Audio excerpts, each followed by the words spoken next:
Mercedes X Peugeot, I think, with the no rear wing going on that AMG GT3. I don't know who that is at the moment, but you can assume they've probably had a fairly sizable off somewhere on the circuit. That's the number 11. Yeah. So Maxime Marriott at the wheel at the moment. That's P18. And when they come into the pit lane and apply that damage and repair it, that's another position for the 99 Apex car to go and get, unless it's visual, but that rear wing is not on the car. No, it's but they carry on. We saw Mercedes with less body panels carry on earlier. That's fine. In the rain, but yeah, you'd want to get to that eventually. Not a mechanical meatball flag though for the number 11 Maxime Marriott, so they can carry on if they wish to. And they are 15 laps into the stint, so maybe they do decide they want to stretch it just a little bit longer. Fastest car on the racetrack is still third place, Phil Denez. He's gone from 30 seconds away from the race lead to 20 seconds to 18 now. But his rate of closing is beginning to equalise somewhat. But again, there is a lot of race left to come. The one thing I want to point out though is that he is 4 laps shorter on fuel than the car in second, 3 laps shorter on fuel than the car that leads. Exactly where that falls for them around the top of the hour, around pit stops. You don't want to be caught in a situation where you've got to make one more trip through the lane here at Spa, because it is more than a minute trip through the lane in the endurance configuration of the pits, the classic pits plus the Grand Prix pits, plus instead of 80 k's an hour, it's 60 k's an hour. It is a long trundle, the biggest pit delta that you are going to find at any iRacing road course, almost any circuit anywhere in the world, is this pit lane at Spa. Yeah, and it's a pain, but when you've got 40 cars, you need the space as such. Yeah, so you've got the Grand Prix and the leave it a space. Yeah, exactly. And it's a long trundle, even just to get to your pit box, which is on that endurance section of the pit lane, and it's painful, which is why sort of we touched on drive-throughs and limiting those, because the delta that you lose is quite a lot. If that is the case, that eventually BS are then an extra pit stop, that does effectively hand the baton to Team Redline, because 3 or 4 laps over a couple of stints is going to very quickly turn itself into, so if they're running 26 laps as such and they're 4 laps off fuel, it's only going to be 6 hours until they're sort of a pit stop behind. Thankfully they haven't got 6 hours left, so I don't think it's going to be drastic enough that they're a pit stop back and have to do an extra one. It might just be a case that they're slightly disadvantaged in terms of the strategical development, which is why Phil Denez at the moment is just driving the wheels off that car, trying to get as much pace out of it consistently, sort of 7/10, if not a second quicker than the 2 ahead, and that is good going in terms of pace. Unfortunately, his run is going to be dwindled by the pit lane and fuel limitations, but once he comes back out, he should then be able to continue that decent run of form and hope to close in. The only problem is the fact that as we get closer to a dry track, Redline then acclimatise themselves a bit better, which, as we've touched on, was Denez's biggest sort of grace in terms of finding pace. Yeah, so knowing that we are about 2 laps away from that third place car pitting, they definitely have 4 more stops to get to the end. The question is if either of the red lines stretch long enough to get close enough to the top of the hour that they enter a 3 stops to get home situation, but I don't think they will. You're on the 21st lap of the stint for the race leader Labigra, and so 5 more laps would take him only about 12 minutes or so to 4 hours 25 minutes to go, and then you'd need to stretch the remaining stints so far beyond an hour, so far beyond even 65 minutes, that I think the hope for BMW M Team BS competition, the thing that's going to keep them in the hunt for the race here and for the race win, is if they need the same number of stops to get home that Redline do. Yeah, their strategy it needs to be on point, because on pace they're matching, if not quicker, throughout the duration of the race thus far. But Redline just seem to be fairly solid in their strategy. Is that because obviously the Mustang is a little bit, with the way the bop works, saves some time in terms of fuel, but even the BMW number 20 entry as well is running well on strategy. Is that because they're running together as opposed to BS, who unfortunately their sister car isn't really in contention? BS plus Turner, the 96, down in 17th place and 6 laps down. Is that a case that there's just Redline and their teamwork are working better? They handled, obviously, throughout the night and things. They survived a little bit better maybe than the 89 did. And now, unfortunately, BS are on the back foot. But the good thing is that if they can stay on touch with strategy and not have to do an extra stop or sort of lose a significant amount of time later on in the race in those those final couple of pit stops, on pace, I would potentially back BS, maybe not to win, but definitely make it difficult for Redline, because right now Redline aren't under too much pressure. I think give it 4 hours and 35 minutes and they'd have gone through a decent chunk from BS, because the pace relative is close and Redline can't really afford to make a mistake, because 17 seconds isn't a lot. No, and another stonking lap, if I say so, from Phil Dinez, the last one, 219.1 compared to 219.8 for Lebigre. Obviously, as long as Gustavo Ariel remains within the slipstream range of Lebigre, he's going to, give or take on average, be doing the same pace as the car that leads that group, which is Lebigre. So this is on board with the third place runner, the number 89, pushing on. This is the fastest car on the racetrack. One of the first to successfully go to slicks, it must be said.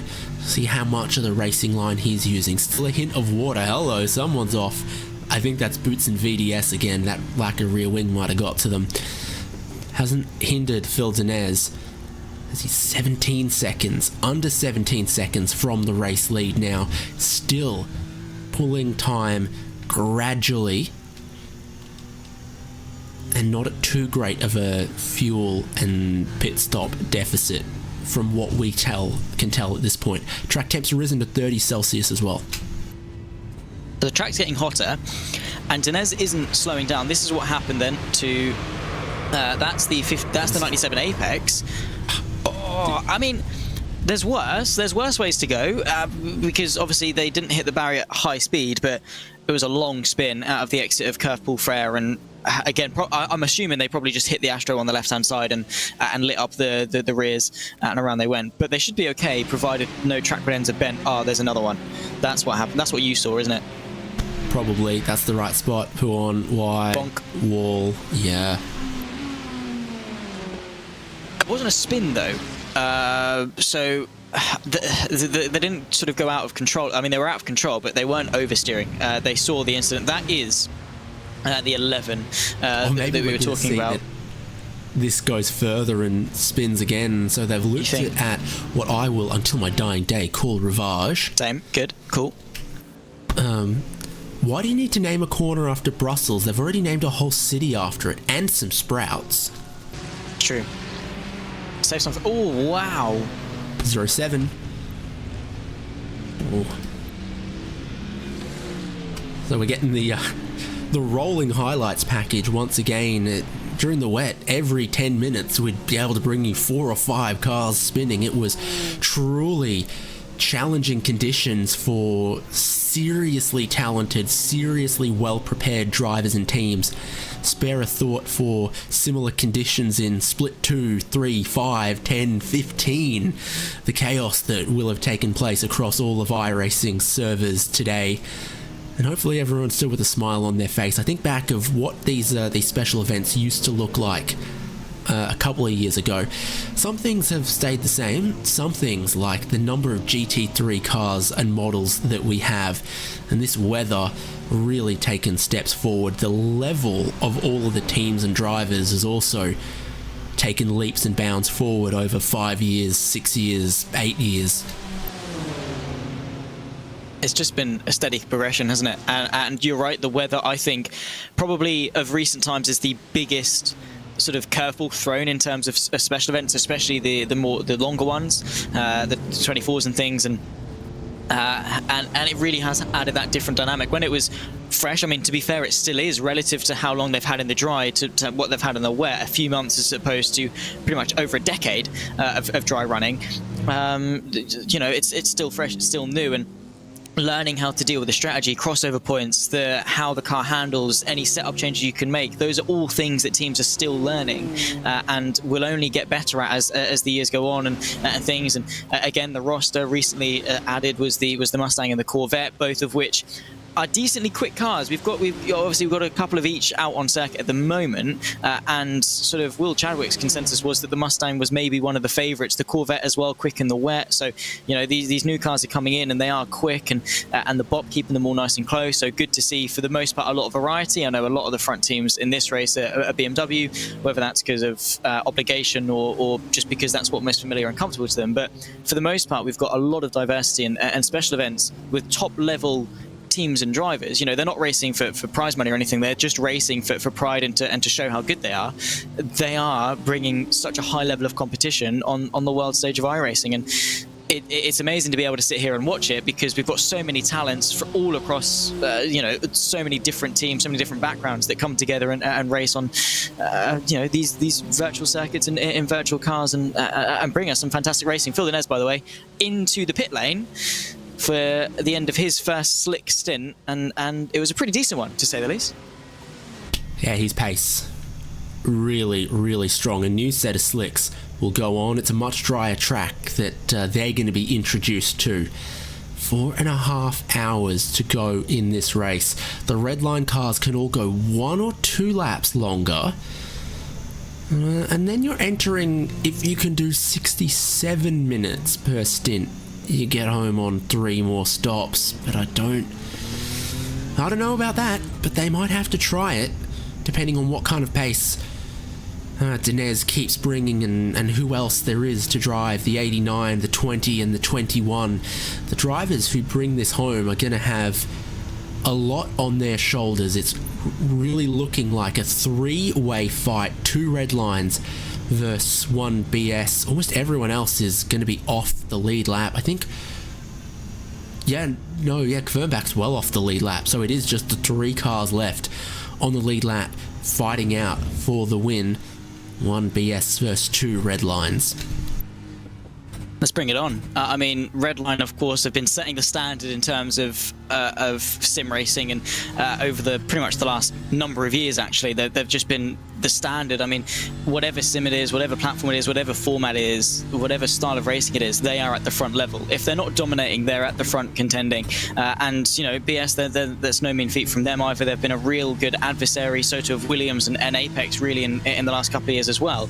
But Redline, their lineup is just so stacked that no matter what gets thrown at them, they've got someone that's experienced and specializes and is very strong to throw in the car. And all of them, on aggregate, a team Redline is leaps and bounds pretty much in terms of the standard. So be interested to see if BS Plus can take the fight to them and sort of try and topple the dominance that Redline have been showing in iRacing for the best part of this year, and in all of sim racing, in fairness. But BS Plus, of course, not without their own accolades as well, and Phil Dinez out on circuit trying to hammer in some good laps. Look at the track and how wide the dry line is compared to what it was half an hour ago.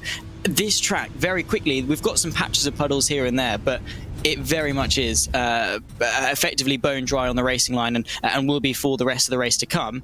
Important couple of laps, though, for Phil Dinez to hammer in and try and again close the gap on the 2 red lines before they come into the pit lane, and hope that he can maybe close in what was about a 16-second deficit when he came in. Yeah, it was definitely under 18. I think it was getting towards 16 or so, and I echo you on the track state at the moment. It's gone from wet but with a dry line to dry but with 1 or 2 puddles off the racing line in places. This could be the in-lap for your race leader, Florian Lebigra, but it won't be. He's going to 26 laps. And then the car behind, the Mustang, pitted 1 lap later. That was definitely to the advantage at some point for Team Redline 21 and Gustavo Ariel, that They were just a little bit later, able to make better tyre decisions, able to overcut when the conditions were really favouring that. They had as much as an 8 or 10 second lead. Lebigra, who looked shaky, newborn giraffe in the wet, once the track dried up, really had the pace in that BMW that's been good in the dry. The Mustang definitely had its moments when the heavens opened over Circuit Spa-Francorchamps. We were talking about, what drivers are left, what quick drivers can you put in to get to the end. So I went and I had a look, and every single car that is on track and running at this stage of the race have already cleared their driver fair share. No one need worry about minimum driver time any longer. Every single car has met their obligations, and they can just put in whoever's available that they think is going to be quick when the time comes for the final couple of stints. Exactly, and that's a really good position to be in. To sort of, it gives you the freedom, it gives you the choice. It's not a case of we have to tick a box, and no offense to some of the drivers that are out there that maybe would have had to be put into the car to sort of oblige their fair share, but maybe if there's a better choice, the teams don't need to compromise and throw it in just to tick the box, so they can just sort of choose the best option to win the race as opposed to the obligation side of things, and that's a really good position to be in, especially if you're Team Redline, because you look at your roster and go, you could close your eyes, float your finger around a page, put your finger down and be like, yeah, that'll do. That's not bad going. That's the roster that Redline have got. It's, to be fair, to the same extent for BS Plus as well, they've also got a pretty stacked driver lineup to throw into the car. So be interesting to see who goes in the final couple of hours. But at the end of this stint, it'll be obviously 4.5 hours left to go. Can you do that on one more driver, or are you going to do it on two? I mean, Ariel has put a fantastic stint in since about 10 hours left to go, so he's doing about 6 hours as I think the BMW comes into the pit lane. Indeed they do. Lebigra is going to come in, probably get out of the car, but are we doing 2 more driver changes or 1? You could probably get away with 1. Now, if you look at your children and you can't pick a favourite child, you're a good parent. But if you look at your available drivers and you can't pick who's going to be quickest in, the final stage of the race, given the conditions, given their practice, given their familiarity. Oh no! Lebigra gets understeer on the way to his pit box. Just a little glance across the wall, that car will be okay, but it's everything's still a challenge here. You're not running a proper team if you can't look at your driver lineup and go, no, I think this is the driver who's the one for this dry track, hot track. Get out there and get us the win. And I think it's going to be very important in these final 4 hours to keep it clean as well. I would wager amongst our top 3 that all of them are probably past at least 70 incident points, and a drive-through costs you a minute here. You will not win this race if you get a drive-through penalty between now and the checkered flag if you're any of those 3 cars. No, that I think is going to be the turning point of this race potentially. With Redline versus BS, obviously on pace they're fairly equal, and I think will be a very good battle towards the end, hopefully, as what's happened to the 78 through Blanchimont. They've got the BS Plus Turner car behind them, but had nothing to do with the BMW. It was unfortunately just a slight skill issue going the way of the Porsche, which again, respect for jumping into it in what is not its ideal conditions or track. But through Blanchimont, probably just taking too much of that wet on the inside. We saw it earlier actually with the 07 Ferrari using it and being okay. Unfortunately not for the Porsche, and the exit piff path not okay for the 14 Mercedes either. Valencia unfortunately having a slight issue at the chicane, but probably able to just carry on and be okay. Both of those replays evidence to the fact that while the track is mostly dry, there's still just a little bit of water hiding in a couple of little scary curbs and in some of the grass, some of the astroturf, some of the painted concrete runoff. There's a few places where there's demons just hiding. Get the next pit stop from our top 3 as Gustavo Ariel is in the lane. Florian Lebigra stayed in. This is his outlap with a full tank of fuel and a new set of slick tyres. Look at the gap between him and Dinez now. Dinez has gained big time. What's that? It's 12 seconds. From 18 to 13. Yeah, 12 and a half. Even. Yeah, it's close. That is nothing. We've been racing for what, nearly 20 hours, and the gap is 12 seconds. You get that after 20 laps in some championships, and right now it's what separates second and third. Ariel into the pit lane wasn't too far ahead of Labigra either, so this race for the top three is on. We've known it for a while, but now I think Dinez and BS Plus, this is the motivation, right? That they need. This is the motivation. This is okay. We're out of the pit lane. Dinez has probably got his final stint left in the car unless he's doing the triple. Hammer it home and putting some good laps because he is rapid. There is Ariel right at the end of the pit box, so won't have to wait too long to get back up to speed. This is going to be a good finish. Yeah, and I just ran through my calculator. 27 laps at just under 2 minutes 20 is about 62 minutes of time on track. The pit lane transit is about 90 seconds, including the stop. So that takes you to just short of 65 minutes. This car is going to come out of the lane with 4 hours 20 minutes to go. If they can get to 65-minute stints, they can get to the end on 3 more stops. But is that too much of an ask? There is no track with a longer pit lane than the endurance pits at Spa. You will do everything to avoid running through that pit lane more times than you have to. Exactly. So touch and go. Here we go. Labigra back into the lead ahead of Sam Coutert, who takes over the car from Gustavo Ariel, finally relieved of his duties after an absolute Iron Man stint there. And the gap between the leading team Redline and BMW M Team BS competition in third is no longer 18 seconds, it's 12. Dinez has his tyres up to temperature as well. He's just done a 218.9, the fastest lap we have seen in this race for like 6 hours, maybe even more. This race will go down towards the checkered flag. It'll be a question of strategy. It'll be a question of pace. It'll be a question of what drivers are left and what's left in them after 24 hours of grueling racing in all conditions through day and night for the iRacing Falcon Tire Spa 24-hour in 2024. Let's bring it on. Let's do it. We've still got a battle, by the way. The two Williams cars are still very, very close, which is great. Obviously, in their respective battle, they're now ahead of the Marla number 10, but that's probably because the two Williams cars still owe us a pit stop, but they were closing in on Felix Quernbach a little bit, so these two will probably come in the next couple of laps. But let's bring it on. 12 seconds from leader to P3. The podium covered by absolutely nothing relative to the distance covered in this race. 484 laps of Spa-Francorchamps. Of course, that's 484 times 7. We've traveled 3,388 kilometers, give or take, so far this race, and it comes down to 12 seconds.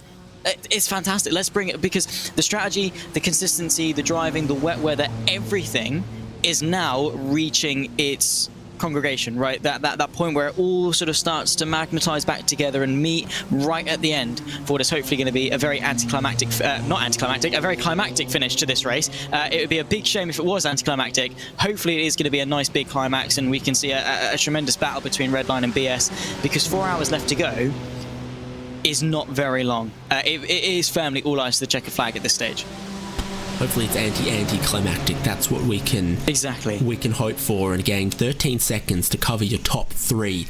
A drive-through penalty, it's 61 seconds cone to cone, but because the pit exit is, of course, a kilometre further around the track than the pit entry is, the actual time loss is sort of 55 seconds or so. Say that to point out that you are not coming back from a drive-through penalty for any of those drivers inside of the top 3. A Marla Racing team rejoin in 6th are the highest running car that has served a drive-through penalty, so we know that they, in that car, in the number 10, have gone past 100 incident points, and there's only 20 from that point before you could get another one. And the Falcon Sim Racing team number 44 that is currently in 10th, they might have been in 9th, I believe, are serving their drive through right now. They have just crossed 100 incident points. It is going to be touch and go with these incident points, with these track limits, especially with the challenging wet conditions that we've seen that for love nor money, you couldn't keep all 4 tyres on the pavement, even if you really, really wanted to. It was tough out there. It was very wet for a moment, but it's just not a mistake that any of the top 3 can afford to make, because it will take them straight out of contention. Exactly, and just a quick explanation as to what we're alluding to in regards to drive-through penalties. The allocation for 24 hours of racing is 100x. So for those unfamiliar with the way the iRacing incident system works, you get 1x incident for running off track. You get 2 if you have a spin, and you get 4 if you are deemed to sort of be at fault for any contact that you have with another car. What happens then when you get 100x is you get a drive-through penalty. Here at Spa, we talk about it because it's a very, very long pit lane. You do the Grand Prix, which you'll be familiar with F1, and the Endurance. So you go out of the Grand Prix and continue at pit speed before you then get to the top of the hill at Rouge and Radiant. Well, you continue at pit speed until you get to the bottom, then you accelerate up the hill. And then once you do one drive-through, you then get another one for every 20 incident points thereafter. So you get 1, and then very quickly it can breed into 2, maybe even 3 beyond that. And if you're looking at just getting sort of say 140 incidents over the 24 hours, which is actually not out of the question for some of the teams with the wet weather and spins and maybe a bit of contact that you've had off tracks. Track limits at Spa are very easy to extend, particularly as we're still on the 2010 layout and scan, so there's not a plethora of gravel traps to deter you from going off. You sort of slightly are enticed to use them. It can add up, and the time gain for a couple of off tracks is not going to outweigh the time lost for having to do another round through pit lane, which is probably going to cost you at the very least 45 seconds. Another thought about drivers inside of the closing 4 hours. I have entered and left the iRacing session a couple of times. When I loaded in sort of in the middle of the race, in the middle of the night in Europe, it calculated the strength of field based on the drivers who were on track at that time as 7,500. It's currently calculating it as 8,000. So the quality of the drivers in the cars, the absolute guns are coming back for sort of the tail end of the race, and we expect to see that ramped up. It's evidenced by the number of 10,000 plus iRacing drivers on track right now. It's Phil Denez in 3rd, Parker White 4th, Soda Muto in 5th, Felix Kvernbach in 6th, and not to mention the number of 8,000 and 9,000s around them on track at the moment. So there's over 20,000 road iRacing in this frame right here, working its way through Pouon at the moment in 4th and 5th position. Both are going to have to stop in a lap or so, and it will cycle them back behind Marla Racing Team's Felix Kvernbach. But yeah, a good fight on for 4th, 5th and 6th as we think about the delightful proposition that's happening amongst the top 3.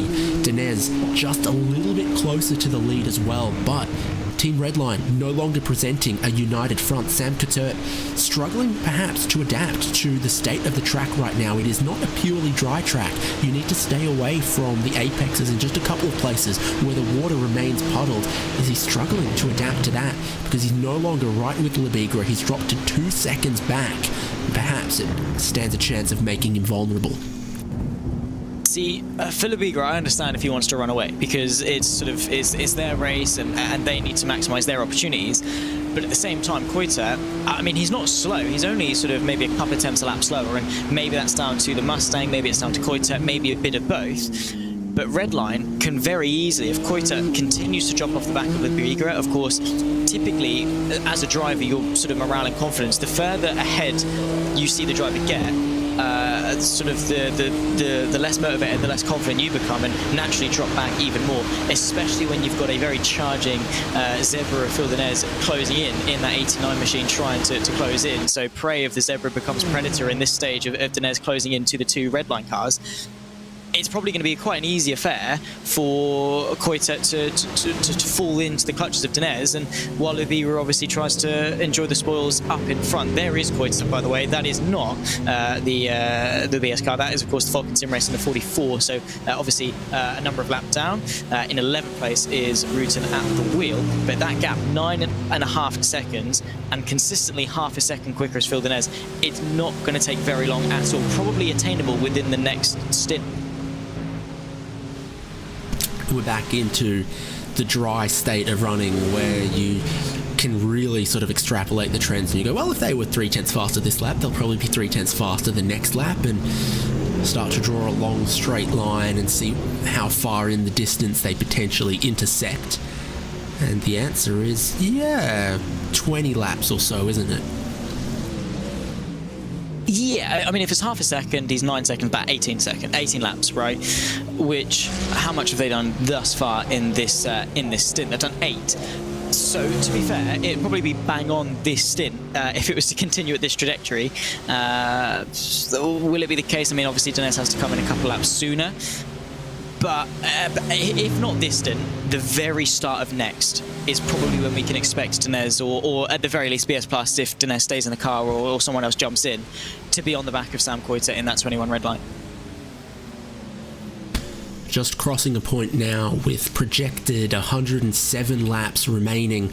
If you stop now, I think you're only making 3 more stops to get to the end. Redline were just a couple laps too early for that. BMW M Team BS competition in 3rd place, a handful of laps too early for that. So I think they still have a handful more stops in order. But the Williams Esports cars, they're extending big time. Parker White extending out to 27 laps on this stint, trying to push out towards a window close enough to the top of the hour that they can try to maybe make 1 less stop compared to Maniti Racing team. And that's how the 2 Williams cars could grab 4th and 5th.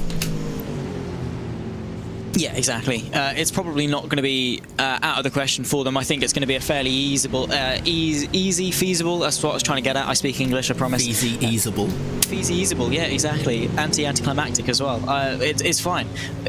Whatever. We're commentators. We get paid to talk, and yet we can't do it 90% of the time. It's fine. Whatever. Anyway, it's very much an easy, feasible task for Williams to close in and obviously on track overtake the Malika. Of course, they still owe us a pit stop. They've been going for 26 and 25 laps respectively, so running it pretty much to the upper boundary of what they can do. So they'll come in. They were around about, last time I checked in was about 20 seconds off the back of Quebec. Let's see if that gap has changed. You'd assume so, because Parker, in fairness, actually no, Quebec's quicker at the moment, at 19.2 versus 19.4, so it's not going to be a walk in the park for Williams, but if they work together and use each other's slipstream, easily that's going to close. Yeah, key for me amongst all of this is exactly how many stops do you need to get to the end at this point. The rain, of course, sort of threw off when everyone pitted, because suddenly you were no longer pitting for fuel, you were pitting for tyres. And so everyone who was fuel saving early on, it wasn't for naught, but you were no longer back counting how many stops to the end. You were watching the weather radar, watching which tyres to put on the car next. That was your key focus throughout all of those hours where the rain was falling down. So started in the morning and then ran for a good handful of hours. Now that we're back to the dry running, you're back to counting how many laps to go, how many stops to go. Can we minimise the last stop time? Can we minimize a whole stop completely and avoid the over 1 kilometer long, let's see, what units can I throw that in? 10 football fields, if you play a type of football that has puny little fields like Americans and Brits do. Yeah, long at 60 k's an hour, that pit lane. If you can avoid that trundle, that drive through or an extra stop, can be very, very useful. My word, 28th lap of this stint from Parker White, and they are so intent on cutting out a pit stop. When was the last time we saw 28 laps from a stint? And then behind, Sotomuto's on the 27th lap of the stint. He's Parker Walter White, because he's cooking right now. Nice. That was a good one. I respect that, David. Bit like you with your 2-minute noodles. Probably he is definitely cooking though. Both of them are, and I think it shows what you can do if you work together in a train and as a team, as a collective, especially at a circuit like Spa where there's a lot of engine demand in terms of the straights. You can sit in the slipstream with each other and save. I mean, we did see it a little bit earlier on. Then there was a while where they weren't really fuel saving as much and just pushing. in terms of just trying to just maybe go to 25, 26 laps. But now Williams are really trying to extend. Are they trying to get to the top of the hour to be on a nice, easy sequence to the end, do you think? That's got to be it. I mean, it's such a long pit lane here that there is no such thing as a splash and dash at Circuit Spa-Francorchamps. I've said that before for this event in previous years, because the splash might be 2 or 3 seconds or 5 seconds or 10 seconds of fuel, but there is no dash because you've got to make the more than 1 minute drive through. So your total pit stop time could be cone to cone pit lane time of 1 minute and 15 seconds for just 5 seconds of fuel. They're going to come in together after 28 and 27 laps respectively. And with a calculated 106 laps left in this race, the remaining stints could very well be 26 laps, and these Williams boys would make it. Marla Racing Team are going to have no such luck. Your top three are going to have no such luck. So they will remain sort of 2 laps down to the outright lead. But I think they've got Marla Racing Team covered off with a sweet bit of fuel saving, teamwork, and some forward-thinking strategy, back counting how many stops to get to the end of this one. Yeah, and they're not on sequence quite yet. Maybe? No, I mean, Sotomayor's only just got in. Parker White came in. I think maybe Parker White could be getting out potentially, but even no, because Parker White got in the first pit stop we were, so they're both staying in, I think. Their garages aren't too far away from each other. If he's staying in, oh, that's my favourite flavour, Parker. Oh, nice. Bit of Zero Ultra. Meanwhile, the hydration looks a little healthier for Soda Muto, but probably has less. Hang on, I've got an empty can here. Taurine, guarana, ginseng, niacin, vitamin B5, vitamin B6. Yeah, ginseng root in extract and sodium citrate concentrate. Yeah, but it's got no sugar, so it's fine. Have as much of it as you want. Healthy. By Exactly. the Australian system of measurement, it has 3.5 health stars. You know what? That's all right. I'd have that.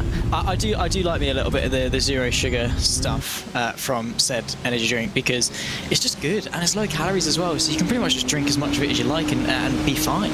Obviously, your heart would probably disagree, but anyway, both Williams drivers back out onto track to they're 4 minutes off right now. By the time they probably get to the next pit stop, if maybe not the pit stop after, they're going to very easily be able to be on a nice, easy hour stint for the final 2 stops, which is probably exactly what they want, just to save themselves the headache. Yeah, indeed. I want to tell you all, dear viewers, to go to racespot.tv/pages/timing, but I think the most important numbers are fixed on screen and they're going nowhere. They're in the top left. It's the time remaining, and it's the gaps between Florian Lebigre, Sam Coutert, and Phil Denez. Look at that, 3.5 from the leading Redline to their teammates in second. Only 10 seconds from the leader to BS Competition's Phil Denez. And so by process of deduction, there's less than 7 between Denez and the next car for position that he's catching, he's hunting.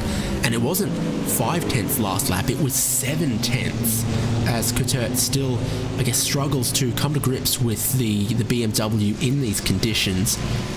And Denez is on fire. He's the only driver in the 218s at the moment.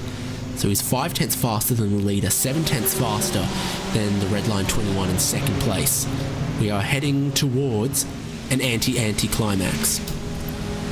The anti-squared climax. That's what we're going with.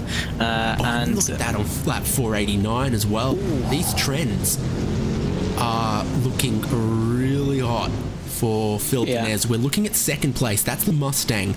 Got a bit of lap traffic behind it, like those 2 Williams cars that just pitted, plus one of the Falcon cars, which we know have been quick. they were in that battle for the top 5 at one point when it was a 5-car train at about the halfway point of the race. They've lost time from crashes in the wet, from drive-through penalties, but you fix the car up. They've got a quick car, they've got quick drivers, they're just behind schedule. Yeah, exactly. And that's pretty much what you always see. But the service is 10 minutes late. Yeah. Welcome to the UK. They're trying to unlap themselves down the Camel Straight, but blocks being thrown by second place. And if I'm quicker and I'm trying to unlap myself, I get the message off 1 block, but 2, I'm feeling feisty. Yeah, but what do you do in that situation then? Because, I mean, obviously Falcon have got every right to unlap themselves should they be quicker.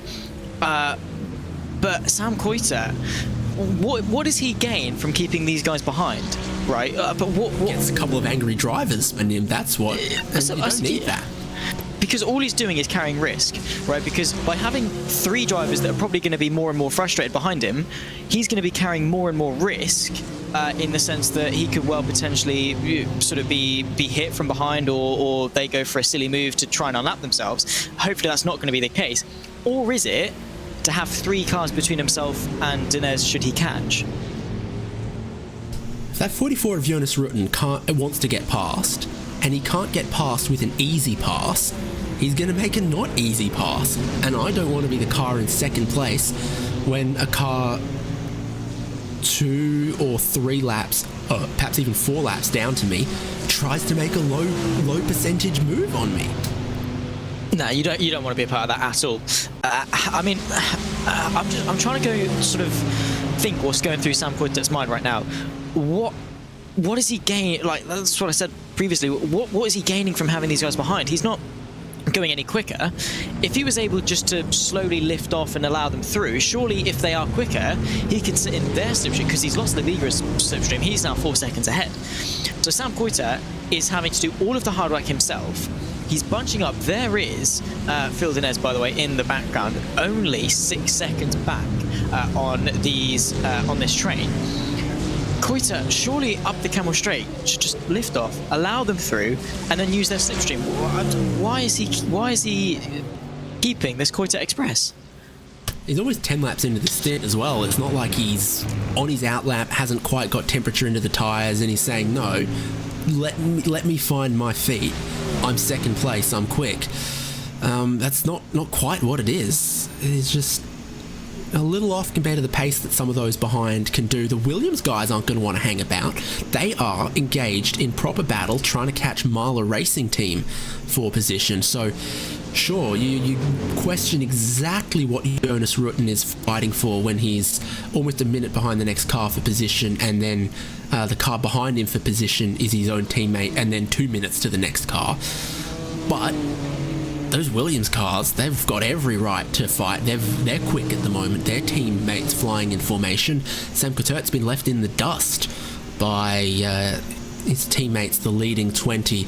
And in the back of these shots, looming closer, looming larger, Phil Dinez, the shot down the Camel Straight is the one for me where you go, oh, they are coming around that Camel kink before the car in front is braking for Lacombe. That means they're getting close. They're getting real proper close when you can line them up in one gun sight down the Camel Straight. Yeah, and also not only that, but for the vast majority of this closing in period, Phil Dinez has only had numbers to go off, right? So only a quantifiable data set to go off. Now he's got a qualitative, so he can see, he's got that visual reference of Sam Coiter ahead. He can see that gap coming down. He can go, okay, on this lap, when he got to the timing line, I was coming through the first apex of the bus stop.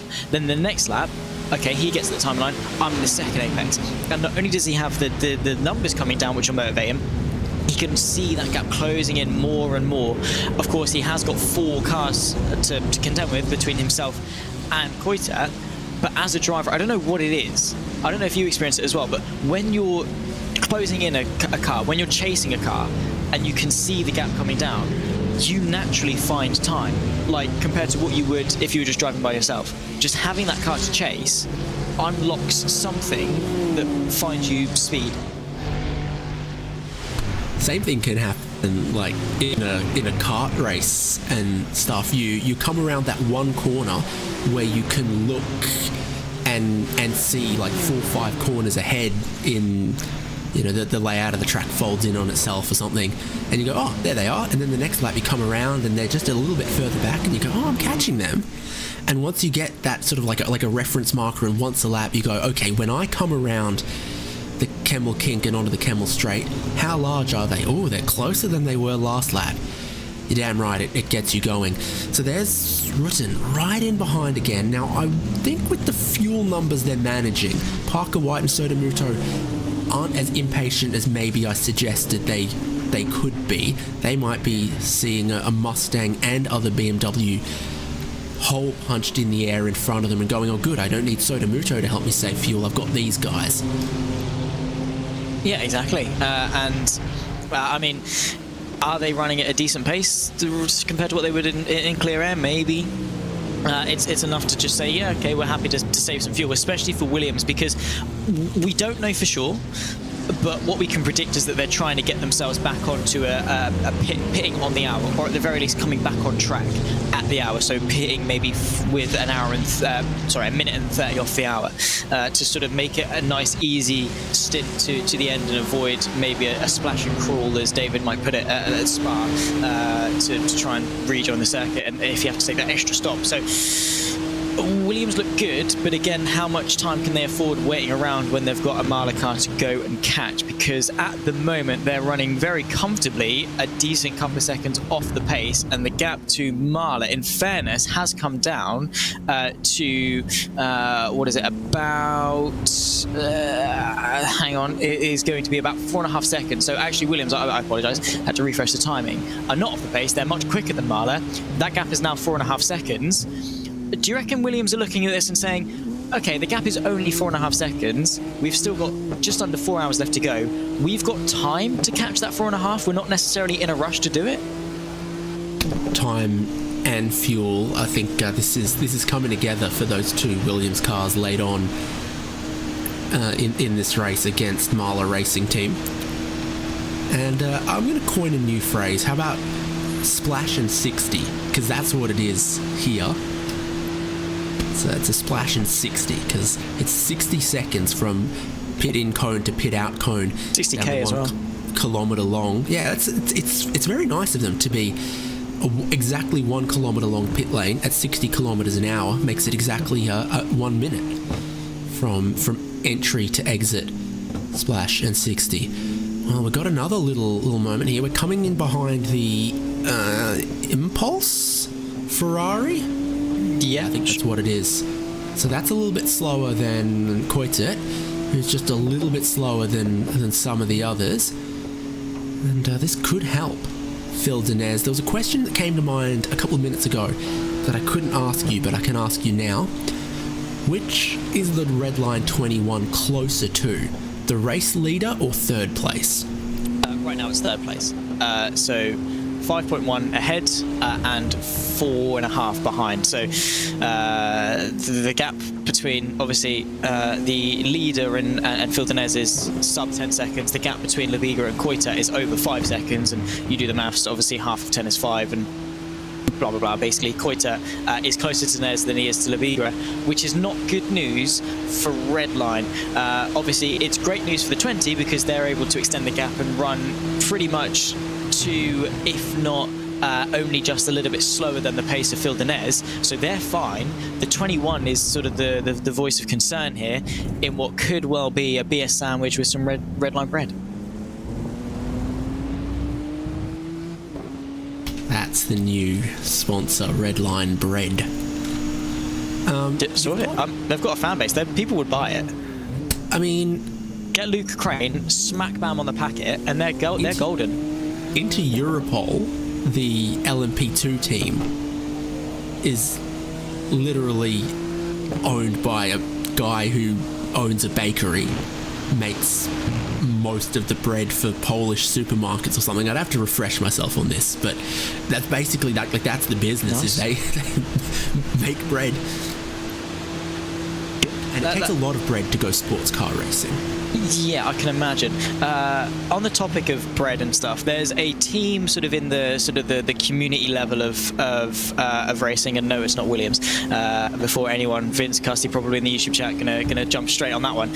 Called I don't want to, because I can't speak Afrikaans, but it's along the lines of brabujies, which translates to cheese sandwich or grilled cheese sandwich in Afrikaans, and they basically their whole livery, their whole team design is around grilled cheese sandwiches, and I love it. And on the topic of bread and stuff, it just reminded me of that, and just how creative some teams can be in that sense, both the naming and the design and the personality and everything. It's good to see. I like that aspect of sim racing.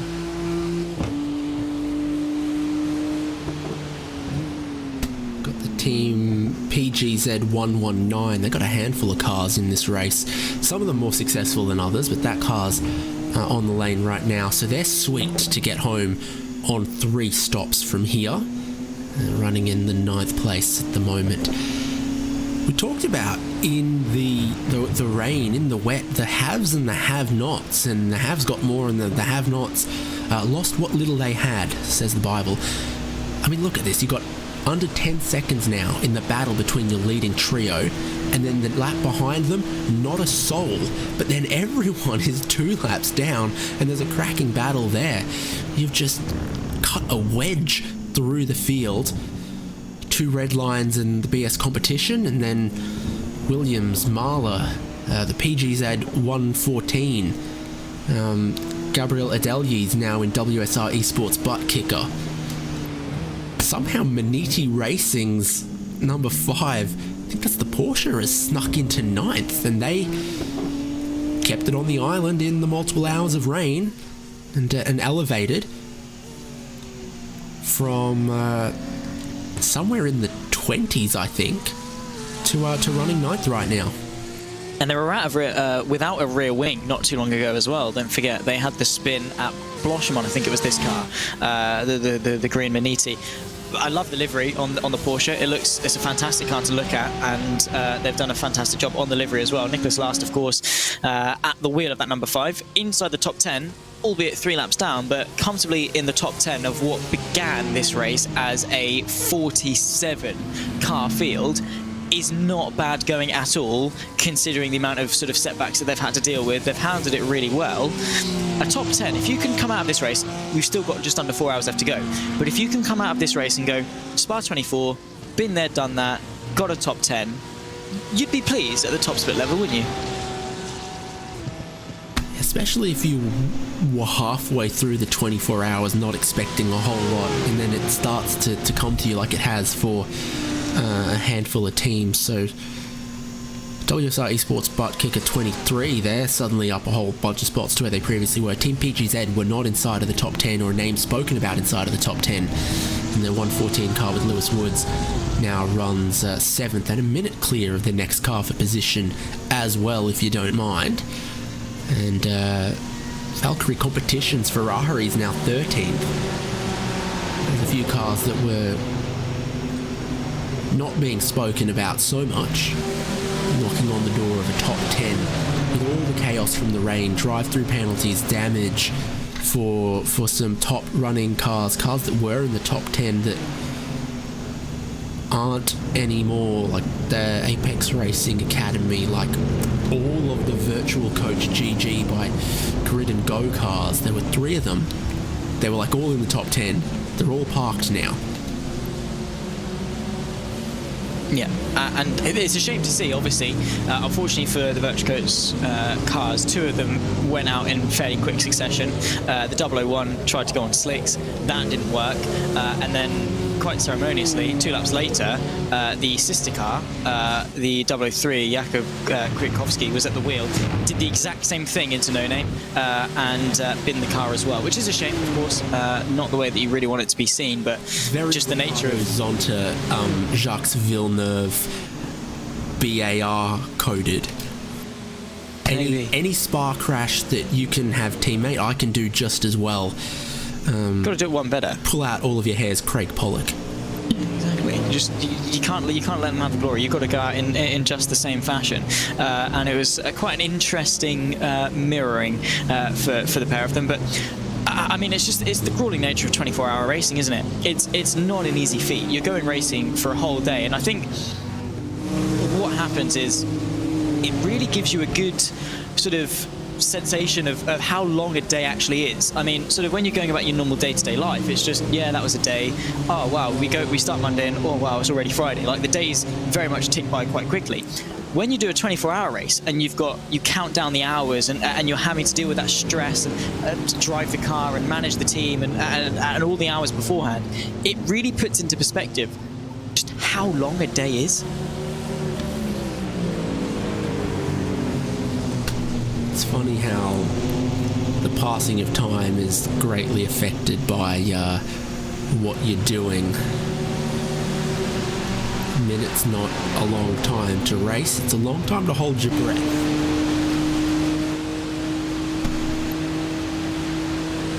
It's true. That is true. You know. I mean, the famous example is time moves at 1/10 the place at its pace when you're in the plank position. Oh yeah, no, don't even. Yeah, no, planks. A minute of a plank is like just trying to do 10 minutes of anything else. What is the world record for plank? It's like 8 hours, isn't it? 8.5 hours or something? How? Yeah, fair play to whoever can do that, because that is. I think my record in my prime was like 6 minutes, and that was hard. Now I'd be lucky if I can do it for a minute and a half, I've got to be honest. So it's a long time, but as a very clever man once said, it's all relative, basically, time and all of that. It's very, the perception of time as well, which obviously is a little bit different to the theory of relativity and whatever. It's just interesting how different people perceive time on different things, and 24 hours of racing very much gives you that sense of attrition, of longevity, because yeah, 24 hours is a long time. Particularly, like, you look at it, right, and you start the race, it's like, all right, cool, we got 24 hours of racing. It almost feels like it's never going to end because there's so much race left to go. Then you get to half distance and think, blimey, like, we're already halfway through the race. Then it's a case of, oh wow, there's only 6 hours left. 3, 2, we're in the last hour, and then it's a checkered flag. And all of that effort, all of that, perseverance and consistency and pure determination from all of the teams and drivers finally comes together at the checkered flag. And no matter what the result, if you see that checkered flag for a 24-hour race, you deserve a celebration, because even if you finish dead last and 100 laps off the leader, you've put the work in and you've seen the end of a day's long worth of racing, 2 ways around the clock. It was with about 4.5 hours left in this race that I started back counting the pit strategy to the checkered flag. So I guess we can call that the run home, and time's flying. Now back in the dry conditions, very minimal amounts of water around the track. Occasionally you see a little bit getting kicked up, but I reckon the pace we're doing now with a 32 degrees Celsius track is about the pace if there was no water at all. Perhaps a tiny bit in 1 or 2 of the curbs that could be dislodged and give us another 1/10 of a second here or there, but a lot of the field into the 218s, 219s, when their best lap of the race in absolutely optimal conditions was low 217s. We're not all that far away from that pace now, having been in the lofty heights of 250s when the rain was coming down at its heaviest, and that was for cars and drivers on the right tyres. Some might have been even a little bit slower, and some were in the wall and even slower, and some were doing drive-through penalties for incident limits, which was even slower. Yep, the splash and 60, the good old drive-through penalty. Unfortunateness that can sometimes happen, because you don't even splash, you just 60. That's a drive-through, right? It's just 60, and it's such a grueling experience. Kvernbach's around. Parker White and Soda Mucho are through into 4th and 5th place respectively. Where? As Felix Kvernbach's Marla Racing team has crashed at Lacombe. Must have been, yeah. Unless it was Malmedy, I didn't see it. There they are. They're fine. Here's what. It was the second part of Lacombe. Oh my word. And then there they go. There's the 2 Williams gone. The good news is they haven't crashed. They've just spun. So that's fine. Obviously, Quebec can get back going. It's just a shame that he's lost 4th place in such a way that he couldn't even fight for it. It was just a spin, and that was it. Well, show us the Sotomuto and Parker White cams again, perhaps. I wonder if there's a slightly larger smile on their faces now. They have that track position that they were after. They have a strategy advantage and a little bit more confidence than Marla Racing Team can muster at the moment. 4th and 5th place for the Williams teammates, flying formation at the moment. Next thing to keep an eye out for is Phil Denez is there. There's one less car now between Denez and Coitzet in 2nd place that Felix Fernbach has kind of vacated some of that space. You saw Denez actually have a little hesitating moment through that same part of track as he arrived on the scene to lap Felix Fernbach's slightly stricken Marla Racing Team BMW. Look at the gap though between obviously the 89 Phil Denez and Sam Coitzet. 3 seconds, 3.2 seconds at the line, what it was. There you can see that obviously the sort of the greyish, the very dark left, and then obviously the normal BS Plus livery on the right, the split livery that we've come to know and love from BS Plus, of course, looking very dashing, it must be said, and dashing indeed is the 89 because the gap is nothing. There's 3 cars between them, granted, but the gap is minuscule, and I think maybe that is why Coitzet was so intent on keeping them behind, is to delay Denez's charge, at the very least maybe until the next pit stop or whatever it is, because I don't think we're too far away. We're not actually, probably about 5 laps off for Phil Denez in terms of coming back into the pit lane. Maybe that's what Coitzet was trying to do, was delay the inevitable for at least another stint by forcing Denez to trundle his way through some lap traffic. So it certainly is interesting now, with 2nd on the road, followed by Jonas Rutten 10th place, then followed by 4th and 5th place Williams Esports cars, and then 3rd place Phil Denez. Now, for all the catching he's been doing on 2nd place, he's equal now to what Lebigra is putting down and making no more progress there. So depending on what your target is for Redline, if you really want that 1-2, or if you're willing to drop one car to let the other race ahead. Because that's what Redline did, right? With the Biga and Coitzet, just to extend the gap and allow the Biga to chill. I don't know if that was a case of Redline allowing the 20 to be released or Coitzet just unable to sort of stay in touch. But interesting if maybe Williams will do a similar thing. Let's see what the gap is, because it has, to be fair, actually, it hasn't closed too much. Maybe Denez's sort of momentum is ever so slightly starting to halter. Now he's closing in onto the back of this train. There is still a lot of hard work to do if he wants to find his way into 2nd place, but the threat is still there from BS. The gap, what it was 2 hours ago, is now a third of what it was. It was 30, now it's 10. Phil Denez to Lebigra. It was 30, now it's 3. It's just 10% of what it was between the 89 and the 21. This race well and truly is on. 3 hours and 38 minutes left to go. So we are firmly in that sprint to the finish, right? We've done the we've done the difficult bit of a 24-hour race. Now it's a case of what's our situation, what can we attain, how can we attain it, and right now BS Plus have got all eyes on P2 at the very least, if not the win. With all the magic hindsight that we've had over the last half an hour or so, you think it was right from Coitzet to so robustly try to stop Falcon Sim Racing Team from unlapping themselves? I mean, to be fair, I'm surprised that the 44 hasn't tried again, because initially they did quite aggressively, right? But since they've just been alright, okay, Coitzet defended and we're going to chill behind. I suppose because they've got nothing really to gain from this race, because they're in the top 10, they're a lap off Maniti in front, and they've got, of course, a good 11 seconds back to their teammates behind. So worst case scenario, Falcon are pretty much secure inside the top 10. Is that why he's been okay just to sit behind?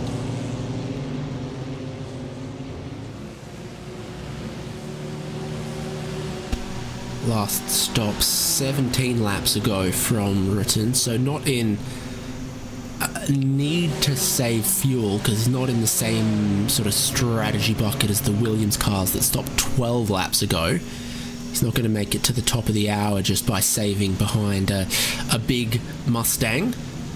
It's running in second place. Still a 93% humidity out there, evidenced by this shot. There's no chance of rain, but it's still a bit hazy in places. 19.8 degrees Celsius air temperature. Track temp now up to 33. Getting toasty then, to say the least, because track temp 30. I mean, it's not scorching, but it definitely is fairly warm, and we were touching on it actually in terms of tire temps. When it was really cold early morning, transitioning initially into the dry, the track was nice and cold and it was easy to push on the tires.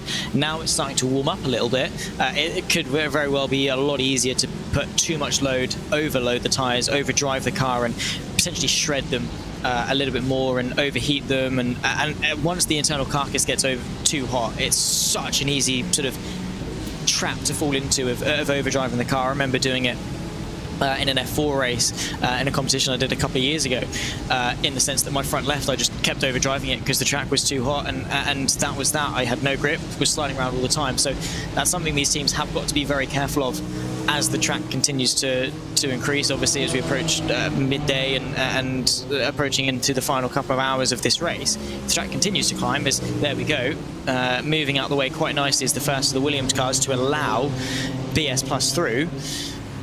They are not taking... they're being quite nice, actually, Williams, in terms of lap traffic. Next up, of course, is the second Williams car. That's the pit fit machine of Parker White.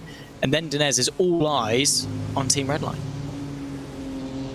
Yeah, and if you've noticed in the last 2-3 laps, the pace has dropped just a tiny bit from Williams, so maybe they've decided they're going to extend their fuel longer. They're not quite doing the same pace right in behind Redline and Falcon like they were earlier, and moving handily out of the way of third place BS Competition, who go through, and now the Williams boys can reassemble their little transformer here in fourth and fifth place.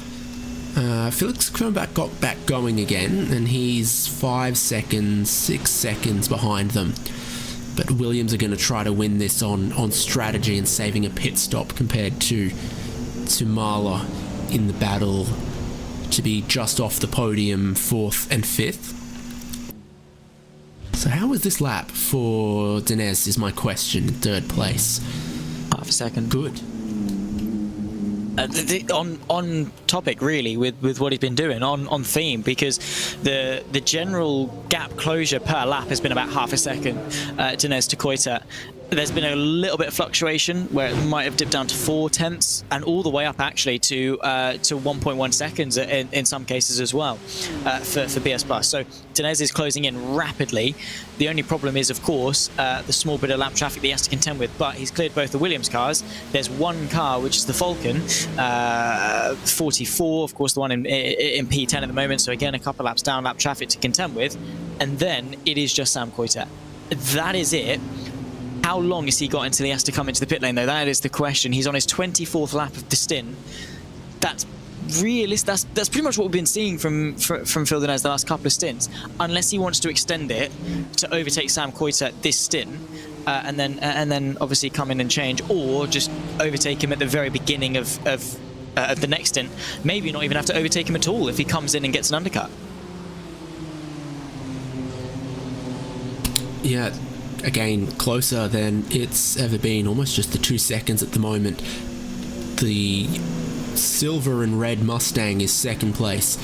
The blue and silver BMW is third. Now, 8 seconds behind the leading number 20 from Redline, also a BMW. Driven at points by 4 different drivers. Labigro, the last driver to get their turn with the BMW. It was a lot of the Chris Lollam and Diogo Pinto show in the early goings.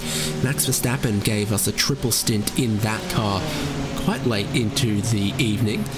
And then we've had Lebigra and Pinto turn some laps in the time since.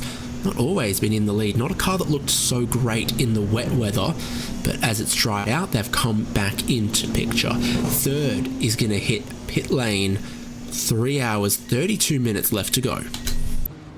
Really closing in, and again, we've said it time and time again, and we'll continue to say it for the next half an hour of our stint before you can finally get rid of me and David, and say hello again to Arjuna and Ewan, who both of whom have done a monster stint. They did the start, they've done a lot in the middle, and they're going to take you to the end. But Dinez into the pit lane for the what will probably be the fourth last time. He's probably got 3 more stops after this, surely. So this stop, one with 2:30 to go, one with 1:30 to go, one with 30 minutes to go, including this stop 4. Yeah, so yeah, 4 to go. So closing in finally, and slightly off sequence, and that's what Williams are trying to avoid. They just want to have one final hour-long stint to go, and I think that's probably what they're going to be able to do, maybe at the end of this stint, if not the end of next stint. Phil Dinez is in. The pace was looking good. He came in about 2 seconds off the back of Sam Coiter. He's going to come in. He's going to hope that he can come out in some nice clear air to get back going and push in order to close the gap to Sam Coiter. Is Phil Dinez staying in the car, though, is the question. He's already done 2 stints. Will he do a third? You'd presume so, because there's nothing, if it's not broke, don't fix it, for Phil Dinez. He's been closing on Sam Coiter for the last hour and a half or so, and will probably continue to do that for this next stint. So, fresh set of tyres on, and away he goes, and hope that by the time Sam Coiter comes in, he's done enough to overtake him without having to overtake him.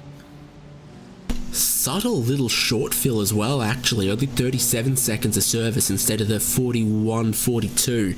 So, yeah, they're counting back and going, rather than have a last stop of a half a tank of fuel with 30 minutes to go in this race, let's just take sort of 7/8 of a tank of fuel for our remaining stops.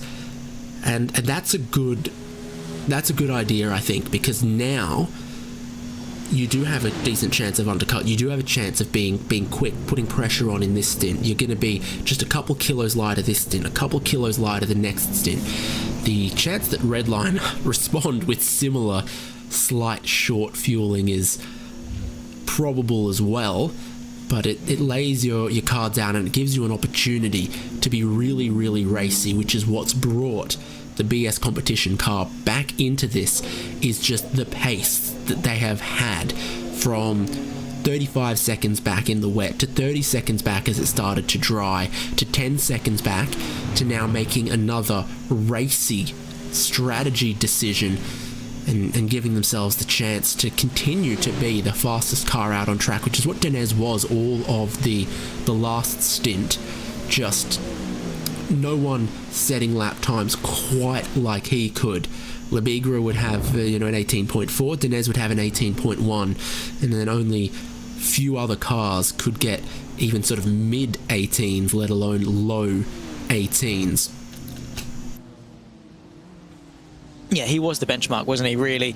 Apart from very early on the 99 Apex car, which unfortunately is now out of the race, following their spins and things, and had some issues about an hour ago now. They were pretty much matching, if not a little bit quicker than BS Plus, but of those that are still in contention, it firmly has been Phil Dinez setting the standard, and will probably continue to do so going into this next stint. So let's see if he's able to obviously top Sam Coiter, probably maybe as well close in on Florian Leby, because we've been talking about closing on the 21. While he's been doing that, he's also been very subtly closing in on the race leader as well. So let's keep an eye out for that top 3 battle, the anticlimactic finish that we're hopefully going to see in 3 hours and 28 minutes time, when it all sorts to start to congregate at the end, that race to the checkered flag. Obviously we've got here the 2 Williams cars, 4 and 5, the Pit Fit and the Racing Prodigy machine. At the moment still Park Away and Soto Muto at the wheel of of the pair of them, they've been just having such a calm couple of stints together. They've pit at the same time, they've been saving fuel and really doing the right thing to maximise this double top 5. Yeah, and even without that mistake from Felix Kvernbach, the 28 lap stint from Parker White, getting them both team cars to the top of the hour, was going to snooker Marla Racing team on strategy, even without the mistake that transpired and gave track position earlier than we would have predicted to the 4th and 5th. They've really done this cleverly, and they have planted some seeds that were going to take a couple of hours to grow, and then their competition kind of fell over a little bit anyway. The other thing I've seen come up is another drive-through penalty for Pro Sport Sim Racing Red. Danny Gusa has served that drive-through in the number 17 basically the minute he got it.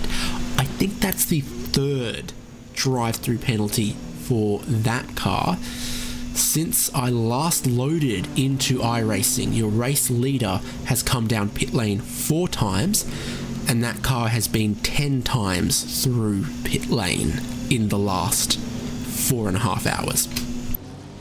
Yeah, that's not fun at all, and suboptimal to say the least. But fair play to still going on, right? You get drive-throughs, they're down 3rd to last of the still running cars, 24th place as we say, and realistically they're not going to gain much more unless the cars in front begin to DNF. But that's what you've got to look out for. That's why you still race, is in the sense that, like I was saying earlier, you carry on and issues can still befall those ahead of you, but sort of you carry on and you might gain, or you DNF and you definitely do not gain at all, and you lose what has now been the last 20.5 hours of racing is wasted because you've given up with 3.5 hours left to go. At this point, you suck it up and just say, yeah, let's just get to the checkered flag, because what is the point of giving up now? You haven't come this far to only come this far. Other weird pit lane shenanigans going on. Pierpaolo Repucci of the number 120 MAG Performance car has just rejoined and begun the repairs on the meatballed number 120. That car is scored 48th, 507 laps down.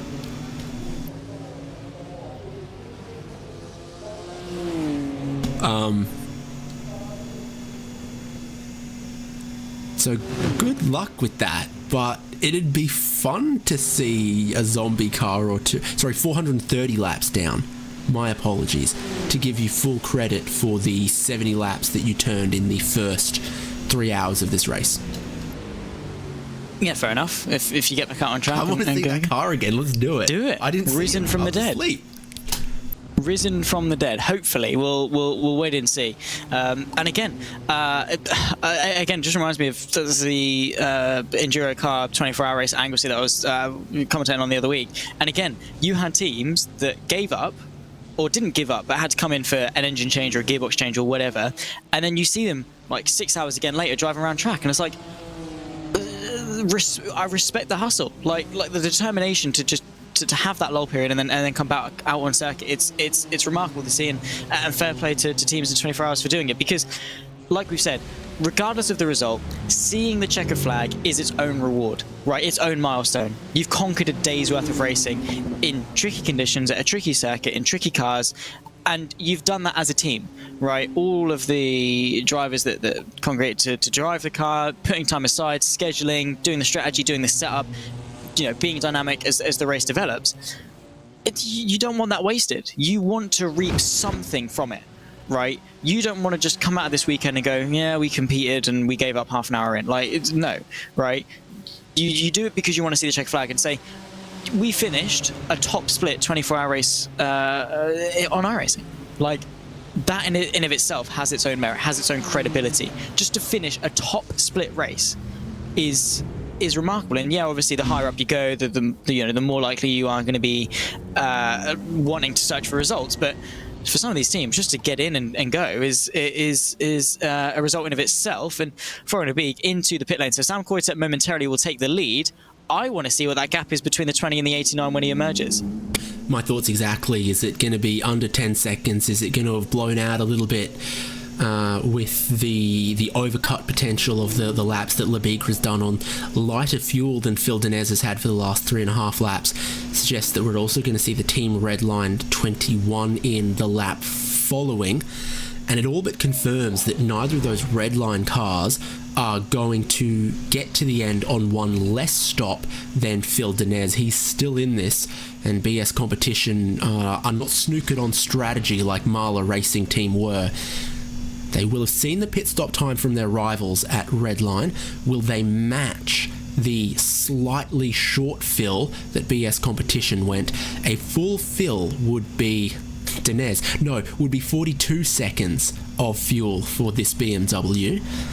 How much shorter than that do we go? The tyres are done in just over 20, so you have the choice to say, okay, how about we take 30 seconds of fuel? How about we take 35 seconds of fuel? How about we keep it just short of full and we have a lighter, zippy race car from all of this? Yeah, there's the comparison pit box times. Instead of 41 seconds, it was 37 from Denez. Instead of 37 from Denez, it's 38 from Florian Lebeeg. There's their teammates. No, there's a different red and silver big front engine car. The Redline 21 is about to pit. The gap is looking like 11 seconds and shrinking between Lebeeg and Denez right now. Yeah, it is. And so it was around about 10 seconds when they came in. There is Sam Coyset, by the way, running his way into Blanchimont and to the boards, the bus stop chicane. Still got that 44 Falcon Sim Racing BMW right on his tail. But that Mustang conquered the wet, not been so great in this transition into the dry. Will come into the pit lane this lap. And again, you'd presume will lose time relative to Phil Denez. The last time by actually was quicker for Sam Coytet compared to the 89BS Plus, so maybe there's a little bit of saving grace there. It all depends obviously on Coytet's pit stop time, because if it's not a short fill, it's definitely Phil Denez coming out ahead, thanks to him taking his sort of 30-minute shorter stint now as such, to make it a nice easy final stint later on. Lebeeg, after it all settles, it's about 9 seconds back to Phil Denez. So not a huge change, but a change nonetheless that Phil Denez is once again taking tenths out of Redline. Yeah, not bad for Lebeeg, to be honest, knowing that Denez went 1 second shorter on the fuel as well. That factors into that difference in gap. They didn't both top it off. And I do note that Lebeeg stayed in. A driver change at this point and send your driver in for the last 3 or 3 and some hours could make sense. The pole car in garage number 1, pit stall number 1, right at the pit out end of iRacing's longest pit lane, is getting its service done. Definitely going to be the 20 seconds to put new slick tyres on the big boy Mustang.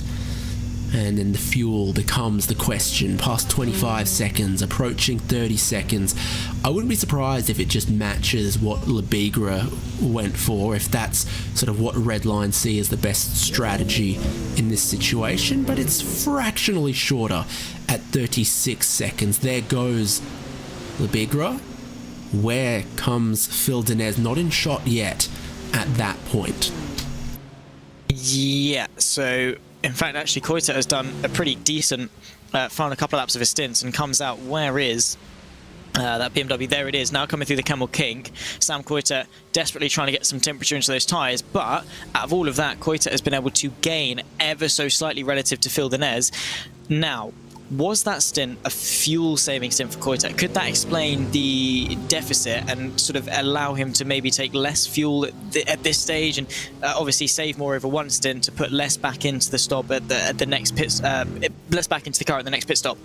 Maybe, or he's just been able to pull out a decent chunk of time throughout the pit lane. Obviously, was a little bit shorter in terms of stop time relative to the 89 and was able to gain a little bit of time relative thanks to that. 6 seconds to the leader, so they've been able to close in that regard and also gain on the 89 PS Plus competition. So Phil Denez is still going to be looking to catch, but Sam Coiter at the very least still has another couple of laps at the very least to sort of bed his way back into rhythm and find his pace for his next stint. Yeah, and after all of this talk of short fills and time remaining and all of that, no driver changes took place for any of the top 3 cars there that time around. So if there's still one more swap to happen before the checkered flag, it wasn't then. And so the next pit stops to look for Marla Racing Team's Felix Fernbach is in. Both of the Falcon Sim Racing cars, 10th and 11th, are in. It'll be funny if Jonas Rutten or that car rejoins just behind or just in front of Coitet once again, and we get the same little situation going on. Simify, one of the Porsches, pits now from behind. Second place, Sam Coitet. That slight little subtle fuel saving, slightly shorter pit stop times that the Mustang has, just come in so clutch in that little moment right now, and given an extra 1 second of breathing room to Sam Coitet in these closing phases of the iRacing Falcon Tyre Spa 24 hours. Suddenly you go, okay, he was getting within like 2 seconds of me, but I've got 4 seconds now. We're back, and I can hold from here. Yeah, it's a decent foothold to have at this stage. I mean, as we close into the 21st hour mark in about 16 minutes time, to sort of say going into that Redline, it's not a firm 1-2, but it's a 1-2 they've been holding for quite some time. BS Plus have been a very, very strong adversary for the last few hours at the very least, closing in what was a 30-second gap to now sub 10, covering the entirety of the top 3 after nearly 21 hours is good going. But all eyes realistically are on Coiter versus Phil Denez, because that is the closest potential battle that we've got on the cards. Denez obviously wants that second place. Coiter just wants to hold on and stay firm in that 21, but obviously assisted by the Mustang's strategical capabilities and advantages that it's got thanks to the balanced performance, and is doing a pretty good job of just holding firm. The gap just about 3.3 seconds between the pair of them, and be interesting to see when we've got a representative lap down which of the two cars is quicker, and is it quick enough for Denez to realistically to close in quite quickly. Sad news, everyone. Pier Paolo Rapucci from the Mag Performance 120 disconnected again, so we're not going to see them. They'll remain 400 and some laps down with that team.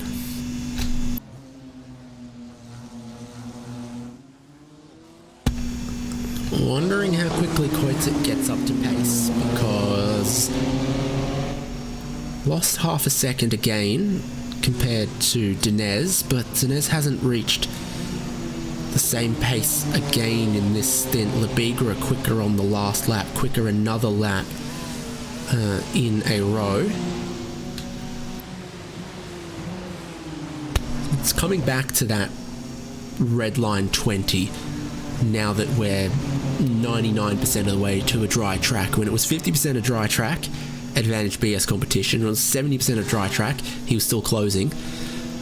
And a completely dry racing circuit, I think the Redline 20 has the pace and the talent to hold. Easily.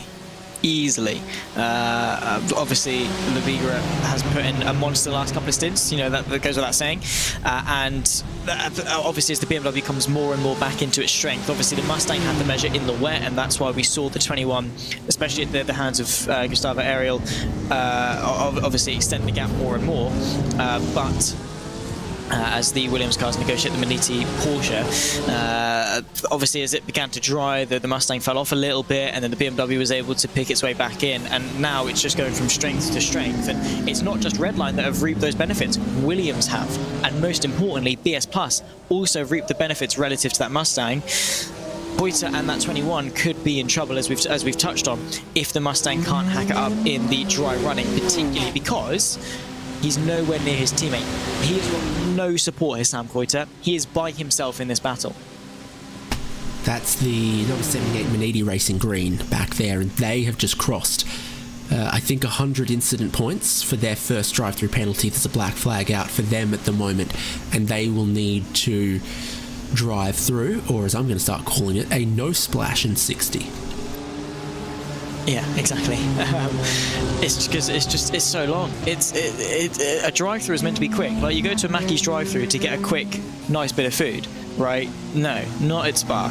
It is a long, grueling, and you definitely do feel the penalty of going through it, because a minute is what, obviously about a lap and about half a lap, right? Give or take a couple of seconds. That's what you lose just from extending the track a little bit, having a couple of spins, on top of if you spin. On top of the time you lose if you spin, on top of the time you lose if you make contact, maybe if you get a slowdown and get a 1x that way as well. So you're constantly losing time by racking up these incident points. Here is, by the way, the Boots and VDS Bionic Up black car having you at the moment at the wheel of this Mercedes, which some time ago had no rear wing at the hand of the previous driver, but is still going. Not quite inside the top 20. They're about a minute off the 07 car to get their way in, but again, goes back to what we were saying, got to be in it to win it, and anything happens in front and they'll be the first ones to pick their way up into that next milestone. I have ordered ahead on the app before and literally been through KFC drive-through quicker than these cars can get through the pit lane here. And I didn't leave with any new tyres, but I left with the next best thing, just chicken, fries, and a drink. Good going. Can't go wrong, can you? It's good. It's chicken. It's fine. Maniti Racing Green are driving through now to serve that drive-through, and we don't know, and the teams don't know, other teams, how close they are to 100 incident points. It's likely that there's a couple of cars out there in the high 90s and they're kind of tiptoeing for the next 3 hours. There might be some that were really disciplined early on, tidy through the rain, and still have 30 or 40 in their back pocket should they need them. And then we also know of some cars that have reached 100 incident points and then got another 20 and then got another 20 and driven through 3 times. It's interesting that you touch on sort of should they need them, and in the sense that if you've got them, use them, right? Not maybe now, but sort of later on, maybe if you're trying to close a gap, you can be a little bit, you don't have to be as worried you're going to get a drive-through. You've got those incidents to fall back on. You can run wide at certain corners to use a bit more of the track. No Name is one of them, right? You can carry a bit more speed through and not have to worry that the next incident limit could well mean the end of your contention. Use them, fall back on them, it alleviates some of that pressure. But for some of those teams, especially because getting to the first 100 is difficult, after that, it's just that snowball effect, isn't it? You get to 100, then it's 20. Then it's like, oh wow, we got another drive-through. Then you're frustrated, and maybe it's that negative feedback loop that constantly provides more and more drive-throughs. It's an easy trap to fall into. You have got to be very careful.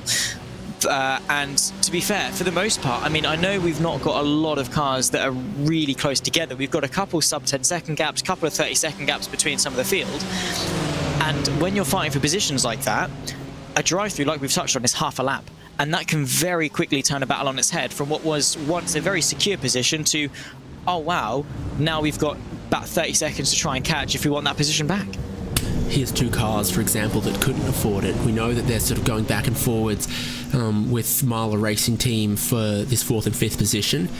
They had a little bit of a strategy advantage that we thought was going to play out to them taking the position in the end. Kvernbach spun. Elias Reicher is now in the car as of the last stop in the number 10 Marla Racing Team. But either of these Williams cars get the drive-through, and they are going to be behind Marla Racing Team. We saw Sotomuto in the trailing car of this dynamic duo, the Williams Esports Racing Prodigy car with the sort of light blue teal going on. He stepped out wide in Stavilo, and that could have been 1 incident point. Again, we don't know how many they've got in the pocket. Redline doesn't know how many BS have got. BS might not know how many Redline have got. Unless the team is shouting it from the rooftop or got it on their stream or something, there's no way to know until you see that black flag out at 100 for your rivals, and perhaps you don't want your rivals to know that you're on 97.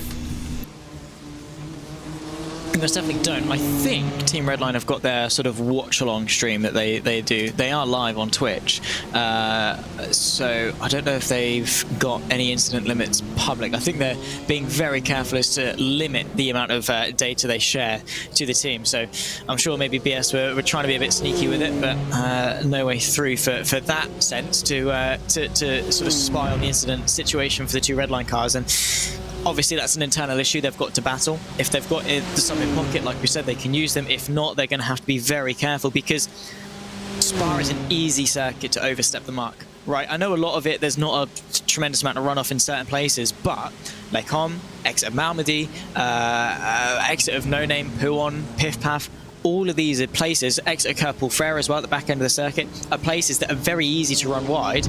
And after 21 hours, if you've not already got a drive-through, you're probably getting close to one. Just naturally, as the race goes on, you make a small mistake, you get tired, you run wide. Incidents add up very quickly, and at this stage you cannot afford the top three, especially if we get a drive-through.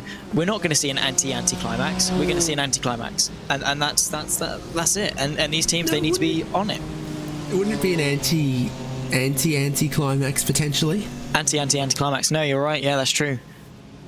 The triple negative. Let's stop before we get ahead of ourselves on that one. But yeah. No, you're absolutely right. With the sort of 1 minute penalty that a drive-through is, any cars that are within a minute of each other, hello, your race leader Florian Lebigra getting a little excited there.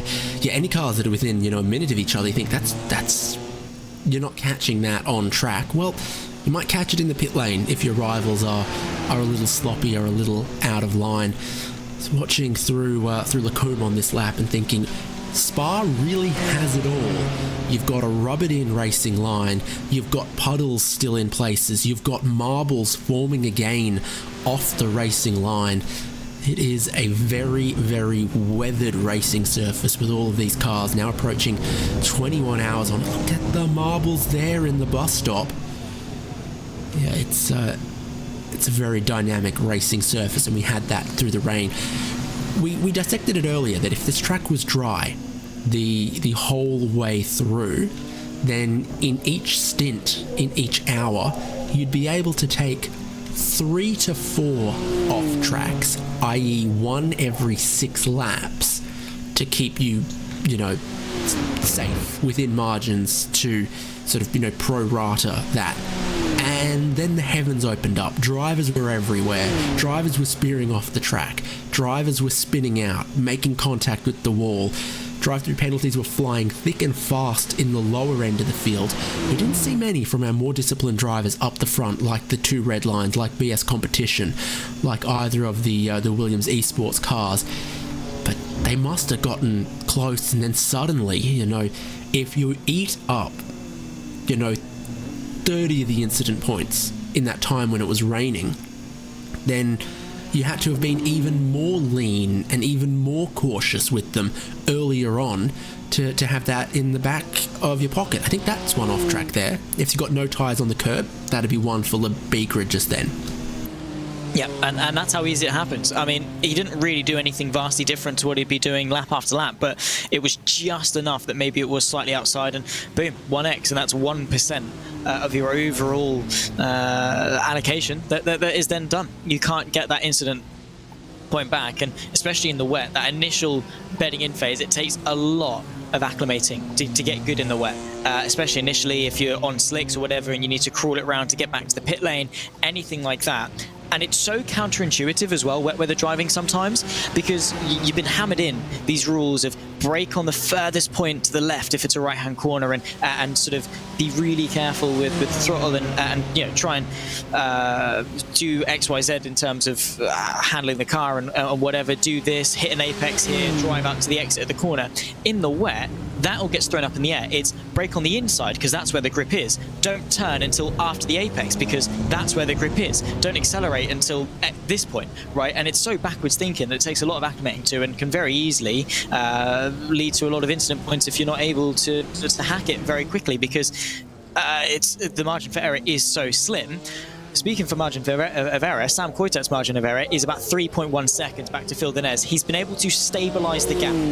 Phil Denez is not closing anywhere near as much as he was in the previous stint. Sam Coitet has been able to find some time to, as I say, at the very least, stabilise the gap back to third. It's been such an exciting race. It was so closely contested in the first half. The rain, so exciting, but delivered some gaps when the chaos, inevitably meant that some teams lost time while others didn't. We still got underneath 10 seconds to cover our top 3 heading into the final 3 hours. Zach, your drivers and cars to watch, what's gonna unfold that people should stick around and watch unfold? What's the scenario? What's your predictions? I don't know about predictions because I'm going to sit on the fence. It's fine. Just give us a one to watch in the final 3 hours. One to watch because again, Phil Denez definitely is a one to watch. Teams to watch: Williams, definitely. Parker White, Sotomuto have been working together fantastically, and hopefully that camaraderie will continue to the end. Redline as well. How are they going to be able to get on? I would back them. At least one of those cars is probably going to win. Which one is it going to be, and which one is going to lose out to Phil Denez, unless the 89 wins? Because, again, we don't know. It could go either way. And that's the beauty of this race. 24 hours of racing, and 21 hours in, we still don't know who's going to win. Well, I think my one to watch in the final 3 hours is track limits, drive-through penalties, splashing 60s.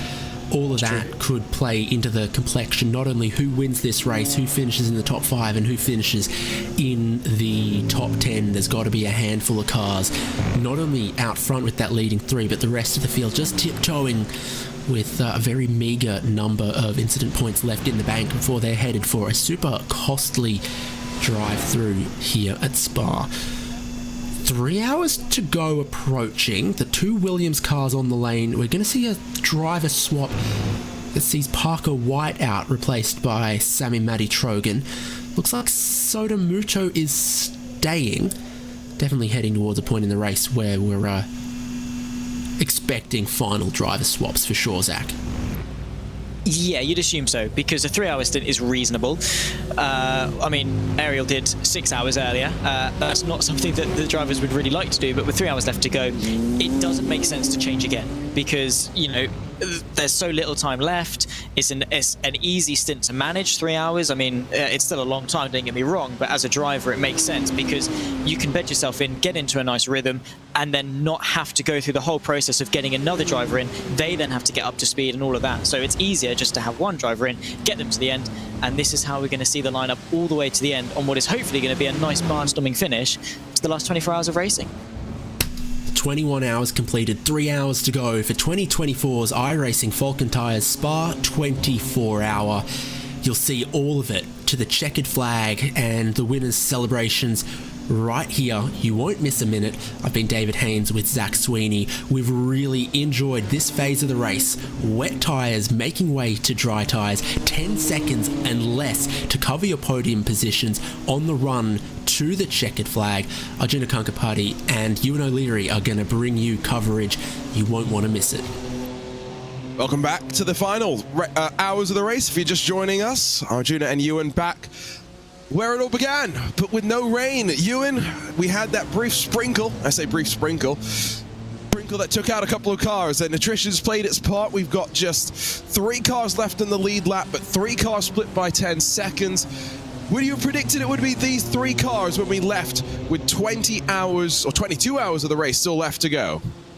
Well, no. The car you asked me to pick is now 2 laps down, and we're looking at it at the moment in 5th place, so that's good. But no, I think it would be a bit of a stretch to say that you could pluck these 3 cars out. I think it would have been a fairly safe assumption to assume that one of the... If you were told about this situation 21 hours ago, you would have assumed that at least one of the red lines were there. The fact is they've got both of them there. That's great news for them and a great sort of marker of what they've done throughout this race, to be honest. And he called it a brief sprinkle as well. I think you're slightly underselling it, to be honest. It has made up, and it was fairly heavy at one stage, but apart from that, it has made up 1/6 of this race distance that we drove under wet weather conditions.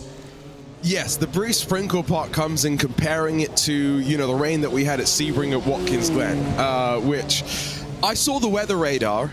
We didn't have that much of what I would call the heavy rain, whereas Sebring and Watkins, we spent quite a lot of the time in the torrential conditions, I would say. There are still some puddles around the track, but for the most part, moisture's gone. We're not really concerned about that. Drivers are running their dry lines at this point. Still watching the Williams Esports teammates run relatively close, but, you know, at this point in time, it's all about the hundreds and the thousands between the three up front. Last lap, it was BMW BS Plus competition, the fastest of the three leaders. And let's not forget that that BS car had a spin going on through the night, lost them at least around 15 seconds. So, you know, I know you never can really do the math in a 24-hour race like that, but, you know, take that one spin out and they're your race leaders right now. That's how quickly this race will change. And again, 3 cars within 10 seconds, as that's the Delatraz Automotive Ferrari having a bit of a moment in front of the second place Ford Mustang for Team Redline. Yeah, that was one of the things you've got to avoid at this stage. We always talk about, or sometimes we get a bit ahead of ourselves and talking about they've already done it. They, you know, the top 3 are settled, but they're certainly not. They're taken out in a crash like that, and so you've got to keep very, very alert for those kind of things. Yeah, I mean. We certainly have seen a drying of the weather here, the drying of the line. You can see on the sides of the circuit that we've got some puddles around.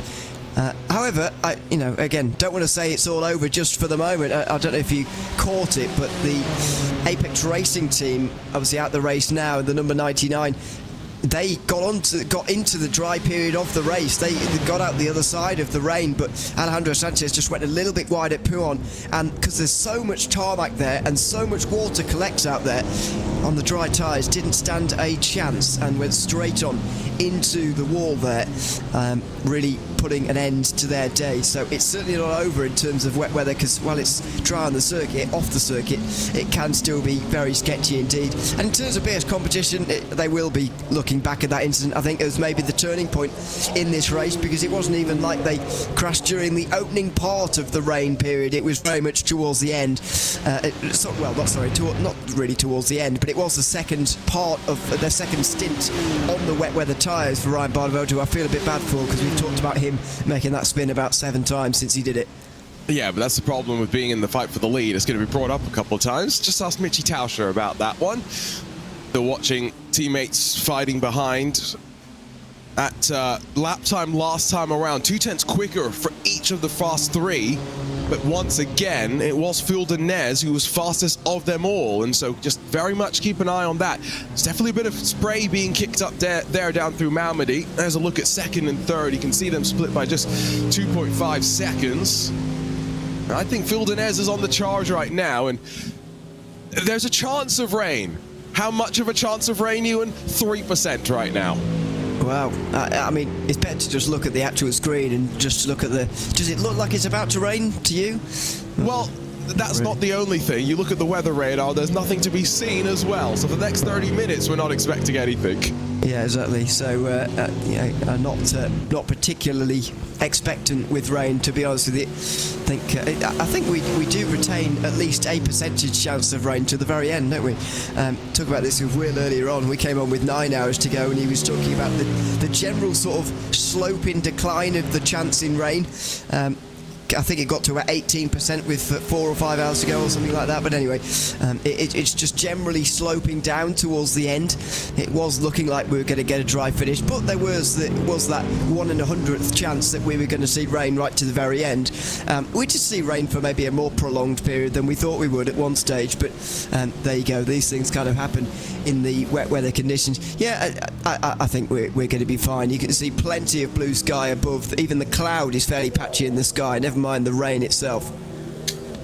Last time by, Dinez once again faster than everybody, but 5 tenths quicker and Sam Coiter in front. Now, remember, Will Chadwick was telling me when we were on just before the halfway mark of this race that he thought that the glut of BMWs that we have in the field maybe not fairly representing the speed of the Ford Mustang, and he was saying that he would have been a bit more likely to have gone for the Mustang than any of the other cars would he have been racing as well. It's just interesting that at this point in the race, as BMWs are coming on quite strong, heard Zach and David talking about the potential for driver changes. Now, I think in the case of all three of these cars, might still have a driver change to be expected. For Lebigra and Dinez, expect them to probably get out of the car in the next stint. They've been in there for 2 or 3 stints respectively. Sam Coiter's been in there for just the 1 stint so far. So are they going to leave him in to do, what, a good 4 odd hours, or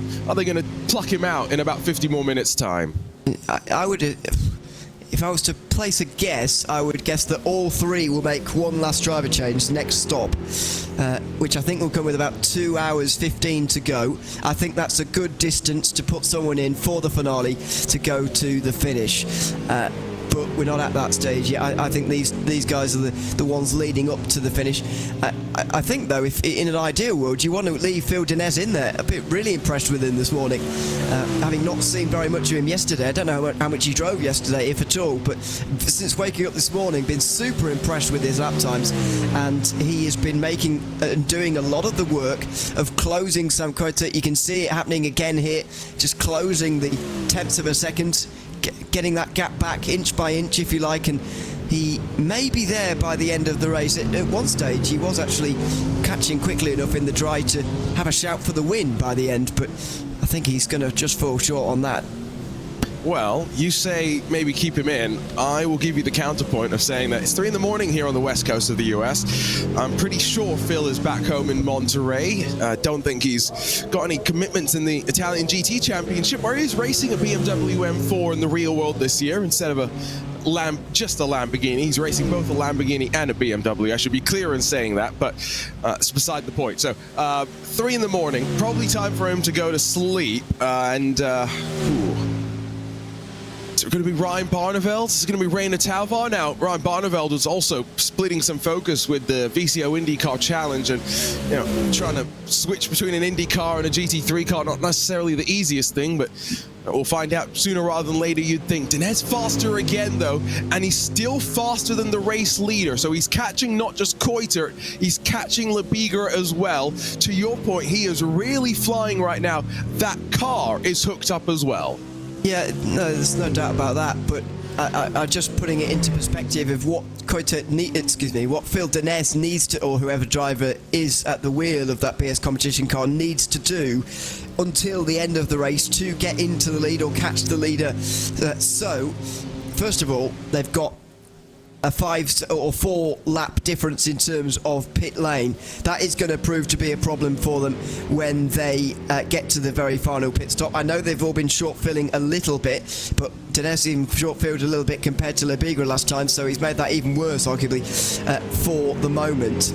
So at 9 seconds, with about 3 hours to go, effectively needs to make up 3 seconds an hour, needs about a second every 20 minutes, and that is roughly a second every 9 laps, 8 laps or so. So we're getting to the stage where he needs more than a tenth a lap. For the last few laps, he has been doing that, but even in that calculation, I've not taken into account the fact that Lebigra needs to put in less fuel than that PS competition car does to get to the end of the race. It's a couple of seconds per lap of fuel that you don't need to put in the car, so that is the ideal situation as these drivers continue to run. You were talking about how difficult it can still be out there on track. Can tell you Alexander Thieber in the Falcon Sim Racing number 33 has had a bit of an issue, I suspect likely relating to running out wide and kicking up some of that moisture and finding out just how slippery parts of the track can be. But down out of La Source once again, it's another lap in the green from Phil Dinez, making full use of his steed at this time to charge to within 9 seconds of your race leader. 7 tenths or so, that's the margin with which you need to get within to enjoy the draft. This is what happened to Thieber. You can definitely see how much spray was being kicked up as he ran out wide. He certainly can. Unfortunately, Falcon have had a difficult day since the rain has fallen. They were very strong in the dry weather, but they only lasted half an hour until their main bullet in the gun, the number 44, which is now back in the top 10 again, eventually crashed at Eau Rouge and dropped from the top 5. Right, they were at the top 20 at worst, but they might be able to salvage a top 10 at the end of the day. It's been disappointing, but again, they're showcasing just how dangerous it can be if you're slightly off the line. The water clearly just building up a little bit in the pockets of AstroTurf on the outside of the pit path chicane, clearly. 1.6 seconds the gap now between those running second and third. Race leader Florian Lebigra trying to respond to the pace from Phil Denez. Remember, slightly lighter car helping him out, yes.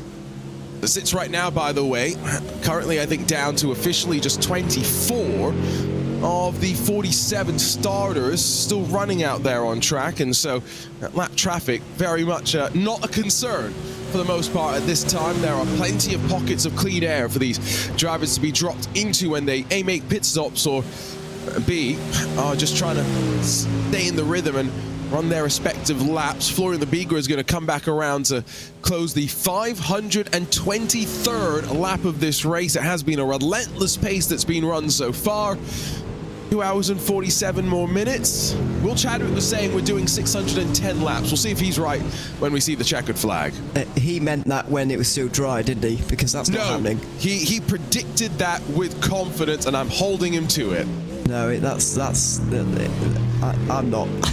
I am. He didn't mean that at all. But it was probably going to be there until around there anyway, until the rain actually fell. I think we are going to get not a million miles away from 600, but I think we're going to be in the sort of 570, 580 sort of range, probably maybe a bit more after this race. Not entirely sure. It used to be very, very simple to work out how many laps were in an iRacing special event. Used to be able to work it out to about an hour. These days, it gets a lot more complicated because obviously rain slows us down. And at worst, by the way, he's talking about the fact it wasn't that sort of heavy rain compared to Sebring or Watkins Glen. We were doing 2-minute 52s at one stage when I got in the booth this morning. That's still not as slow as it could have been, which is crazy. It's absolutely crazy. Driving here in torrential rain, I think it's one of the things that many people probably did when the weather system was officially released to the public. That puddle down the bottom of Eau Rouge, the more you turn up the rain and the intensity, the more standing water there is to deal with. A quarter of a second. Another margin eaten into by Denez from behind as he just continues to work. Now, this is where Sam Coyter's also got a decision to make, right? How hard does he want to fight Ewan? Oh, very, I would say. Not least for himself and hold on to second place for the Mustang, but surely he wants to help his teammate in any way that he can by holding Phil Denez back, because if he lets him straight through, then Denez has got a straight shot at the lead, and as far away as that feels at the moment, the sister team might well look back to them later on in the race if things get a bit close and think, what on earth were you doing? Yeah, but the counterpoint is if they fight hard and cost each other time, does that mean at the end of the race, when maybe the 21 could have come into contention once again, they might not be there? This is what Will and I were kind of discussing as well during the night.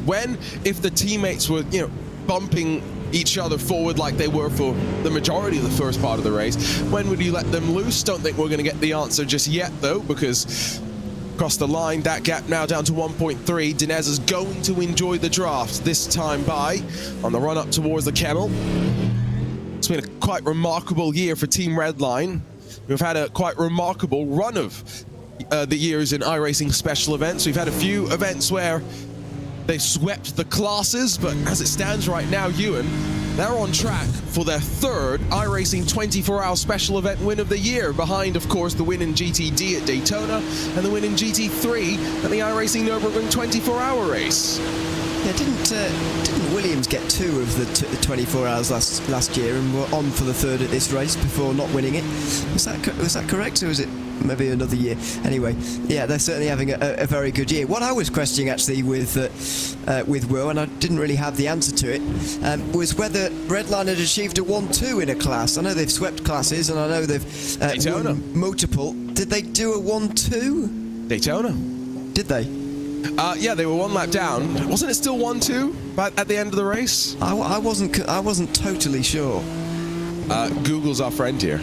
Not ChatGPT, Google. No, that's just fake Google, clearly, as we found out when finding out how old SimRC was yesterday. Oh yeah, no, we tried again with it as well. It did not help. Apex was second at Daytona in GTD, so that interrupts the 1-2. I'm trying to think, because Watkins and Sebring, I don't remember the results off the top of my head, unfortunately. Well, apologies, I was only really thinking about the 24-hour special events. Okay. Sorry, yeah. There you go, answered your question then. Yeah. So it was that disconnection. They'll look back to that, and it felt like a big moment at the time, to be honest, but then we just realised that they'd just go a lap down and just help their teammates even more in that case. So it didn't really change the race in the end, unfortunately. So there you go. That's what happened at Daytona. But as you say, remarkable year, and a sweep of the special events, or a sweep of the 24-hour events anyway, in iRacing. The 3 that has been I've got one held. for you. Go on. 1 and 2 at the Watkins 6-hour race in GTP. Yeah. Oh, GTP, were they? Yeah, and they won GTD. So, I know it's not 24 hours, but I'm trying to give you stuff to juice up your Redlines, your bands. We can't let, Luke Crane have all the fun. Okay, well, to be honest, when we get to these 24-hour races, I only sort of mark them against one another. I kind of feel that as great as the Watkins Glen 6-hour is, and it was a good race this year too, I enjoyed it, but it wasn't, it pales in insignificance really, even to this race, which I would describe as the smallest of the 3, and even so, you've got to do 4 times the work, and some, I would say, to get to the top in this race. And what a battle Redline have going on here. It's interesting you say that, because I know what you mean, but I don't know, for me, Petit Le Mans is one of my favourite special events of the year. I know no idea why. There's no relation to its relevance in the real world or in the sim racing world, but for me that is the biggest special event. I always wanted to win that more than anything. It's just, I don't know what it is. I've got a bit of motorsport fatigue by October, unfortunately, so it sounds like a you problem. You need to watch maybe less motorsport so you can get more excited to see them more. There you go. It's my job. No, see, that's the problem. We've got to get you. See, I know you watch other sports. What other sports excite you around October? Not Nottingham Forest for the most part. Let's be honest. That's pretty depressing, really. Yep, exactly. It's the same as being a West Brom fan. Yeah. Yeah, oh dear, yeah. By the way, I've got a friend, by the way, who went all the way from where we live up here in the northwest to Southampton to watch them lose. Oh, this poor guy. season. At least the trains worked, I hope, to get him back home. Well, after staying a night over, yeah. Oh, okay. He had to stay the night in Southampton as well. That's not great. Yeah. How do you know? You've never been. I applied to Southampton University back in the day. Wow, well done. Well, about 1999 when you were going to... come on. Sorry. We're having fun if you can't tell. 2 hours and 40 minutes. It means we've basically got the length of a regular IMSA WeatherTech Sports Car Championship race, the race length that we'll have for our IMSA esports races at the end of the year when that kicks off once again, and 3 cars within 8 seconds, and then no one else on the leading lap. It's a 2 hour and 40 minute sprint like no other. And you and Dinez in the draft, Koiter looking like he's already thinking defensive as they shape their way through Eau Rouge one more time. Yeah, this could be the moment. If Dinez is serious and PS Competition is serious about winning this race, they do need to make this quick, because even though there is a whole IMSA length race coming up, it's not going to be easy for them to catch Flo and Labiga nevertheless, and they look like they're struggling in terms of legs on the straight. That Ford Mustang is pretty quick, pretty powerful, and Dinez didn't get anywhere near making the move there. We do expect the BMW to have just a little bit more edge in a straight line, but the Mustang there just able to hold on. Dinez looks back to the inside, running down towards Bruxelles. Out wide goes the Mustang, but that's not bad. You can cut back in through the second part of the corner. Set up on the right side. Be careful, though, on some of these curves about how far you dare to push the limits of the track. Remember, a couple of points here and there where we've already seen drivers in recent memory find themselves in issues, but No such qualms for these drivers. 7.7 seconds, the gap between Lebigra and Koiter, and every lap that Dinez will sit behind, it's probably a minimum of 2/10 that he'll lose to the race leader. Yeah, and you can see again the sort of chicanery they're having to do around the puddles here, not making life any easier for these two. But that straight there, that exchange there has made me wonder how is Phil Dinez going to make this work, because the Mustang with a good run, a decent run onto the Kemmel Straight, looked absolutely fine in terms of holding onto that position. Not as good of a run onto the back straight here towards Blanchimont, but is the bus stop going to be a viable overtaking chance here? May well be coming up here now into the final chicane. Problem is the way that corner juts back over onto and you set your car up on the left, there's always going to be a late lunge. I don't think Dinez was willing to take the risk. He's also decided, you know what, maybe not a bad time to come down pit lane. I think we're about to see Dinez out Rainer Talvar jump in, and I was just asking Ewan, when did we expect these drivers to come down pit lane behind the scenes? Well, I'm actually glad Dinez did that, because I would have misled you and said another couple of laps, forgetting of course that he did short fill a little bit during his previous stint, so of course he can't go quite as far as he used to. But Florian Lebigra and Sam Koiter are going to be able to do another few laps, and this is where the problem lies for Sfero Dinez, to be honest. Not least the fact that he will come out with a very high fuel load, and he won't be able to go as quick as the two Redline guys who are on low fuel loads right now, but also the fact that they will put less fuel than him in over the course of these final 3 stops. But I think there's still some optimism in the camp of BS competition as they try and go back-to-back here. After winning last year in the guise of the Team BMW bank entry, Dinez has just hit his marks down in pit lane, and so we're going to get confirmation sooner rather than later. He jumps out. Brian Barneveld that jumps back into the car, not Rainer Talvar like I was somewhat expecting. And so, if I'm looking at these numbers correctly, Talvar and Dinez, 187, 186 laps respectively. It's time for Ryan Barneveld, who's done about 156 laps so far, to come back in. 2 hours and 36 minutes left and push to the very end. Yeah, he'll balance that out quite nicely, actually. Although, he'll probably get over 200 himself, won't he, actually, if he stays into the end. And so he will have done most of the heavy lifting, despite doing the IndyCar race last night as well. So, well, you say doing. Say doing, yeah. Sorry, yeah. But don't want to rub it in. Out over the pit exit line he goes then, and back out onto the circuit. Probably the most treacherous and wet part of the circuit, but it's not even that bad anymore, as the rain is in the rearview mirror by a good few hours now. So 41.7 seconds in the box. That's a full-length pit stop that Redline may well not do. They may well continue to short fill here, especially that number 21 car, now that they know Barneveld went for a 41.7 second stop there. I'm surprised they didn't short fill a bit more. Sorry, I'm transfixed by the radar right now. We have a 22% chance of rain in 15 minutes, and I'm not sure if I'm just that loopy at 3:15 in the morning, or if my weather radar is showing some very, very small light blue touches. I think it's probably just my eyes playing tricks on me at this time in the morning, but if we did get rain, it would not likely be very heavy at this stage. It would really challenge the drivers to adapt to the conditions on the fly, not likely to think about coming in for a set of wet boots to help them pave the way just that little bit more. Back over to Williams Esports and the pair of Samimati Trogan and Sotomuto, the Pit Fit and Racing Prodigy cars, sitting 4th and 5th position. Got some lap traffic behind them, but they've been out on track for 11 laps and counting. No major dramas for them after now sitting 2 laps down due to the cycle of pit stops.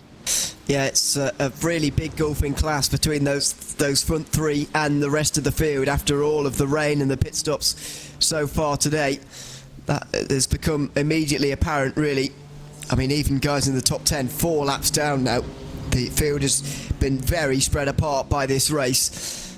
But I think it's sort of this race showing the hierarchy of sim racing almost a little bit, especially in the sports car racing field. 2 red lines at the front. At one stage we had PS Competition, then Marla Racing Team as one in 3rd and 4th, and then we had Williams 5th and 6th in sort of a Noah's Ark formation at the very front, with a couple of PGZs in the top 10 as well.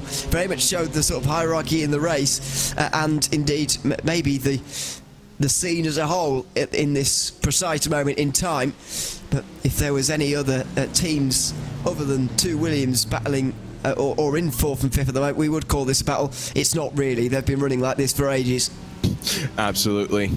It's probably going to stay like this. I don't assume that teammates are going to be let loose. They very much probably want to lock in what would be a decent finish. That Williams Esports, racing prodigy car as well, be quite interesting down the line. Now, it's probably more limited by the iRatings of the respective drivers, but given that Williams Esports obviously drafting Ciro Zambra, Nathan Saxon, Camden Hibbett, and David Dalton Jr., of whom all 3 of the 4 definitely qualified for Racing Prodigy tournaments through iRacing. I think the 4th may have done it on another platform, but it'll be interesting if we can see all 4 of those drivers link up in a top split effort and see if drivers that will compete for Williams Esports in the Prodigy 3 Championship later this year might be jumping into some special events for the team as well. And just scrolling through social media before I jump back onto the broadcast, I saw that Gustavo Ariel's birthday today, and so, he's flying up there towards the front. Happy birthday, Gustavo. Yeah, he started off his birthday very well, by the way. You probably weren't watching at the time, but... I think I might have been sleeping. You were probably sleeping, yeah, fairly. When and this is a confusing thing, when the track was drying out, I was with Will, obviously, on commentary, and we handed over... The wets were still on at that stage, and Gustavo Ariel was smashing everybody. Absolutely smashing them at the park, and he was a lot quicker than almost everybody out on the circuit. However, when it started to dry, when he had to put dry tyres on, and it was sort of a damp circuit, but good enough for dries, then started to lose an awful lot of time, and that didn't just stop with him getting out the car either, but for whatever reason, dries on a dampish circuit really did not suit the Mustang at all. Now, I can't say whether that is actually the Mustang or whether it's that car or what it was, because there were no other Mustangs anywhere near them. However, they just absolutely shipped time, like no end. And shipped time. Yes, that's what I said. And that's left them where they are, 7.5 seconds behind and off the lead. Love that. Ship time. Gonna steal that one from you. Well, we were talking BOP at the start, right? And how do you even BOP cars in a race where rain is gonna be an impact, right? Because you're trying to BOP so many different scenarios. Is it going to be light rain, medium rain, heavy rain? What happens when it's drying? Those crossover points. And like you mentioned, if it is just maybe that Mustang struggling to put some temperature into the tires in the damp conditions where it's still relatively cool, you can't put much energy through the car. Something that you've got to keep in mind with your choice of car. And so if there was more rain, something Will was saying is maybe there would have been some other cars, Ferrari included, that might have been a bit more of a viable option. Maybe the Porsche, of course, known for putting the weight on the rear axle, helping to get a bit more traction in the damp conditions. Maybe a bit more heavy rain could have favored that car. Times, by the way, Sam Coytett last time by 2:17.816. That's going to be about 7/10 quicker than Ryan Barneveld behind with the heavier fuel tank. So that's what you were saying in terms of the slight compromise that the 89's now dealing with, waiting to see the two Redline teammates from the front come back down to the box. They're on light fuel. They're making full use of it as well.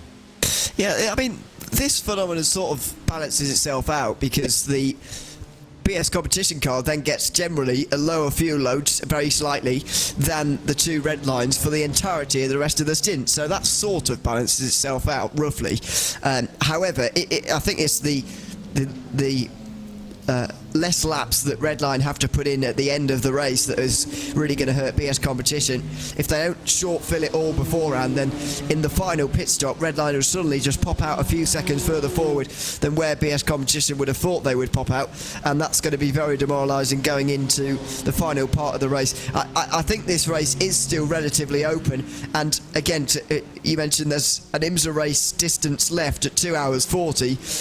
in some of the IMSA races we're going to have later on over the winter, I would hazard a guess that, oh dear, we got someone off. I would hazard a guess that at some stage in those races there'll be bigger gaps than the top 3 covered by 8 seconds, so we shouldn't be too displeased with what we've got here.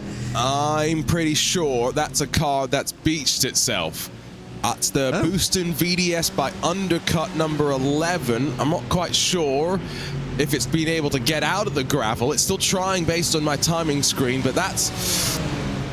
Now, so he was careful in avoiding the unsafe rejoin, but the act of stopping the car, now I'm sure there's some wet grass, there's a wet white line that he's still dealing with there. Front tires aren't giving him any assistance.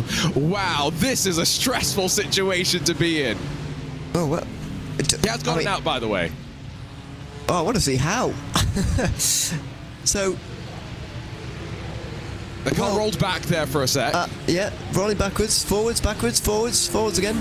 Here we go. No, not really getting anywhere here, are we? Ah, there we go. Oh, but now he's... okay, so gravel has got more grip than grass is what we've just figured out. Well, it stays very compact in rain, doesn't it? Or it sort of compacts a bit more in rain, so it's actually not quite as sinkable as it is in the dry. Sometimes you can get very stuck in gravel in the dry, but it isn't too bad once it's been rained on. As you say, it's grass you really do have to worry about. Here we go. Redline teammates both in pit lane, and driver change. Going to see Diogo Pinto take over from Florian Lebigra. Lebigra was on qualifying duties yesterday for the Porsche Tag Heuer Esports Super Cup qualifying series, so another one of the drivers with split focus. Does seem as though Sam Coiter only being in the car for an hour. He's going to stay in for at least another hour. We'll see if he goes to the end from here, though. Pinto sits and waits. Fuel just being topped off already for Pirelli's being put onto that car, and now as he revs up the engine, releases himself off the limiter. Not far behind, I've got to say. Coiter with a much shorter fill, trying to link up, trying to get the teammates together. It's about 8 seconds shorter in the box. It's still Redline 1 and 2, but now as they emerge from pit exit, get your cameras out. They're right in touching distance from one another. They are running together again, so 10 seconds the margin. They've basically set BS Competition the task for the remainder of the race. They've basically set their stall out and said, this is sort of what we've got for the remainder of the race. We're going to work together. Can you catch us or not? 10.7 seconds, 10.6 as it normalises at about 10.5 with 3 and a bit, or 2 and a bit, sorry, stints remaining in the race. It's a very, very big ask of Ryan Barneveld to catch that level of time of roughly 5 seconds a stint. That is huge, really. My suspicion, you brought up Ryan Barneveld. Maybe they also just were thinking, we don't want to give any semblance of draft to the 89 car for the rest of the race. Maybe let's just pull the 21 a little bit further forward. Yes, now it's going to probably have a bit more of a long pit stop in each of the 2 stops remaining. Might not be an even 30 seconds, but even if it is 30 seconds, that's enough time to change 4 tires, do your driver change, and hopefully put enough fuel in to get you to your next point in the race. So keep that in mind. Team PGZ also with a 36-second pit stop. At that point where you can start cutting off a little bit of the time if you've been saving up over the course of the race before. It does mean now that Mustang's going to be a lot lighter. Is that going to mean it's the one that pulls the string and leads its sister car around? Have to wait and find out probably next time up towards the Camel, because at the line at the end of lap 532, it's going to be BMW M Team Redline still on top. Diogo Pinto now behind the wheel, and its sister car behind at the end of the lap. It's probably a good idea for the Mustang to go through and pull the BMW along, but not sure whether they will elect to do that or not, really.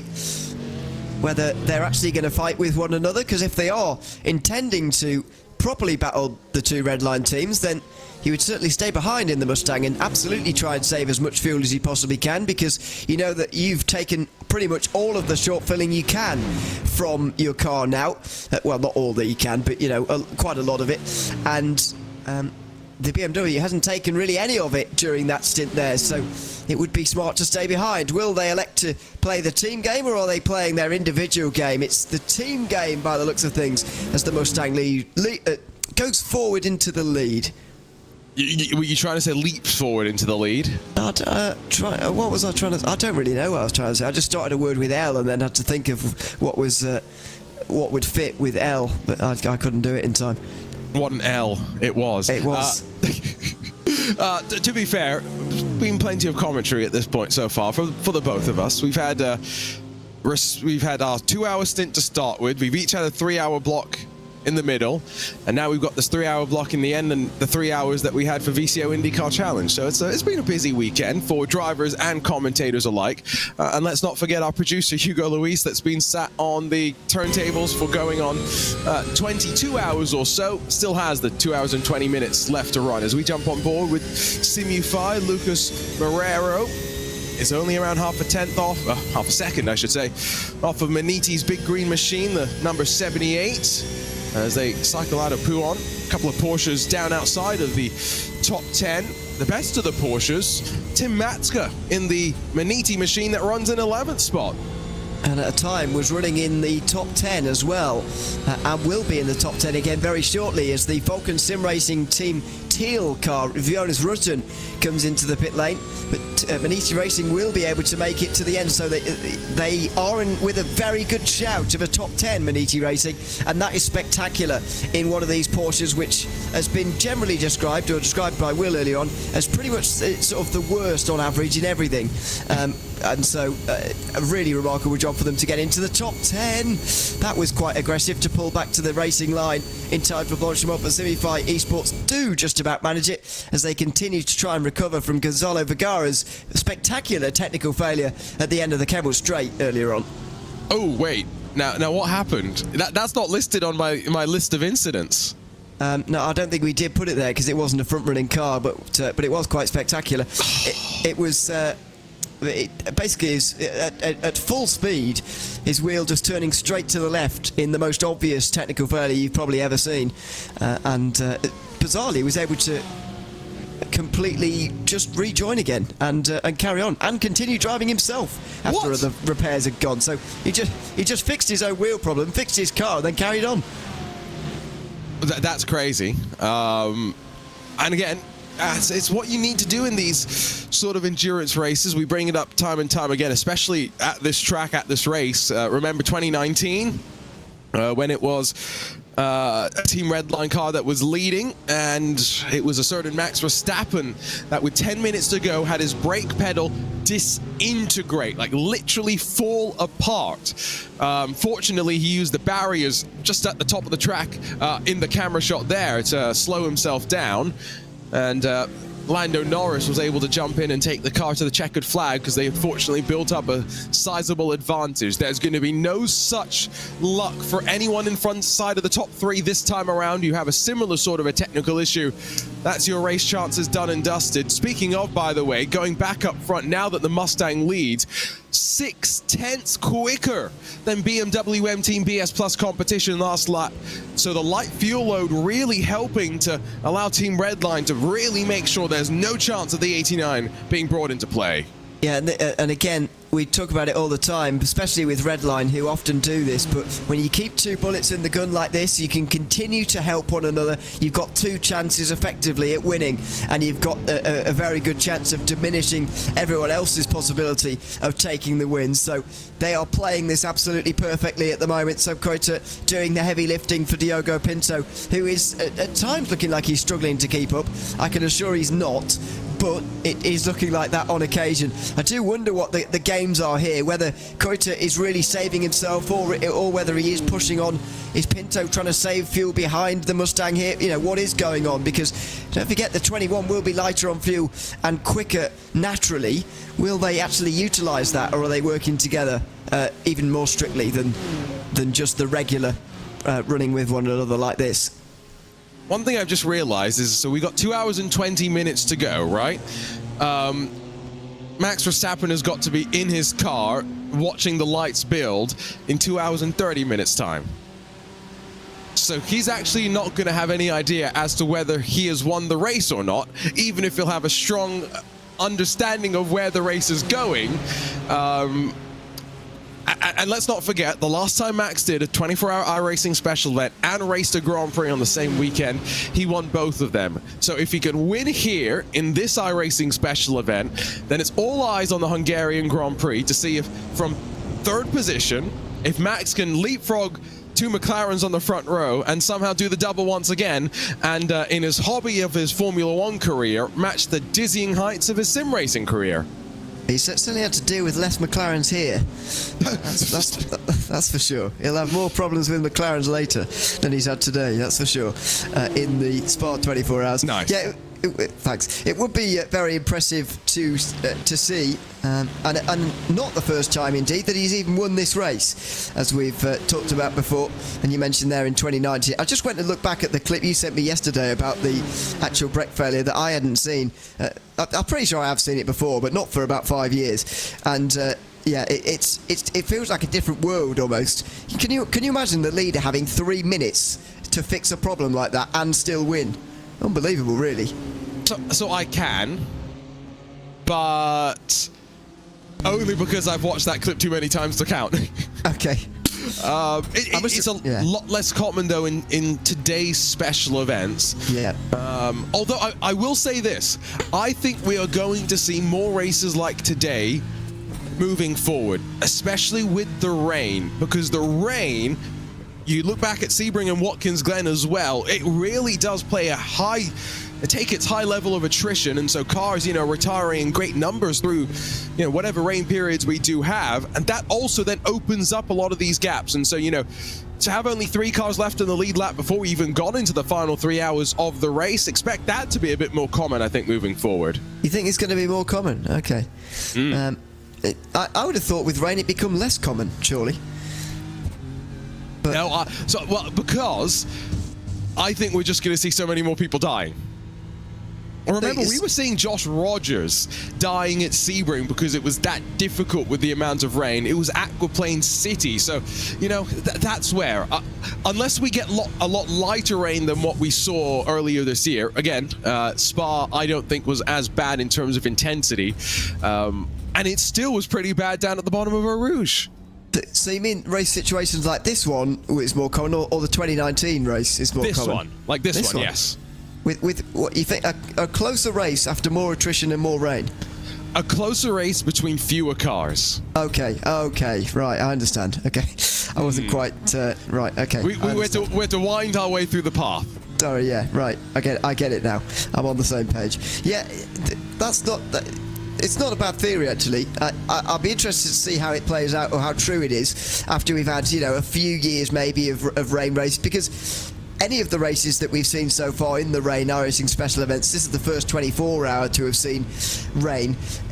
These could have been coincidence one-offs. We might never see anything like this again. We might see this as the norm going forward. We just don't know because it's the first one. So it'll be interesting to see in a few years just quite what becomes the norm. But then again, we've not seen rain at Daytona or Nürburgring yet as 24 hours. We might be waiting a few years yet to see rain there. Daytona will definitely see it next year. You think? Yeah, oh yeah. All 3 cars have it. If it's enabled for the other IMSA special events, we'll definitely have it for Daytona. Nürburgring, the question was touring car. Sorry, go ahead. I meant as in, is it going to rain or not? Like physically, will it be a rainy day? Oh, yes. No, I'm willing to guarantee that most special events at this point will have rain moving forward. It's not uncommon for Daytona, let's not forget as well. I speak from personal experience there, having had the chance to go visit the race earlier this year and see the GTPs, LMP2s, and GTDs fight their way through the rain.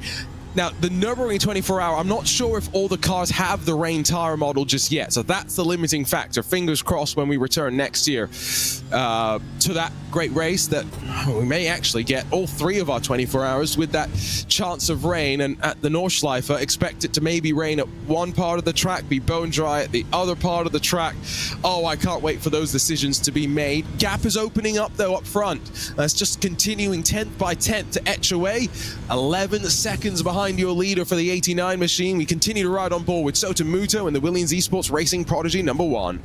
Yeah, they're trying to make their way through and do so. But Williams have had a good day in the end here. Just over 2 hours to go. They've got two of their 3 inside the top 5. The Williams Gaming Club car fell by the wayside with a disconnection in the early morning over here in Europe. Vasilis Beliziotis was at the wheel at the time. Not sure whether it was his fault or whether he was trying to rescue the car, but it was certainly a disconnection that saw them out of the race, because we didn't see them go off anywhere, despite the fact it was raining, I think, at the time. So they've been left with 2 cars. They've placed them both in the top 5, though. A slightly remarkable statistic, really, that this is one of the races Williams have never won, and looks like that run is going to continue. Yeah, well, it's also a race that, well, only Redline / Pure Racing Team and VRS Coanda have won multiple times. Of course, when you look back over some of the multiple time winners, there's only the likes of Max Benneker, Alexander Voss that before 2021 had won the race multiple times. So it's definitely not been an easy race to survive, especially, I guess, because 50 GT3 cars, single class, very different sort of an affair to the traffic management expected in some of our prototype races. What I am doing behind the scenes, Ewan, is trying to go through almost 10 years now of iRacing special events to see if there is any team that has won all the 24-hour races in a single year right now. So we'll see. It's going to take me some time. There's a lot of digging to go through, but I will report back when I hopefully have an answer. That's all right. From memory, I think Williams got closest to when they were when they won the first 2 last year, but we'll see on that front. Yeah, I can tell you're searching through documents, because Hugo's trying to show you Vergara's crash and you weren't looking. Oh, sorry, Hugo. Sorry to break the fourth wall here on this broadcast, but here you go. Oh, here we go again. And that's a Simify car, so hard left-hand down. That's definitely not Gonzalo Vergara. No? No, it's Gonzalo Vergara. He's in the Maniti car, isn't he? I thought he was. I didn't think so, but anyway, I could be going a bit mad, but I'm fairly sure he's a Simify driver and not a Maniti driver. Could be. Now I'm going back to try and scratch through my own memory at this point and through the lap charts. No, you are right. Gonzalo Vergara is in that Simify car today. And so there's the question. Do we trust Hugo Luis, who's been behind production for 22 hours, seen it all, but memory maybe starting to fade, or Ewan O'Leary, who's not been here for all 22 hours, but has had a little bit of sleep. For that. And was here for that, so... Well, yeah, I've been for more sleep than Hugo, for sure. So, yeah, it depends who you trust. Hugo's going with the iRacing menu, so so he just says boom and he thinks he's won. Well, okay, fine. I don't know. Ooh, who do I trust here? I mean, mate, I could be swayed to Lucas Perez, which is what Hugo says it is. If you can be swayed, it means you're not very confident in your own opinion. No, I thought I was, but he's just brought out, physical hardware evidence. So the odds are stacking against me now, really. Oh, that is true. Just for confirmation, by the way, one thing I can confirm is only teams that have ever won this race multiple times are Team Redline and VRS Coanda. 2022 was Coanda's, 2023 was BMW Banks. So if Redline is able to grab the victory, it'll be their first time winning this race since 2021. And technically, counting their pure racing team allegiance and alliance that first started technically back around 2019, it's going to be their 4th win in this race, which first, let's not forget, began in 2015. And if you can think back all of those years, that was not just a sports car race. We had prototypes in the first ever iRacing Spa 24 hours. We did back in 2015. 2015, have I got that right? Yeah, technically that wasn't an official iRacing special event. That was the Race Spot 24 Hours of Spa, the first ever 24-hour race broadcasted on iRacing. Oh, well done. Yeah, very good. Yeah, I wasn't around back then. Yes. Were you born back then? Thanks. Just Zach had to do it. Sorry. Although joking aside, he was in primary school, so that's scary. Anyway, that's separate. yeah, it was, I guess, slightly separate from the real 24 Hours of Spa anyway, because it's, always been a GT3 race only in real life, whereas that wasn't, so it's difficult to say whether that would count or not. This could be quite important for the final spot inside the top 10. Falcon Sim Racing have been making some real inroads here in the final hours of this race. They try and salvage something from what's eventually going to be a bit of a disappointment, to be honest, compared to where they started this race and where they were running early on in this race. But they're knocking on the door of a top 10 again here at the expense of the only Porsche, and in fact one of only two cars that is not a BMW in the top 10. Yes, but it was a short fill from Leandro Antarutti. It was a almost 20 seconds shorter stop than Tim Matska, so expect that to be a swing that maybe pendulums back around in the subsequent pit stops. That BMW looking feisty. They will grab position because the World Sim Racing number 23 BMW M4 GT3 car is sitting in pit lane. Alexander Davidson is going to be jumping into that entry right now. And so out of last source, punch the throttle. Not going to lift now for 2 kilometers or so.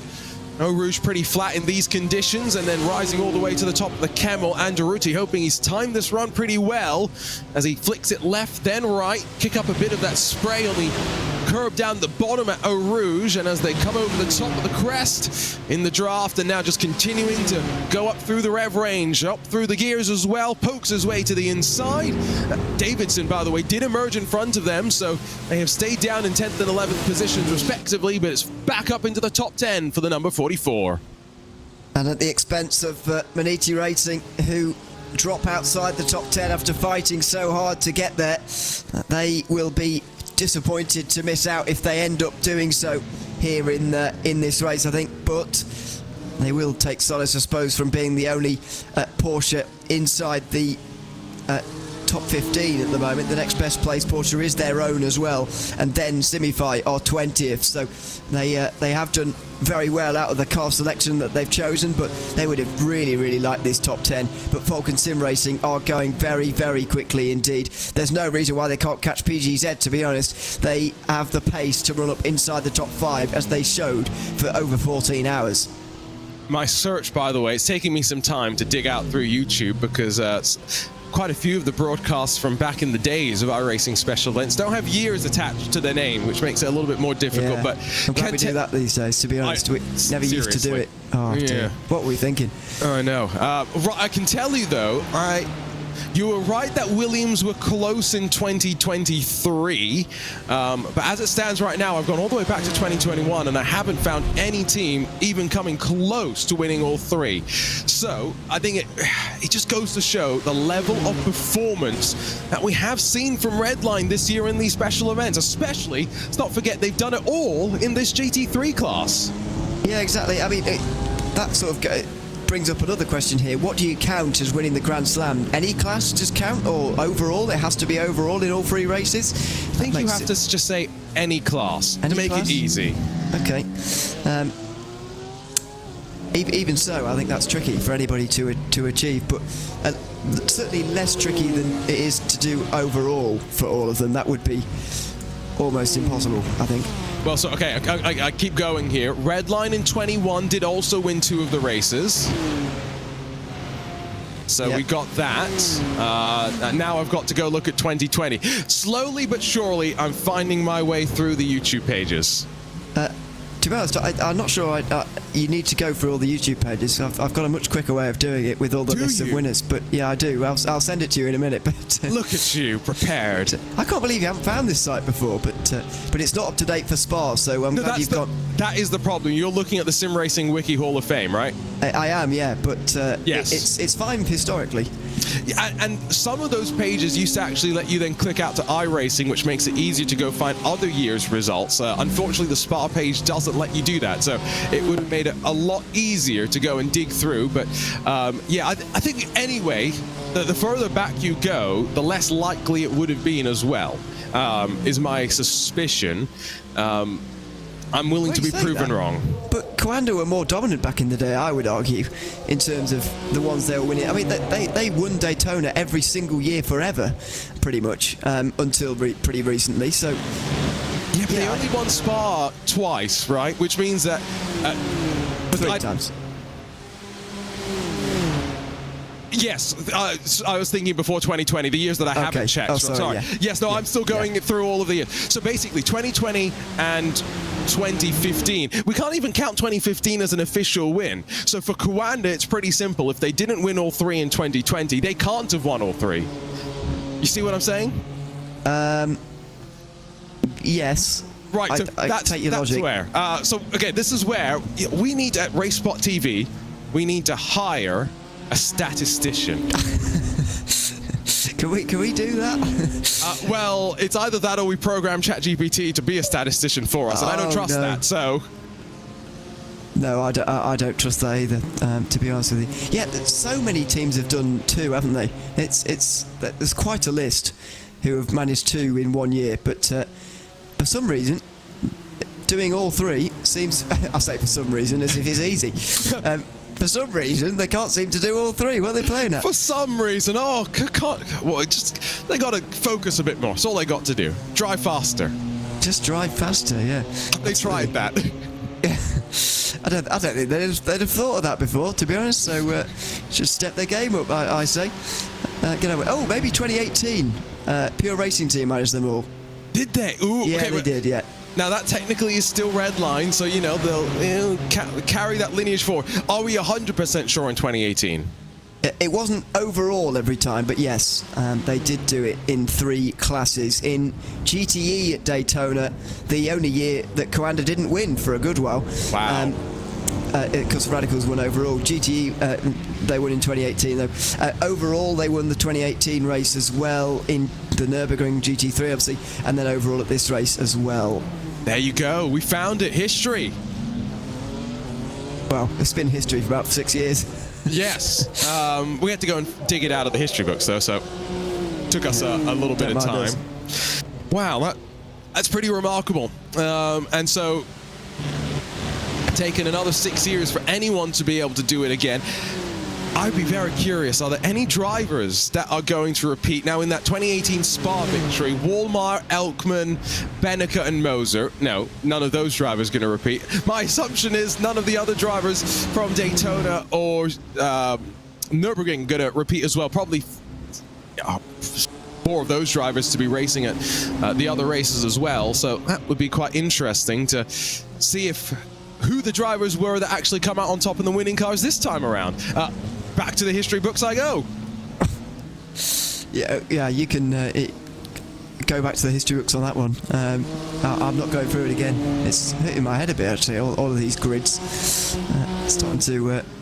There's too many races, I'm telling you. Yeah, too many races. I say there's never too many races. I did to say earlier that I get motorsport fatigue by October. So there you go. There you go. You self-admitted your point. So GTD at Daytona was this one I remember. It was Verstappen. Ooh, I don't remember, do I? Verstappen, Vecchio. Steinbratton was in the car at one point, wasn't he? Man, I'm really trying to test my memory. I stayed up for way too long in that race as well. I should not be trying to trust myself on this one. I think they had a three-driver lineup, though. GTD Redline this year, yes. Yes, yeah. Three drivers, Steinbratton, Vecchio, and who's the third one? That Formula One world champion, Max Verstappen? Yes, it was, yeah. So that was the 3-4 for Daytona. Yeah, I'd forgotten that Verstappen had won the Daytona, to be honest. Do you know what I just realised? Sorry to cut you off. Max Verstappen's on course to win all 3 special events this year, as well as Sotomuto and Sammy Matitrogan finally swap around. Nobody else is, by the way. Literally no one else. Exactly. That's just silly, isn't it? We should have worked this out about 22 hours ago, but anyway, these are the kind of things that happen when you get so deep into the race. Yeah. Right, because Diogo Pinto, Florian Lebigra, I remember they were in the car for the Nürburgring 24-hour, alongside Verstappen, of course, as well. Don't remember if they have to have had another driver, given that Verstappen only did a couple of hours here and there. But yeah, no, I don't recall it being Johnny or Ole in that particular car. So, right, I'm going to have to go and actually tease this one out. But I've just blown my own mind. Yeah. I bet nobody in the F1 paddock's going to ask him about that later, are they? Sky Sports, where's your journalism? Come on. Forget about the Hungarian Grand Prix win you just had, Max. What about the Grand Slam of iRacing 24 hours you've won this year? How do you feel about that? Yeah, there you go. It's quite an achievement, if indeed he can achieve it. And I'll check again whether he's the only driver to have done it, but I don't think he is, because no, indeed he's not. No, he's Jonas not. Wilmar was everywhere back in 2018, and so won all three along with Max Benneker, and they did it with a varying list of teammates. So that would be, confirmed by the way, it was Chris Lullum alongside Diogo Pinto, Florian Lebiger and Max Verstappen at the iRacing Nürburgring 24 hours. So Team Redline would technically, I guess, for the second time, win all three 24-hour races this year on the iRacing special event calendar. Max Verstappen would become just the third driver to win all three special event 24-hour races in a single calendar year as well. So that's a couple of the things that we'll keep an eye on. The reason the Williams teammates, by the way, swapped around was pit stop for Trogan in the 150. He's just left pit lane. It was a full service for him, though, 41 seconds. Now, do remember that they're basically needing full service because they're coming in at the top of the hour. They're not in a position, Ewan, where they can really shave time off the pit stops. I was going to say, if they've been short filling since the rain for whatever reason, and they've misjudged it a bit because they've given themselves not very much room to play with at all now in the final 120 minutes of this race. So not really sure why they've done that to themselves, if indeed they have. If that's just where they've ended up, then fair enough, because you can't help it with the way that strategy works, especially throughout a rain period. But that's unnecessarily close for them, really. And with just 2 hours to go, they're going to need that full stop that they've just executed there and one more full 41-second stop. Otherwise, they'll need a splash, and you really want to avoid that here.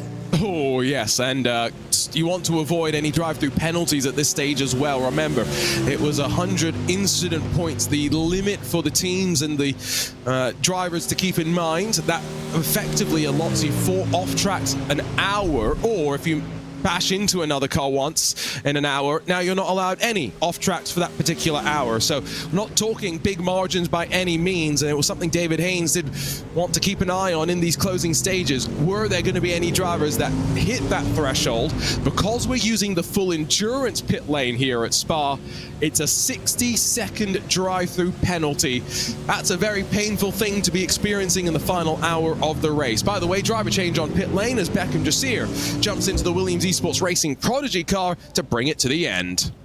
Yeah, this is, as I said earlier, the time where you need to make your final driver changes if you're going to do another one before the end of the race. By the way, I'm not sure if this is Beckham Jasir's first race as a full Williams Esports driver, but he used to be in the Academy cars. Wonder when he moved up. I don't remember seeing when he moved up, to be honest, but it would have been recently. I think the Williams guys in chat were saying this is his first official race as a full-time member of the Williams Esports team. But I'm pretty sure I've seen him make a couple of one-off appearances here and there for the main Williams Esports team. It's great to see the progression, though. I remember when he left fiercely forward to join up with the Williams Academy squad. He's now going to link up with his teammate Sami Matti Trogan. Although we do have a fight for fourth brewing as well, because Elias Riker in the Mahler Racing team number 10, a slightly shorter pit stop of their own has put them in front on track, and look at that, 3 cars fighting for 4th position, albeit, yes, 2 laps down at this time in the race. Yeah, and the Mahler Racing team are not going to make it to the end either with their previous stop. They still need 2 more stops, including what might well be a splash and dash. They've just got to hope that Williams Esports run too hard and run out of fuel in that battle, and then maybe they could take over in 4th place, but even then it would be quite a stretch for them. And what we could see, though, because Mahler Racing team have another 15 laps or so out on the circuit, we could see quite a nice battle between these 3 cars for 4th place. Yeah, Mahler right on the wrong side of that window to try and avoid a splash and dash at the end. Going to be curious to see what sort of magic they can try conquer their sister car, the BMW M Team BS competition entry. Now officially 11.3 seconds off of the race lead. Sam Coiter in that Ford Mustang. Remember, short filling about 13 laps ago, helping to extend the lead for Diogo Pinto in the BMW M Team Redline entry. See how pit stop cycles shake out for them. probably beginning in around 6 laps time or 6 lap time or so for Coiter. Another 10 laps at least for Pinto just tucked in behind. And I apologize for any of you hoping for a chance of rain. Only a 1% chance for the rest of this race. Oh dear, not looking likely in that case. Isn't there a 1% chance always, or does it go to 0? No, there is a brief period where it goes to 1% for 30 minutes, then it goes to 0%, and then it goes back to 1%. Wow, really ramps up there towards the end. So you never know. 1 in 100th chance of when you put it like that. To be fair, it makes it seem quite likely. 1 in 100 chances. Because if you wonder how many 24-hour races we've commentated or watched in our time, you know, it's getting towards 100. Oh, let's not talk about that. I don't want to think about that. Oh no, that's a scary proposition. I've commentated on too many 24-hour races at this point in the last 4 years. Not enough. No, I've done enough. There's never enough. No, I've done enough. See, you usually get some. You usually get some proper sleep during 24-hour races, for the most part. Yeah, some better than others. I've had a pretty good time this time, yeah. I know, I made sure of it. Yeah. Well, I can't say my sleeping strategy went entirely to plan, but it was, you know, good for a 24-hour race. Hey, is that my fault as the guy that built the commentator schedule, or your fault as the commentator that failed to sleep? It's not really anybody's fault. I just woke up at 2 in the morning, wide awake. When did you have to start commentating again? Sorry? When did you have to start commentating? Oh, about 10 to 5. So, there you go. You got up 3 hours before you needed to. But I couldn't fall asleep again for the life of me. I was trying. And then, of course, I saw the race, and I heard David say, you know, it's about to rain, so I thought, all right, I better watch this then. And then, you know, at that point, you sort of glued, and then you can't really, I can't really fall back to sleep again. See, that's dangerous. You got to make sure, this is what I've learned. As soon as I finished my second stint yesterday, so we had 12 hours to go, turned off myself in TeamSpeak so I couldn't hear anything coming through the broadcast. Went and grabbed some McDonald's for dinner. It was a very quick McChicken, just trying to get something to eat. And then I fell asleep very promptly on my couch for about 4 hours. Woke up, messaged Hugo and went, I'm going to go to actual sleep in my actual bed. And then woke back up after a nice healthy 3 and a bit hours of sleep, 20 minutes before I had to get back into the broadcast booth at 2:50 in the morning. So I've had more sleep than some of the drivers, I bet. Yeah, you sound like you've had a decent sleep there, even more than me somehow. But yeah, exactly. I'm not saying I'm not willing to go back later after this, but we'll see about that later on. But yeah, it's always difficult really, because when I do wake up in the night, just as you do, and there's a 24-hour race going on, I do often have a quick look about what's going on. I don't often go straight to sleep. I'm just interested into what's happened, to be honest, especially because you've missed out on so much. You know, anything could have happened in the meantime, and you wouldn't have a clue. No, that is the danger with what the strategy I proposed is, right? Basically, from 12 hours to go to 3 hours to go, I had no concept of what was happening in the race, and I had 15 minutes after I woke up to try and figure out what had happened, which is where a very helpful list of events that our commentators keep track of. That helps, but also, just being honest, social media. That's where I found out it's Gustavo Ariel's birthday. So Instagram, Twitter, X, whatever I'm meant to call it now, just poking our way through. An hour and 50 odd minutes still left to go, though. At margin back to Ryan Barneveld, just extending lap by lap by lap. This is a pretty intense part of the race for that number 89 car. No help being given, and it's pedal to the metal, just go, go, go, go, go, and trying to shrink down that advantage, but to no avail just yet. 15 laps complete for Sam Coiter in that Team Redline car. Remember, expecting them to be down to the pit lane earliest of them all.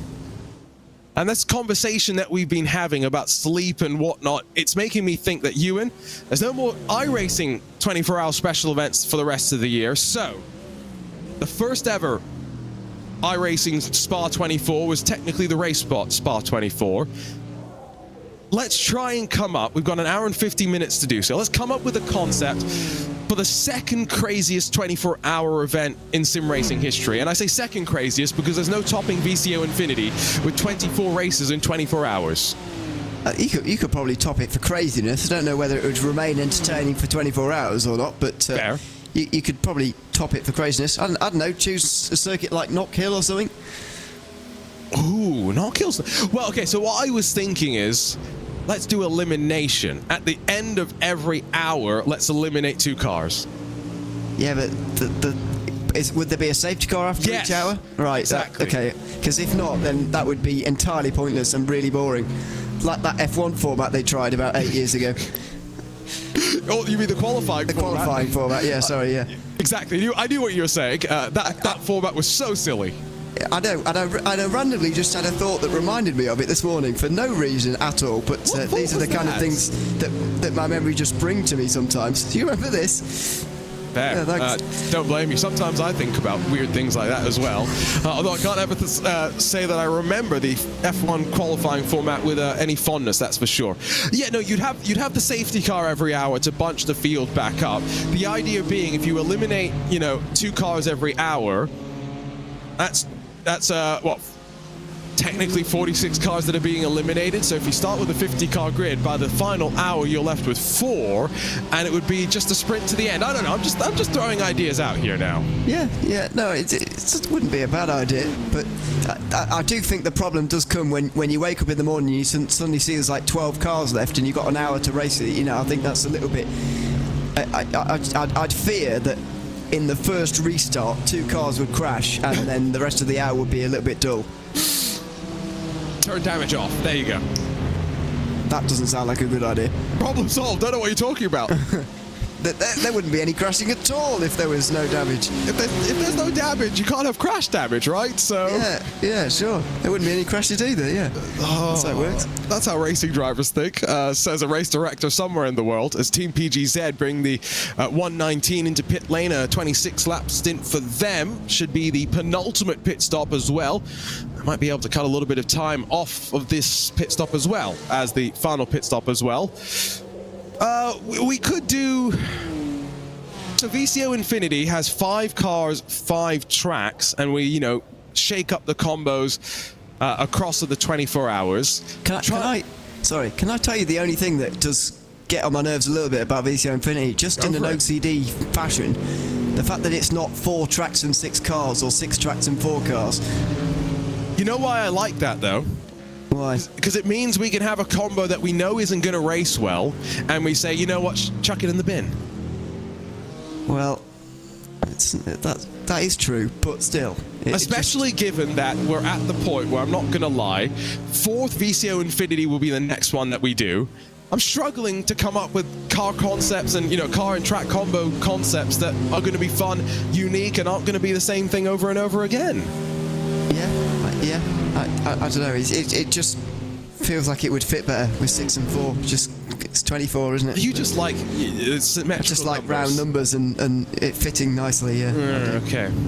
I see what you're doing. But I like that idea of changing tracks. So potentially, what we could do is instead of breaking it up into 24 races, because that is quite something. Maybe we split it up into 4 6-hour races at different... I don't know. I like the idea of doing different things for 24 hours and then playing God with the weatherman and really tailoring a forecast to make the driver's life as difficult as possible. Yeah, we saw a little bit of rain this time, VCO Infinity. I can't remember how many rain races we got in the end. 3 of them or something. I was going to guess 3, but I didn't have the stats on that. I should have written it down, to be honest, on my stat sheet, but even so, that's not getting dug out for this broadcast. So we'll leave that. But it was good to finally get that, and yeah, we'll see how rain can play a factor in the future as well, because that does open a lot more possibilities, not just for that kind of thing, but for all the events in iRacing now. The rain just adds that new dimension to everything.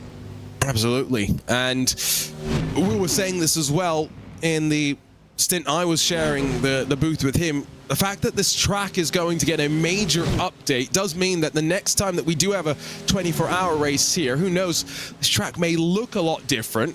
Gravel's going to be placed in a whole bunch of different places as well. There's new tarmac that the track's been laying down over the in stages over the last handful of years. So a track that was released, Will had the exact date that this track had come out at the end of 2010. It's been around on iRacing for 14 years in this exact incarnation, hoping that next year that new version brings a couple more elements to the forefront for the drivers. And once again, will be a staple on our special event calendar. If you're watching along on the iRacing Esports Network, by the way, do come and say hello to us. We've been streaming live and uninterrupted there for what is apparently 22 hours and 44 minutes so far. Still an hour and 44 minutes to go before we'll see the checkered flag. And the next special event, let's not forget, it's very different to this. We go from Spa GT3 cars to Martinsville with MX-5s. Yeah, that's a weird change-up, isn't it? Two very different extremes. But looking forward to it. Looking forward to seeing what on earth is going to happen, to be honest, because it's not a combination I expected to see. Right, no one expected it in many ways until Travis, Mr. Moonhead himself, decided, you know what, let's do that in the sim, and that has become a staple, the Moon Car 24. iRacing added it as a special event, and I still can't quite believe that I'm saying this out loud, but the Global Mazda MX-5 Cup Series is going to be headed to Martinsville for a 100-lap race later this year. They're going to be sharing the billing with the NASCAR Whelen Modified Tour season finale. So October 26th. Oh, that's going to be crazy. 100 laps of the MX-5s, then 200 laps of the NASCAR Whelen Modified Tour cars. I think I've got to try and find my way out to that event, to be totally honest. You've got another long flight to the middle of Tennessee. It's not actually that long, actually, to be fair. Well, it's not as long as Daytona, I suppose, but it's still relatively long, isn't it? 2 time zones. Yeah. I was going to say long, not long compared to my flight to London a couple of weeks ago. Oh, I was going to say, yeah, absolutely. I bet, 12 hours, something? Yeah, I had the wind on my side, Ewan, so it was a balmy 10 hours. Oh, very nice. That's quite quick, yeah. It's like, what do these call it? That's like Concorde. There wasn't quite Concorde level, but we got delayed from taking off in SFO because Heathrow is very strict, apparently. If you're meant to land at 11, you're not allowed to land at 10. You're meant to land at 11. The British like their sense of timing. I forgot that. Oh, because that's not important in an airport at all. What are you blaming us for that for? Just accommodate the wind a bit better. I'd like to get to my destination early, if possible. Yeah, it's not always possible. But, it's not always possible. See, the main reason I wanted to get in early is I was a bit scared about the immigration line. But fortunately, I've got to say, it was a breeze. Oh, you mean in England? Or? Yes. Sorry, yeah. Sorry about that. Yeah, we're clogging up your queue these days. Sorry about that. That's not my fault. Anyway, no, you're clogging up all the non-EU slots now in European airports. That's what I mean. You're not EU though, are you? No, I had a very empty line. All the Americans and Europeans and the Brits all had to go together, and they took longer than me. Big smile on my face. Okay, mate. I've not been to an airport. Well, say that I have been to an airport quite recently. I clearly don't remember what it was like at all. But anyway, that's like I guess we were all Brits when the last plane I got off, so it didn't really matter. Anyway. I guess if you're all Brits, you're all just going to the same point. Anyway, Diogo Pinto shares this onboard camera with us in the BMW M Team Redline car. Hour and 41 minutes ago.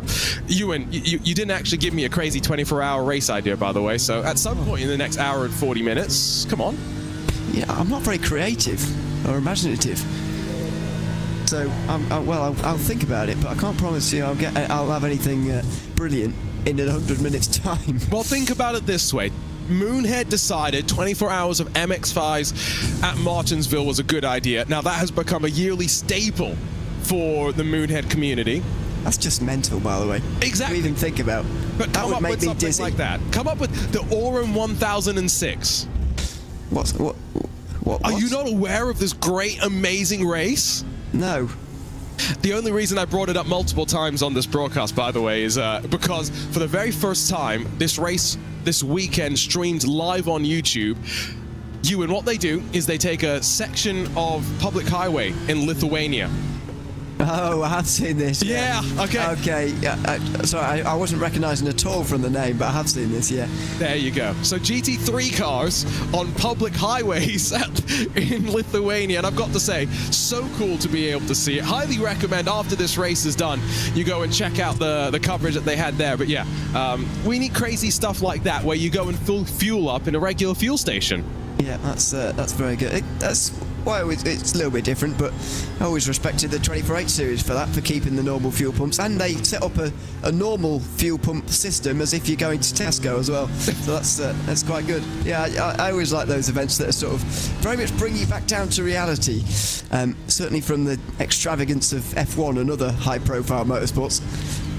Exactly, and it's one of those things where as much as I enjoy the high glamour and glitz of a Formula One or even a Daytona in relative comparison, let's not forget grassroots motorsports where so many people get their start, and it's good to make sure that we support that where we can as well. And something I will very much encourage as Sam Coyter peels off to the pit lane. Lap 20, basically exactly when I thought he was going to end up needing to come in with the short fill.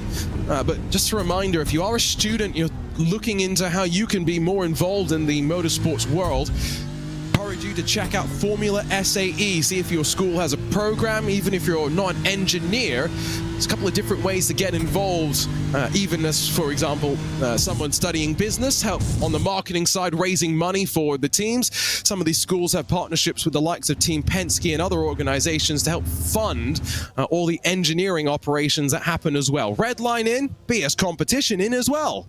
Yeah, that's what I suspected, that they would come in on the same lap, actually. So that sort of evened them out, and that means that it's a straight fight between Redline and BS Competition from here. It would have been a big ask of Ryan Barneveld to get him to gain any time on the Ford Mustang that time round, not least because he would have had assistance of the relative backdraft of the BMW, but it would have been even more tricky because of Barneveld's higher fuel generally compared to the Ford Mustang, but they've come in at the same time. Now the Ford Mustang will make its final driver change of the day as well. And I will say, Bosch Thompson gets back into the car. If that pace had maybe slipped away from the Mustang, put the driver in that put the car on pole, he's been very quick, very consistent today. And what's he going to be able to do? Long next, Bosch Thompson back into the car. An hour and 37 minutes to go. Revs that motor. And off and away, back onto track with some traffic just about to poke its way through Eau Rouge and Radillon. Thompson's going to slip in just behind them and use their draft to get back up to speed. It's going to be a little bit longer for Barneveld to, of course, emerge himself. Slightly shorter pit stop for the number 89, but it is still going to be around 10 seconds between the Ford Mustang, the BMW M4, off and away from the lane. I mean, look, that's the gap of the Kemmel Straight, the length of the Kemmel Straight between the two of them. More than 12 seconds now. It is an even bigger gap than what we had at the start of those stops there. So with Josh Thompson to the end, maybe to a victory for the Ford Mustang for the very first time in an iRacing special event, or will it be Max Verstappen's third 24-hour win in a single year? Well, so what I had as a crazy suggestion for a quote-unquote special event, Ewan, is that we make it a multi-class race, GTPs, GT4s, and like an MX-5 or a GR86 type car, something that's really slow, you know? Yeah. But you don't know what you're racing until you've joined the race session. So you join as, and you get assigned a car randomly.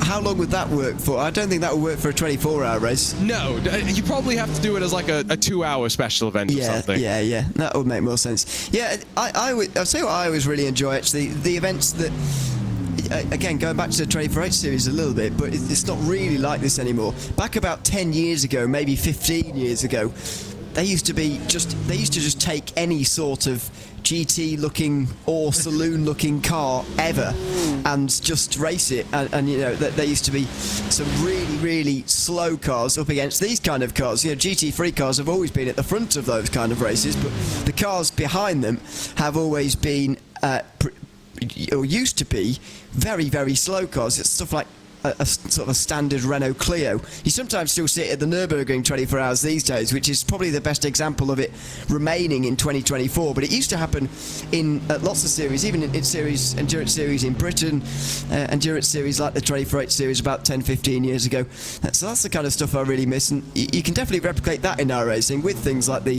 MX-5, as you say, just getting loads of different GT style classes together. But you know, maybe the what's it called? The VW Jetta? Exactly. Yeah. You were reading my mind, because I was picking up what you were putting down, and instantly I started calculating. So we need to find a way to introduce the likes of the Cadillac CTS-V, maybe alongside the Chevy Corvette C7 Daytona prototype. Oh, good. Yeah, let's get the Ford Mustang, not the GT3, the FR500S maybe in there. Yeah, the Clio MX-5. The Clio? There you go. GR86. Yeah. Maybe the Formula V? Yeah. Oh, it's a horrible car to drive. I really despise it. I tell you what, some of the most fun that I've ever had in sim racing was when it was in week 13, and I was racing and just doing some fun stuff with some of the Team i5G guys, and we put up a race session where we were in, I think it was Formula 4 cars, but it was at night at Lime Rock, a track where there's no night lights. So the only visibility that we had was we had AI that were driving GT4 cars, and I forget there was one other type of car as well that we included that had headlights. And so we're trying to pick our way just with headlights in cars without any light. Incredible fun. So maybe we do something crazy like that where you just can't see where you're going. I don't know if that's a very good spectator sport, but it does sound like fun. Amazing spectator sport. Doesn't sound. Can you imagine the commentator's nightmare? We complain about stuff in the daylight, people having the same liveries and stuff. Can you imagine just trying to talk about that? Anyway, yeah, it does sound like fun to drive, even though you can't really do much driving when you can't see where you're going. Hey, some of us cheated. I say some of us because I definitely cheated as well. I put the racing line on. Oh, that is cheating. That is very much cheating, I do agree. Because in most iRacing official races, you can't turn the racing line on. No, I mean, why is it even an option anyway? Just learn for yourself. Well, I think there's merits to having a racing line. The problem is that racing lines, this is a race with rain, for example, right? So the lines change so much then. So what is a racing line in the dry? It's not really going to work in the wet, right? So if the racing line doesn't change, if it's a static line, you can't trust it, is what I'm saying. Yeah, I get what you mean. Because I would argue that even now people are very, very slightly adjusted their racing lines, even though it's pretty much dry. There's still a bit of water around, so it is still a factor. Yeah, I can certainly get what you mean. As we see Team PGZ making another pit stop here, Samuel Ward. I do understand why the racing line is there. It's not really for people in this race, or indeed maybe even watching this broadcast, but for those people picking up iRacing for the first time, it's probably a daunting prospect to know where you're even going, never mind where to brake.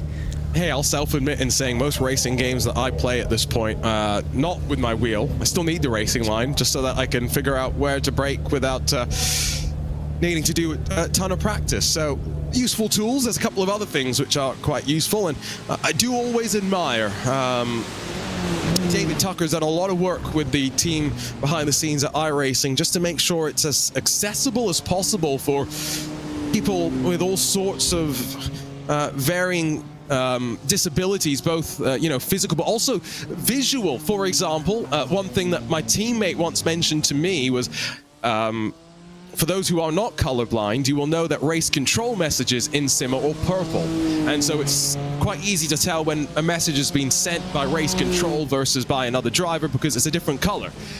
But my teammate once told me, how do I know when race control is messaging me? And I said, well, you just look for the purple text. And he goes, but I'm colorblind.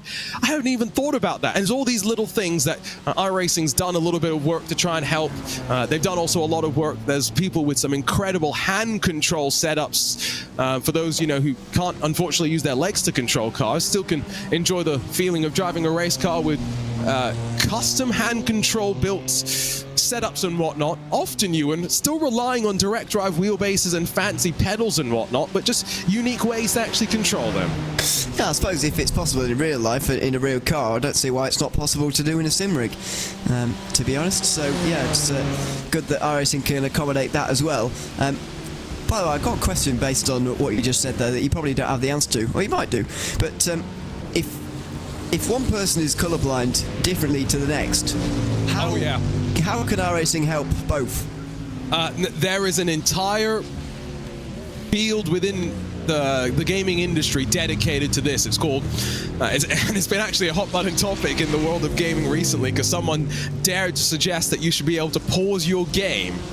Imagine suggesting, and that set the internet off with saying, no, you should not be allowed to pause your game.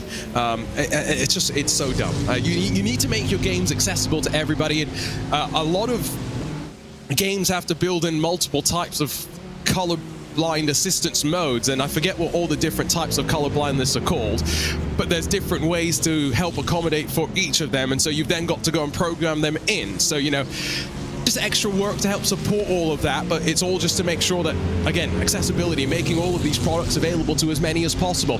Back down on pit lane, though, let's focus on the race very briefly. Marla Racing Team, Elias Riker, we knew they weren't going to be able to get to the end from where they had come into pit lane. 20-lap stint for them, 90 minutes to go, trundling back down towards the box. Taking that ever more treacherous right-hand turn through the middle of pit lane as well. It especially became treacherous during the rain, by the way. It's a proper braking corner when it was raining at its worst. That is very much behind us now, even though the puddle's still very much collecting under the roofs of pit lane, as you would expect. The sun not quite getting to those parts of pit lane yet, not that it really matters for these drivers making their way in. So the battle that we were or I was kind of expecting to see actually throughout the stint there for fourth place has not materialised at all. Elias Riker pitted a little bit shorter than the two Williams cars last time round, maybe in the name of getting ahead of them, but he's now given himself a couple of laps deficit to them in terms of where they'll be pitting and so on in the final stop in about an hour's time. So be interesting to see what he does here. Does he split it into two 45-minute stints? I suppose he might well do, as he stops for over 30 seconds now. There we go, 34, so he'll go just over 45 minutes, I would say, and then go for a slightly shorter fill at the very end as well. Will that be enough, though, to stay ahead of the two Williams eSports cars? I think he's got a bit of work to do before he can achieve that yet.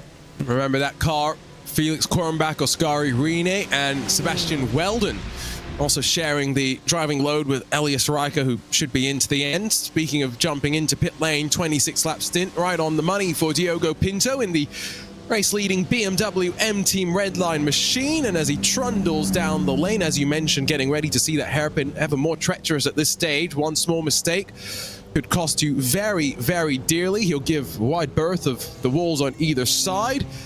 Needs to make sure that he's not speeding on the descent down the hill either here. Remember, plenty of these teams not using the pit limiter, electing to run as close to the speed limit as they dare with the control of the brake and the throttle down the hill itself. But Pinto should stay in. He's got an hour and 26 odd minutes still left to go. He's not put a foot wrong so far today. Not yet, but nor would you expect him to throughout one of these events, given his level. Into the box, not missing the box, getting straight up onto the Jackson for another tyre change, to another set of slicks. No indication of treaded tyres needed again for the remaining hour and a half in the Spa 24 hours. Could be quite interesting to see where Pinto comes out in relation to the Mustang, which, by the way, for reference, did 35.2 seconds in the box. Probably expecting a similar sort of pit stop from Pinto. There's no need to sit any longer. Full service actually puts him a little too close to the BMW M Team BS competition car, so it's 36.3 seconds for Pinto. Mustang's just come into shot and now gonna hit the bottom of the track at Eau Rouge and begin the climb up. Team PGZ's BMW gonna give space on that quite treacherous pit exit merge and the blend back onto track in my mind. Pinto does have the lead. Expect Josh Thompson to potentially, with his lighter fuel load, given he's already been on track for 5 laps, hit the front once again, continue to be the string pulling around the teammate. The gap established back to Ryan Barneveld in the chasing 3rd place entry. 11 seconds once again with pit stop cycles complete. Just one more trip down the lane to come here in the iRacing Spa 24 hours powered by Falcon Tire. I think at most we're going to see another 40 laps in this race. I think more realistically we're going to get about 35, but let's take the most ambitious to set the target for BS competition here if they still want to catch the 2 Redline cars at the front of the race. 10 seconds the current margin. In 40 laps they would need to gain a 1/4 of a second a lap. That is quite a lot. It's still manageable-ish, but that's quite a lot to sustain over 90 minutes. Even that's an ambitious prediction though in terms of how many laps they'll have to close that margin. They'll probably have even less laps than that, and so they'll need to gain even more per lap. It's into that stage though where I don't think it's tense right now. It's close, but we're, I think, pretty comfortable in knowing the fortune favoring the BMW M Team Redline car right now, unless there's going to be any dramatic turns in these closing stages. It's all down to Redline. And with that, whether it's the 20 or the 21, it will be history-making for them. A 3rd iRacing 24-hour special event win of the year, and only the 2nd time since what was then known as the Pure Racing team. Those drivers now, of course, all under the affiliation for the most part of Team Redline when they did the triple as well. Daytona, the Nürburgring 24-hour, and Spa as well. This year quite special though, I think, in some ways, given they've done it all in this GT3 class and really across the manufacturers mastered all of the cars as well. They've picked the right ones for the right time, and it's BMW M Team Redline, the winners at the Nürburgring, in the hot seat here, and the likely favourites to capitalize on the victory and to make it that 3rd win on the bounce. And for Max Verstappen, the only driver in that BMW M Team Redline car to have been part of the other successes, he would be just the 3rd individual driver in history to win all 3 24-hour special events in a calendar year. They wouldn't become the first team to win all 3 overall. That record has still never been achieved by anybody to win all of them overall, but they would become the first ever team to do it in the same class through all 3, and this indeed is the only class you can do it. GTD at Daytona, and then overall at the Nürburgring and Spa. Nobody's ever done that before, because when the Pure Racing team did it back in 2018, they won GTE in Daytona, not GTD, which was won by Vanderbilt Sim Racing back then. That dates it a bit. Just a little bit. Vanderbilt Sim Racing, unfortunately, no longer in operation. So if we were to talk about oldest and newest sim racing teams, that would be one of them that we'd no longer be able to talk about. We were having that discussion earlier today. Yeah, and absolutely. And I bet you wouldn't be able to. I'd be very impressed if you could guess any of the 3 drivers who drove. So, but Vanderbilt, too much pain. Yeah, Vanderbilt, who won in 2018. Which 2018 GTD? Don't Google it. Max Esterson. No. Okay, that was a wild guess. 2018. Daytona. I remember watching that race as well, because I'm pretty sure that was the one with the drama. Down at turn 1. What, towards the end? Oh, yeah. Oh, no, Yeah, sorry. I'm thinking of the prototype battles, I think, maybe. Never mind. Yeah, you are thinking of the right year, but not the right class. Right, no, exactly. Ooh, okay. Don't tell me. I'm actually thinking about this. Max Esterson would have been in the car. Wouldn't have been in the car, but he would have been part of Vendaval. Honestly, you could have given me my entire lifetime and I wouldn't have got these 3 people, so, you know, it's not obvious. 3 drivers, you're saying? Yeah. The only team to win with 3 that year, the only class winners with 3. I know one! And I only know because they've just jumped into the YouTube chat. Dave Geeling. That's just not fair. Right, okay. And now I know a second. Hayden Burns. Yep. Who's the third? Come on, remind me. Robin Sundqvist. Okay, I definitely wouldn't have gotten that one. That's cheating. They can't just come into YouTube chat and tell you the answers by their very presence. That's not even fair. That's amazing. Oh, the timing, the coincidence of that. You can't even script that, I tell you. No, I know. Good to know that these people are still around, even if it's just watching or whatever, though. Yeah, and I remember racing against Dave back in those, because that's when I was actually, a wannabe driver rather than a wannabe commentator. So, good to see you, Dave.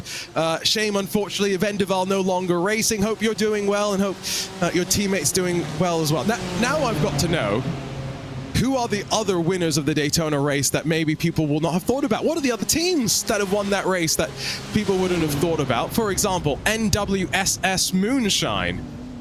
I wouldn't have been able to name any of their drivers beforehand, before just reading this page here.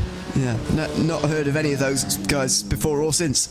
Remember RS Competition? Not particularly, no. Not particularly. Well, you probably remember their drivers, Lasse Bach and Martin Christensen, 2-driver pairing winning the 24-hour race. Oh, yeah. Was that the sort of first forms of... Vira. Yes, thank you, yeah.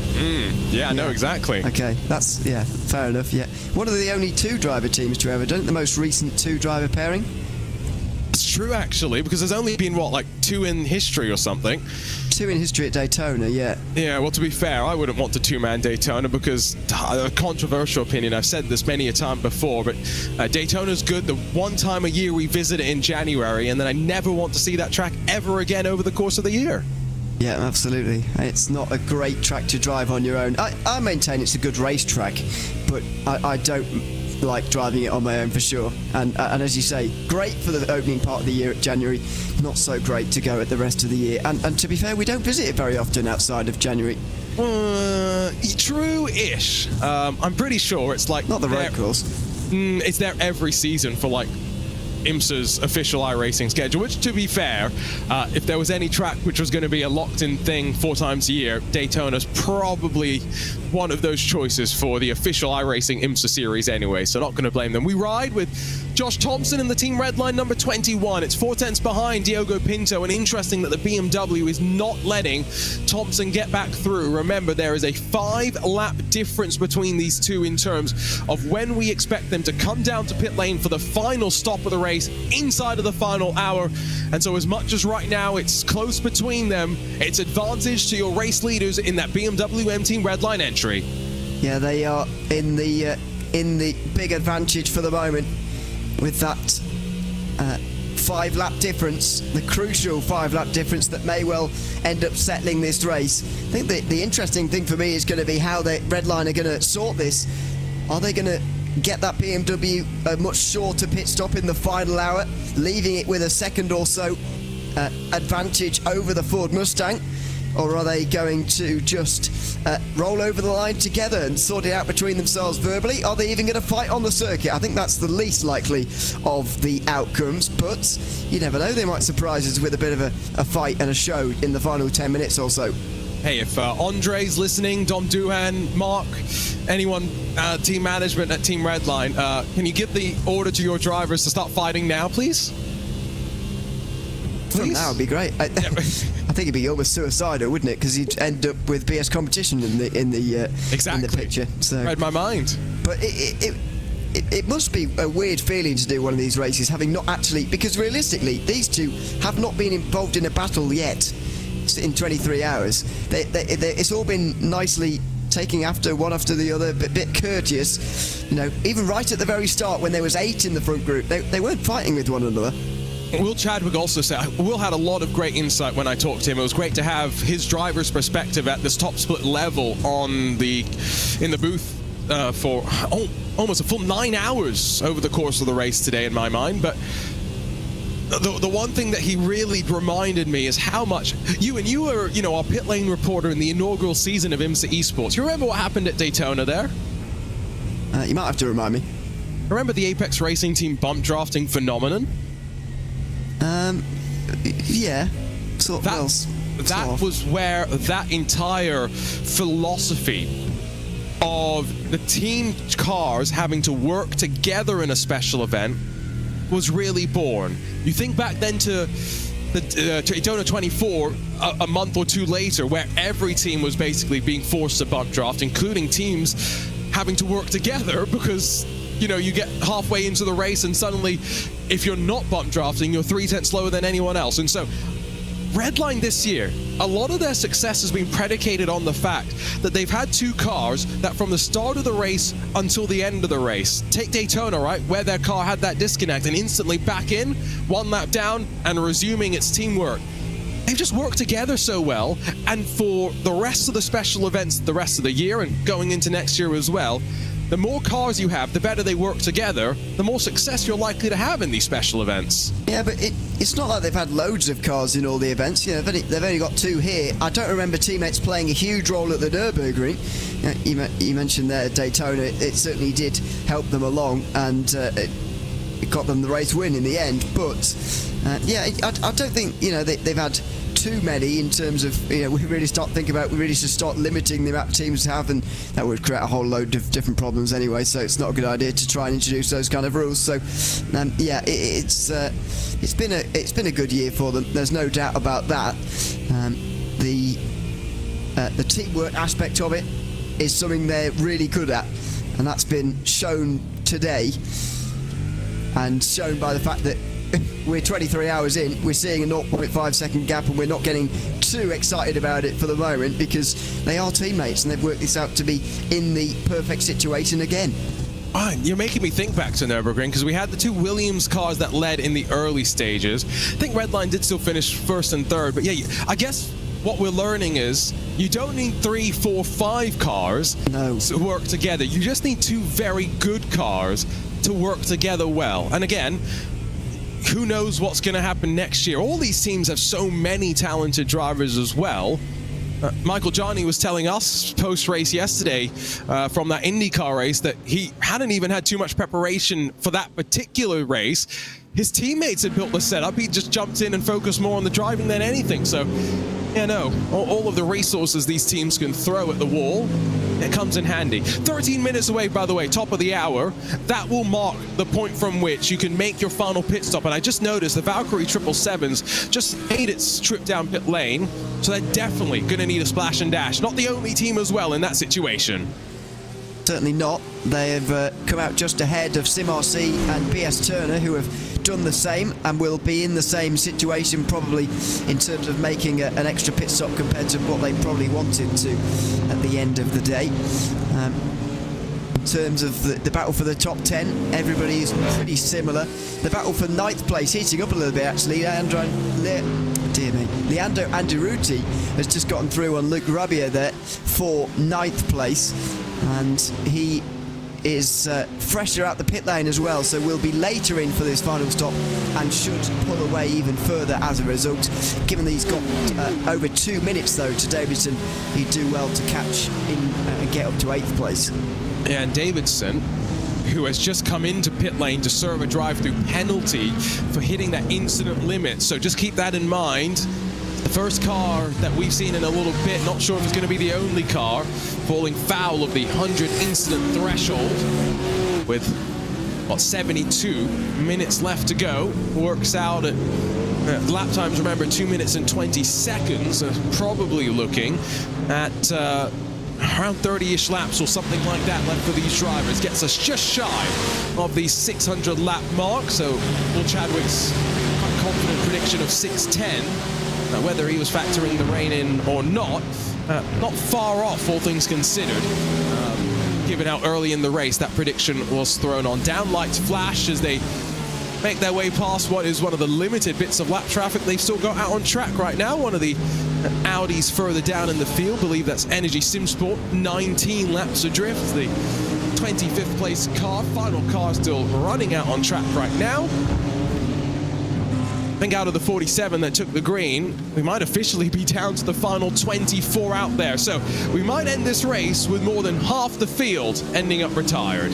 Yeah, that would be quite remarkable, but a legacy of the rain, really, and something that we're going to see a lot more of in 24-hour iRacing special events, although we will have another 6 months to wait for the next one. So it's going to be a big build-up to Daytona and a lot of excitement for that one as well, of course, but a lot of attrition, and that's likely going to be largely because of the rain. In terms of laps, by the way, we're more likely to be in the 590s by the end since we've had that rain. It's cost us about 20 laps. That's not too bad, though. You know, in terms of the speed that we were doing, lap times almost went up to, 3 minutes at one point. So losing 20 laps compared to the pace target. I think one thing is for sure, in the advent of the rain era on iRacing, there ain't being any lap records broken in any special events moving forward. No, absolutely. I think that much is clear. I was having this discussion with Will Chadwick earlier on when you were probably asleep again. He was telling me about his distance record all time in iRacing at a certain race that's not on our special event calendar. He got that confirmed by iRacing, he told me earlier. So there you go. Was he complaining about the fact that he didn't get the fastest lap despite the fact that he won the race in the iRacing Nürburgring 24-hour to you as well? No, he wasn't saying that to me, but okay. He expressed disappointment towards me when I questioned whether he'd have enough iRating to get into this top split. Oh, he'd definitely have enough iRating. Definitely. Yeah, I wasn't going to say that to you, though, was I? we were trying to figure out if me and him, if the combination of a Will Chadwick and an Arjuna Kankipati would have enough iRating to get to top split. And what we figured out is we're probably not far. If we have Hugo Luis's iRating to pad us a little bit, then Team Race Spot takes on the iRacing Spa 24 next year. I can't see that happening. No, definitely not. Yeah, me behind the wheel, not happening. I've never seen you behind the wheel of anything, pretty much. It's uncommon for one very good reason, Ewan. And you want to... Too tall for my own sim rig, yes. No. It turns out when you don't use your sim racing equipment very often, sometimes you start to have issues when you start racing. And the last thing I would want to do is get into a race, be heading up the top of Eau Rouge, and suddenly find that my pedals have stopped working on me, like they do quite often when I race against AI. Oh, I see. Yeah, that wouldn't be ideal. It's for safety reasons. So, yeah. If any pedal manufacturers are listening, I have a load cell issue. Oh, I just need a right to Hoisingveld. I'll get support. My pedal's like 8 years old at this point, so I probably broke them at some point. Hoisingveld will help me fix them up. I'll get back in the car. Will Chadwick, Hugo, and Arjuna in the Ardennes next year, and Ewan O'Leary's going to commentate on us. Yeah, alone. just me on the entire broadcast. No, that's not 24 hours of Ewan. That's not a good idea. No one could deal with that, I don't think. I don't think I could deal with that, actually. Well, Team Redline stream, Luke Crane's been going for 24 hours there, so give him some credit as well, you know, talking through everything. He does that every time, doesn't he? Every special event he does it, does he? Yeah, but he gets the energy from Max and, you know, Kevin Siggy coming and chatting with him as well, which was great. There was this great moment during the night where Max had done a double stint. He took his headphones off and then put them back on and went out for an additional stint. He got permission to go out for a triple. Yeah, yeah, sorry, I was completely distracted there. I was thinking about doing a 24-hour broadcast on my own and Luke Crane's as well, but there you go. Yeah, it's not something I aim to ever do, actually. I really don't. It's not a good idea. No, don't recommend it. I've done a 10-hour broadcast. Petit Le Mans did all of that. That was tiring enough. Of course, yeah. I swear you've done the 12-hour as well, haven't you, in the past? No, I've never done a 12-hour by myself. Oh, okay. No. Okay. I would refuse. Poor viewers. That's enough of me, that is for sure. Still close, by the way, at the front. As mentioned, there's really nothing happening on track. No other cars within even 2 seconds of one another. And these two teammates not fighting. And we know there's a 5-lap difference on fuel between them heading into this final hour of the race. So if you're just joining us for the very first time, welcome along to the final of our 24-hour iRacing special events, the 24 hours of Spa. We had a brief interlude of rain a couple of hours ago did change the complexion of the race slightly. Max Verstappen has done his driving. It's Diogo Pinto now in that number 21. Josh Thompson, Pinto in the number 20, Thompson in the number 21, and just continuing to extend their margin back to the BS competition car that sat in third at this time. Yeah, it's a very ideal situation for BMW Team Redline to be in, even still in this situation. You could look at this at a glance and say, wow, 3 cars within 10.5 seconds after nearly 23 hours, and that is very, very impressive indeed. Speaks again just how high quality the iRacing special events are, especially in 24-hour form, but it is a relatively settled situation when you really drill down into who's really leading here. It is the BMW for sure. If the Ford Mustang team, the number 21 team, are really wanting to win this race for themselves, they need to get past and get away from Diogo Pinto, unless they're aiming to do all of the catching and passing in the final 45 minutes or whatever it will be. Yeah, that BS competition car in the hands of Dinez was really closing about 2 hours ago, but at this stage settled back into the line with no draft help, and it's definitely stalled out, that is for sure. Now it's time for World Sim Racing to come back in. Oh, they are 5 minutes short of the top of the hour, Ewan. That is a definite splash and dash, I would assume, at the end. Although, if they go one more lap down from the leader, you never know. They might not end up having to do the additional lap. I don't know. I think they'll be in pretty big trouble anyway. Here, whatever happens, I think they'll need an extra run down pit lane, an extra bit of fuel to go to the end here. WSI Sportsbook Kicker. To be fair, they've done a good job to get into the top 10. It was something that was not looking particularly likely at the halfway stage, but you never know what happens ahead of you. And lo and behold, rain and a lot did happen in front of them. They've managed to get their way up there into the top 10. They might bite the bullet, except that they're going to do a splash and dash and just finish fueling immediately when they get dropped off the jacks here and just go. They might try and fill up the whole way and try and save it right the way to the end. Off and away, it's going to be to 30 seconds right on the money for Alexander Davidson. Remember, World Sim Racing won the LMP2 class of the Daytona 24 earlier this year. It's a very, very fun race. That's a full service. So I think they are surely thinking, let's try and eke out that car to the end of the race. We did see a couple of cars extend to as long as, 28 laps in the first stint, but they were getting drafting help. This number 23 is going to have no similar sort of attention and assistance, as, remember, it's still relatively damp on that pit exit. Got to be careful of the white lines as you blend yourself back into the path of the already up-to-speed traffic. Davidson on to track, 63 minutes to find his way around and hope he saves enough fuel. Yeah, well, he has dropped a lap in all of that, so yeah, 3 laps down now, and it's very lonely as well, by the way, here. 2 minutes ahead of him to Lasse Urainen, and 45 seconds to the battle for 9th place, which is being settled very convincingly by Leandro Andaruti. So it might be about saving here for Alexander Davidson. It might be worth doing, because if he does splash and dash, you get the feeling from here he doesn't have the space behind him to splash and dash, does he? And stay in 8th place.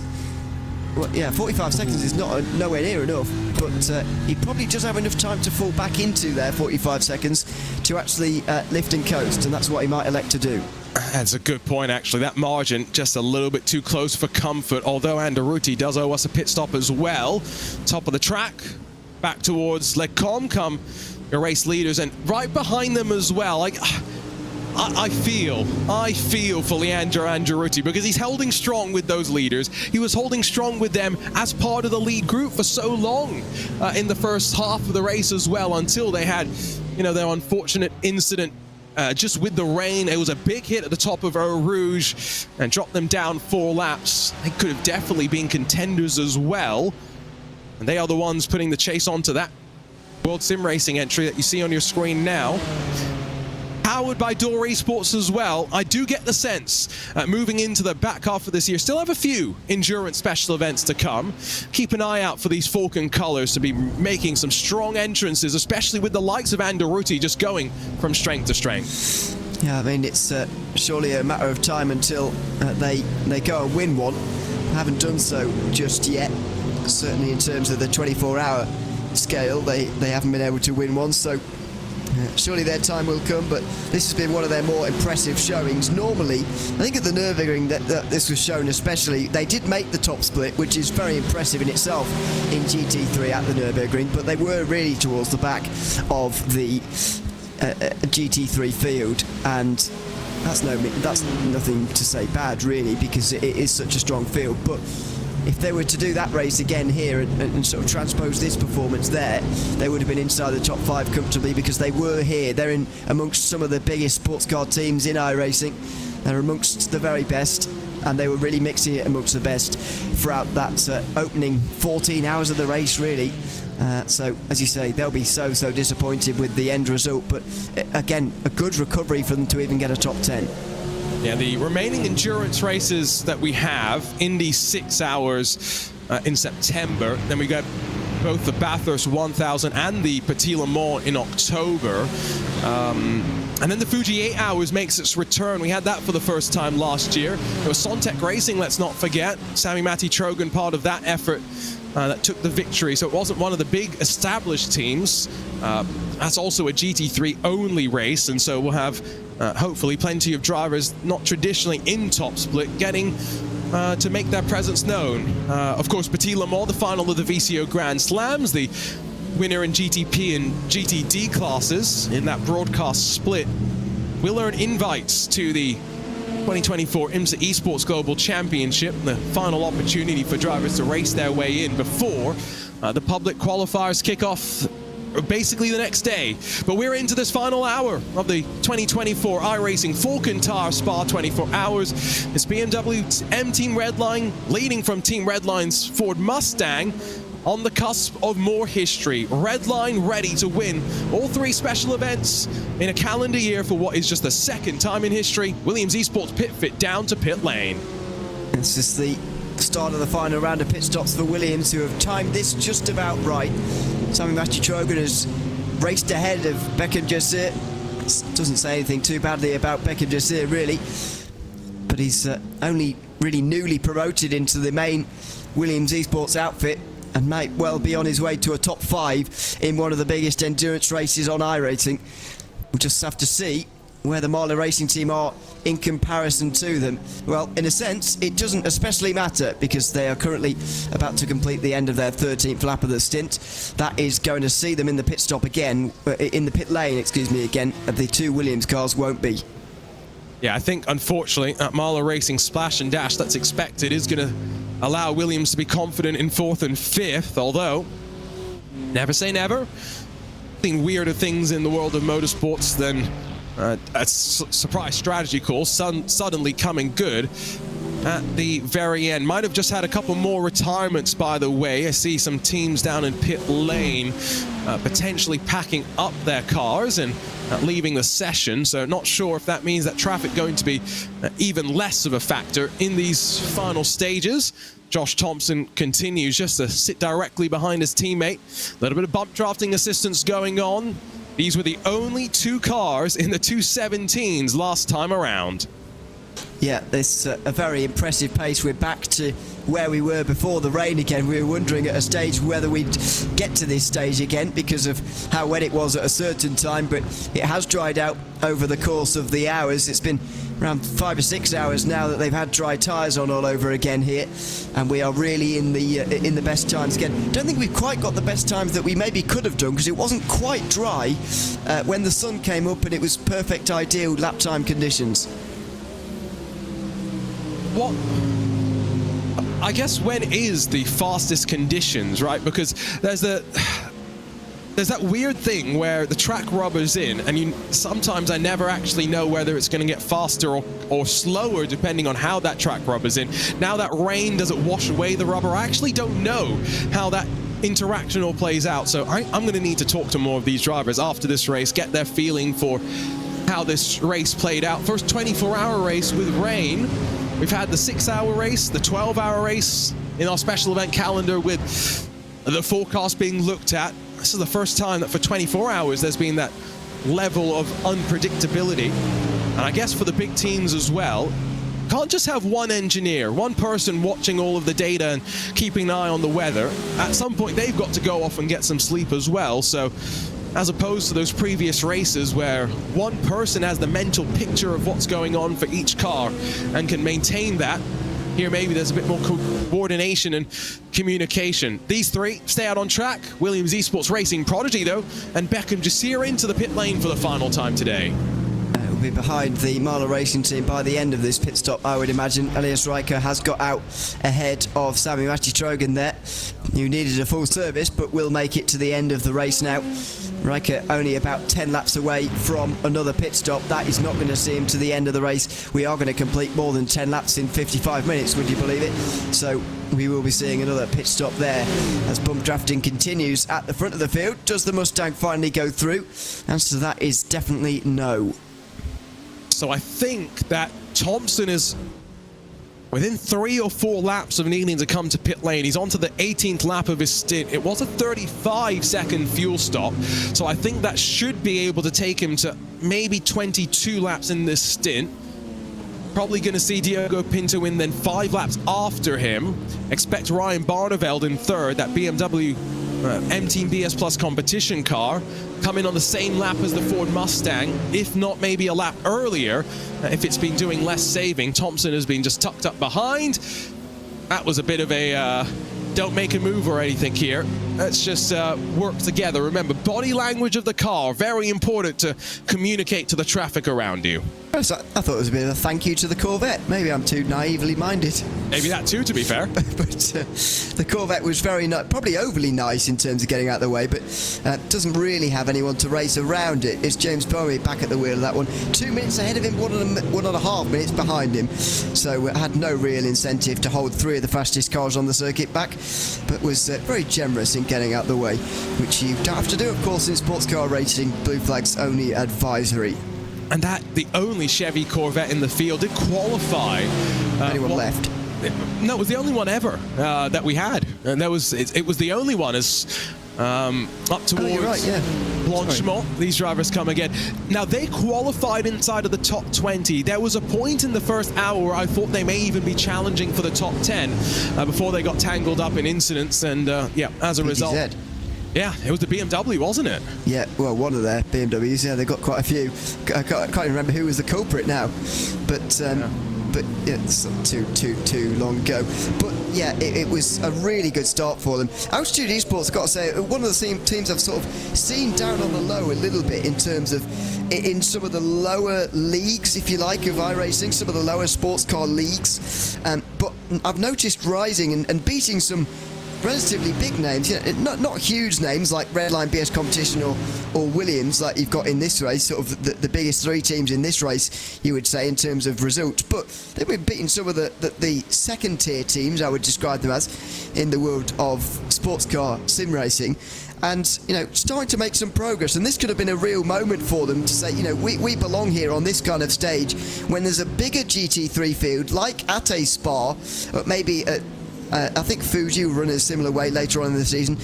These kind of events, we can get into the top split and we can compete with those second tier names for the latter end of the top 10, and I thought this was going to be their day to sort of announce themselves on a bigger stage. Unfortunately, that day will have to wait. I think it's always going to be the Fuji option that is most likely to see the non-Redlines, Apexes, Coandas be on top, and the simple justification that I'll give you is both Bathurst and Spa in the other 2 single-class GT3 affairs, which have 50 teams that can be in the race. Also at tracks where, let's be honest, the teams have so much experience and data at. Fuji's not a track that gets raced very often in anything major, so maybe that's where teams can lower down the totem pole, find something on setup. But you're right, and you keep an eye on the World GT Championship. We have coverage of that on Monday nights on Race Spot TV in the UK. That's where you'll see some of those Altitude Esports drivers racing against even some of the Redline and Apex contingent on a somewhat regular basis. Hopefully we'll see a bit more of them later this year. As a reminder, that Fuji 8 Hour making a return after its debut on the calendar last year. And again, these GT3 races not only adding those new teams and faces into the mix, but Ewan, it also completely changes traffic management, right? Because now we don't have faster classes making their way through. Instead, it's just more cars of the same class. Yeah, exactly. Don't forget that Fuji race does sometimes change track as well. It used to be at Suzuka, for example, so it's not always at the same track, which further plays into the point you're making there. Yeah, those are the kind of races especially where I'd hope to see that kind of team, and they can announce themselves on a bigger stage and put in a good performance there. We hope to see that a little bit later on in the year. Notice Pinto take a very tight line into La Source that time round. Thought Thompson would take advantage of that and try and overtake him, but evidently not. Remember, he's 2 laps away at most from likely coming down to the lane as Thompson in that Mustang. Maybe another additional lap if he can continue maybe saving some fuel. They're doing 218s, low 218s. Now, Barneveld was a couple of tenths quicker last time by, but 2 tenths with a gap sitting at 10 seconds, 15 minutes to go. Going to need a bit more than that, and repeated, consistent margins being eaten into the gap for there to be any chance of the Zebras making it what would be back-to-back victories. The first time, I believe, in the history of this race. We've had a couple of teams win this race multiple times, yes, but never really in back-to-back forms, at least looking at the actual team structures themselves. Out wide there, I will say, Leandro Andreruti is proving that, where when we jumped into the commentary booth, you ran out wide there, you'd kick up some moisture, be very liable to spinning. As much as there are still puddles of water offline, Ewan, the track is very much dry at this point. It is. I still think there are some puddles collecting on the sides of the road that are making some adjustments to the line, but they're very minimal at this stage. I think that corner there, which is the pit-path chicane, is really the only place. If you're running a bit too wide there, you could land yourself in trouble and in the wall, as you say, as we saw for Falcon in this latter portion of the race. But other than that, the water's not collecting in any way you would normally drive on. Again, the problem comes when you're off the road, as the Apex Racing team were pretty much the first team to find out. And another thing with that as well is that when you're in that drying phase, or you start to be into that drying phase, as they were at that stage, you sort of think you're out the water with the rain and with the potential attrition that could cause. But actually, you're arguably in the most dangerous part of it. The best drivers make themselves known in the changing conditions. Rain itself isn't challenging if it's a constant amount of rain and the drivers aren't really having to search for grip lap on lap on lap. Don't get me wrong, it's difficult, yes. The best drivers are the ones that, when everything's moving around the lines and references, they're the ones that find those little margins, just able to eke out thousandths of a second. Barneveld in, by the way, we knew he was likely to come in a little bit earlier than the Ford Mustang. Josh Thompson continues to extend the stint. We got 50 minutes to go. And again, Team Redline just in control right now as we head into this final pit stop cycle. They really are. It just shows the difference of running behind someone the entire stint, this does, because PS competition weren't. They're already having to come down pit lane. Of course, pit stop lengths have also played into that a little bit, but this is the real moment of the race now. The final gaps are going to be set in stone.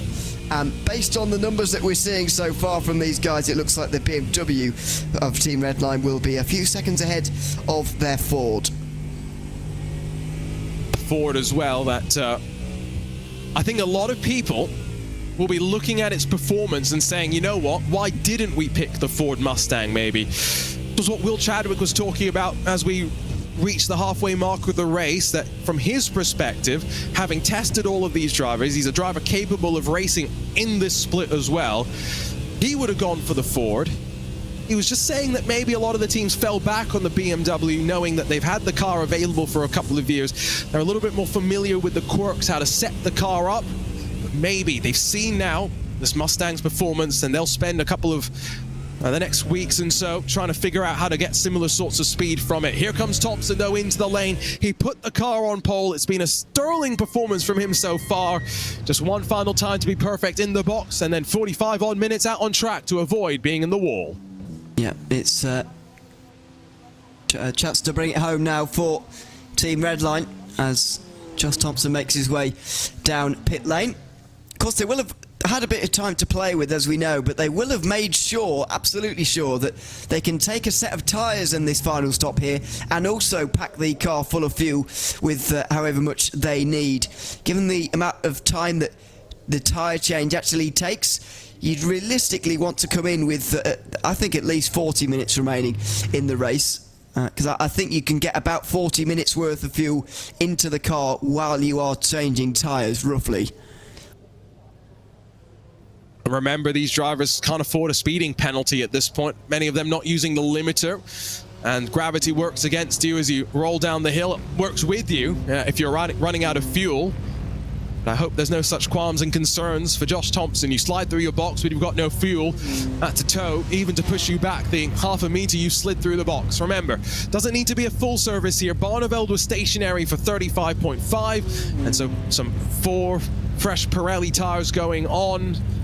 Not a full tank of fuel going in, but Josh Thompson sits there and waits to be released. Barneveld is just coming out of the final corner. He's still got to exit La Source, let's not forget. But that margin as Thompson revs the engine, 33.4 seconds officially. It's going to hold steady around 10 seconds between the chasing BMW as the Ford Mustang back up to speed on pit exit. I thought the Mustang would have a shorter stop than that, actually, I've got to say, but it doesn't really matter. As long as it keeps roughly similar to PS Competition at best, then they can come out ahead. Now, have they done enough here to stay in touch with the BMW?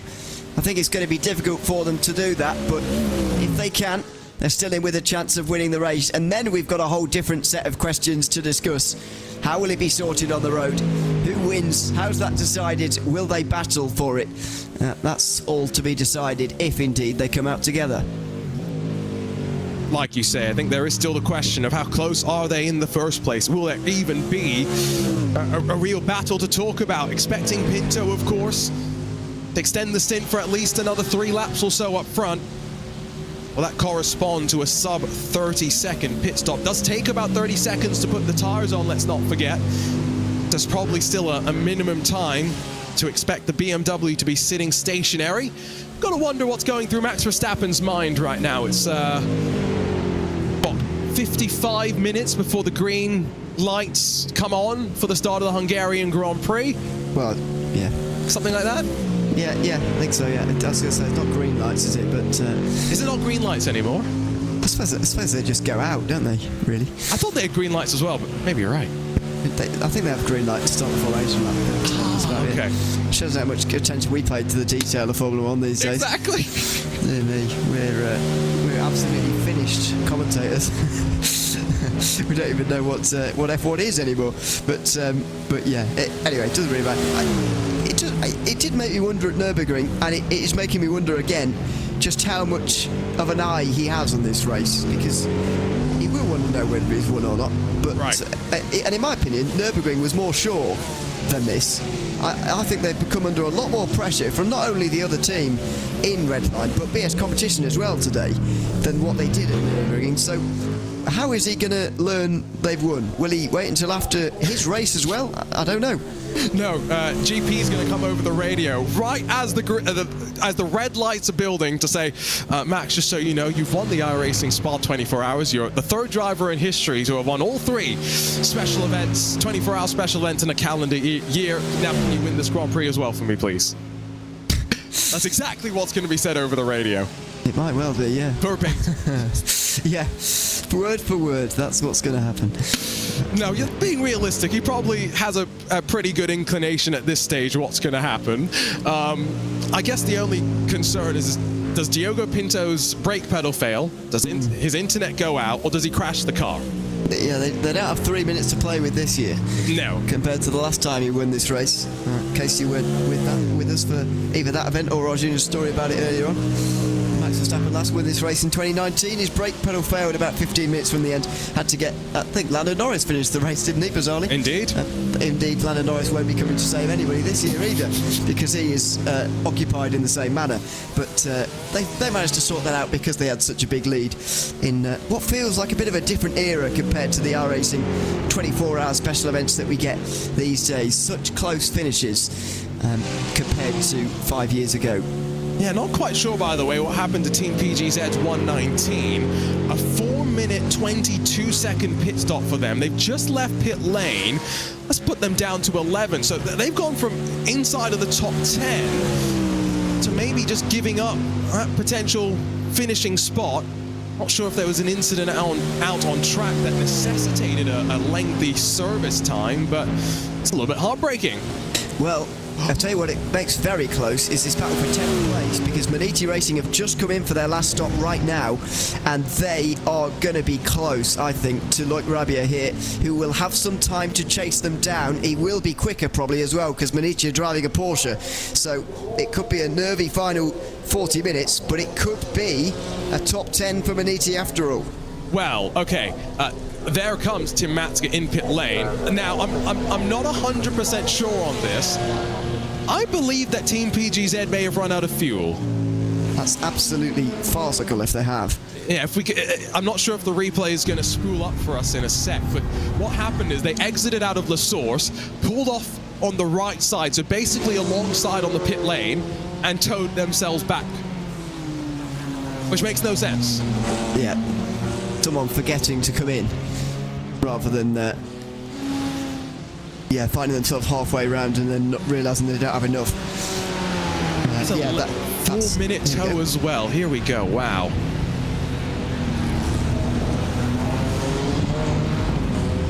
Just trying to listen in there as the car went past. Yeah, I guess it's just spluttering down the straight, isn't it? And then braking immediately, knowing that every second... Oh dear, that was dangerous. Knowing that every second was crucial, braking immediately so that they could tow immediately and try and alleviate some of the damage, but he can only do so much. Julian Van Boel has gotten at the wheel of the Maniti Racing number 5, by the way. He has got the huge task of trying to keep that Porsche inside the top 10.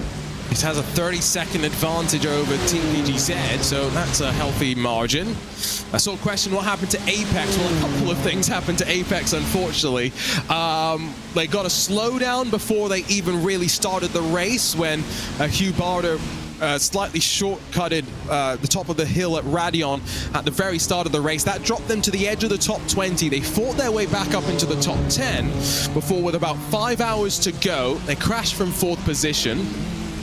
That was when we had the track drying up as well. They had already seen the racing line for the most part dry up. It was just on the outskirts of the track that we had a little bit of moisture still playing around, and unfortunately one small mistake, big impact unfortunately, and they are now officially going to finish this race in 29th position. Pinto, by the way, onto the 20th lap of his run. Not quite sure if he's going to be able to go one lap longer, if he's in this time by. Yeah, so this is the real moment of the race, which again is just going to set out the requirements for everybody who will know exactly what they have to do at the end of this cycle. Same in the battle for 4th place, by the way, because Williams Racing, dear me, Williams Esports, sorry, have been put into 4th and 5th position. They know exactly what they have to do to keep Marla Racing Team at bay, and it's not very much, because Marla are still making their final pit stop as things stand. PGZ have made their final stop as well in the number 114. They will be sufficiently far behind enough for Marla Racing Team not to worry about them. 37 minutes to go then. Trying to figure out who is on the bubble of potentially still needing a splash and dash at the end. So World Sim Racing in the 8th position. We suspect that they are a couple of laps short, but they are trying to hypermile as much as they can. So your leaders doing 2:17s, World Sim Racing doing 2:19s, and that's consistent. That's them lifting off and hypermiling as mentioned. Pinto does go one lap longer. It's the 21st lap of the run for him as he continues out there on track. Very nice and tidy over the top of the hill. That car does not look like it's been in any sort of contact today. That's something else I think has really set these three apart from the rest of the field, just staying trouble-free for 23 hours and counting. Yeah, it's the aim of the game, and if your car could look like that at the end of what's been realistically a very, very long race, it doesn't even look dirty, which is just weird, but if you can get it to look like that at the end of a race, a race this long, you know, you've done very, very well indeed, and you know that the positions are going to just come from that regardless as well. So you don't get there by accident, and that this is shown right now by all of that. One thing I will say, actually, to caveat all of these results, I suppose, especially in this front three, is, again, don't want to go back to the what ifs too much, but BS Competition did have that one spin at Brussels during the rain, and Redline haven't had any throughout today's race. In fact, I don't believe any of them have had any problems, either car, today. That's just been the difference. That very, very small difference between the two may have been the difference between BS Competition going back-to-back and not winning this race. And we did bring up that BS Competition spin. Ryan Barneveld was behind the wheel at the time a couple of hours ago. That may have been at that point the defining part of the race, because that 15-second buffer would have put BS Competition out front. And all that charging that Ewan and I were watching Phil Denez do a couple of hours ago before he went off to sleep, maybe that could have been the charge to build up a bit of a lead to protect in this final stage of the race. But no ifs or buts at this stage, really. You've played your race out, you've made your mistakes in a couple of situations, but yeah, something just to keep in mind for what could have happened. Remember, we did have we had that storyline initially of the fact that both BS Competition, the Marla Racing team, powered by BS, trying to make it back-to-back wins. Not going to work out in their favor as much as the BMW. It does seem as though it's going to be the one that holds on to the victory. Pinto is now on to a 22nd lap of the stint, by the way. That's quite remarkable. But the Williams Esports pair, not quite sure when they got split up so much. Sammy Matty Trogan now 6 seconds in front of Beckham Jasir in the Williams Esports Racing Prodigy car. Yeah, it's just been a slow sort of pulling. It's been a slow pulling of teeth almost, really. It's just been Sammy Matty Trogan being a little bit quicker than Beckham Jasir, and there's no shame in that, I don't think, for Jasir at all. I know Williams have been running nose to tail for pretty much the entirety of the post-rain race, but you know, Trogan's a very quick driver. Jasir has only just moved up to the full-time Williams Esports squad, and I think he's driven well in this 24 Hours of Spa. He's going to get a top 5 in one of iRacing's 24-hour special events in the top split, so I think he can be very pleased with his performance, even if he has lost a little bit of time to Trogan at the end. What he does have the pleasure of doing, though, is taking this car over the line, and that's going to be very special for him in the first 24-hour he's done for this team. Yeah, like you say, just getting to the end, crossing the line, and in a good finishing position as well. His first race with the full Williams Esports team as a full member of the lineup. Shared that car with Alessandro Bico and Sotomuto. Let's not forget, Bico had technical issues in the first into the race.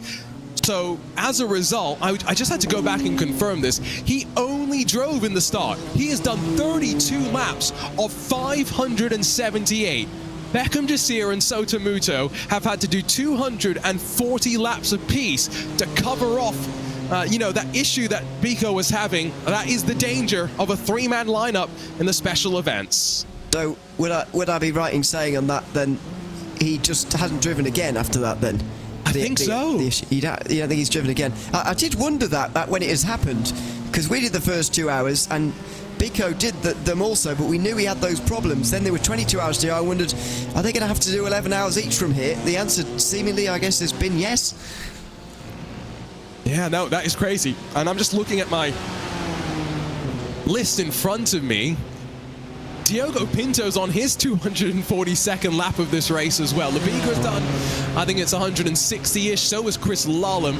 Now, Verstappen, we knew that he was never going to be doing as many as the rest. Let's just be completely fair in that. Him doing that extra stint, that triple, which, again, I encourage you to go and find the clip from the Redline stream. It was quite amusing to see him take his headphones off, look to the side, sheepishly put his headphones back on. I think he then told his teammates, guys, I'm doing another one. But anyway, it's worked out quite nicely, all things considered. Most other teams, I don't think you'll be surprised to hear you, and aren't making their drivers do 240 laps. It does surprise me. No, it's certainly a mammoth task, but not one you'd want to undertake every day. That's for sure. A really good effort, though, for those who have very much carried the burden of an entire team and very much not carried their teams, but done the most laps anyway throughout the race in any given team, wherever they've ended up, in whatever split indeed. Diego Pinto already out of the pit lane. That pit stop very, very short indeed, with just half an hour remaining. Pretty much waited for his tyres to be changed and then went, and that has given him a big advantage over the Ford Mustang. It's only a 25-second stop. I'm not even sure if he's done all 4 tyres, but he's got a 10-second advantage over his teammate, a 20-second advantage over Barneveld. We've got 30 minutes to go here in the Falcon Tire iRacing Spa-Francorchamps. It's BMW M Team Redline very much in the driver's seat. Pit stops in the books, and now just having to keep themselves on the straight and narrow, out of any sort of troubles with traffic, out of any sorts of troubles with technical issues. The checkered flag greeting them 30 minutes from now as the winners of this great race for yet another time. Remember, only Coanda and Redline have won this race on multiple occasions. Absolutely, but Redline would pull ahead as winners that on the most occasions here, with a victory at the Spa 24 Hours all over again. Very much beating Coanda into second place, as they have only taken one win here in the last few years. So yeah, it's been a couple of years, I should say, since they win, is probably a better way of putting it. But yeah, it's been Redline's event this time round. Pushed hard, as I say, by BS Competition, and I think they've been pushed harder by another team than they have at any of the other 24-hour events this season. And I think you've got to give BS Competition credit for that, they really do. It's not easy to stay with Redline, it's not easy to even challenge them, never mind beat them. So I don't think BS Competition should walk away too disappointed with their performance in this race. And even the 15-second spin, right? Now at this point in the race, with the strategy fully cycled through, now I know you can't actually look back and just say that, oh, 20 minus 15, they're 5 seconds off of Pinto, they're still in second. But maybe that's the consolation that will, mean that Barneveld's not kicking himself for a mistake that plenty of us would make as well. It was a very simple spin. Yes, it cost them the 15 seconds, but, let's say they were the ones actually leading slightly earlier. Maybe that just lets Redline save a bit more fuel, and they still end up with a bit of an advantage, such is the way that 24-hour races will work.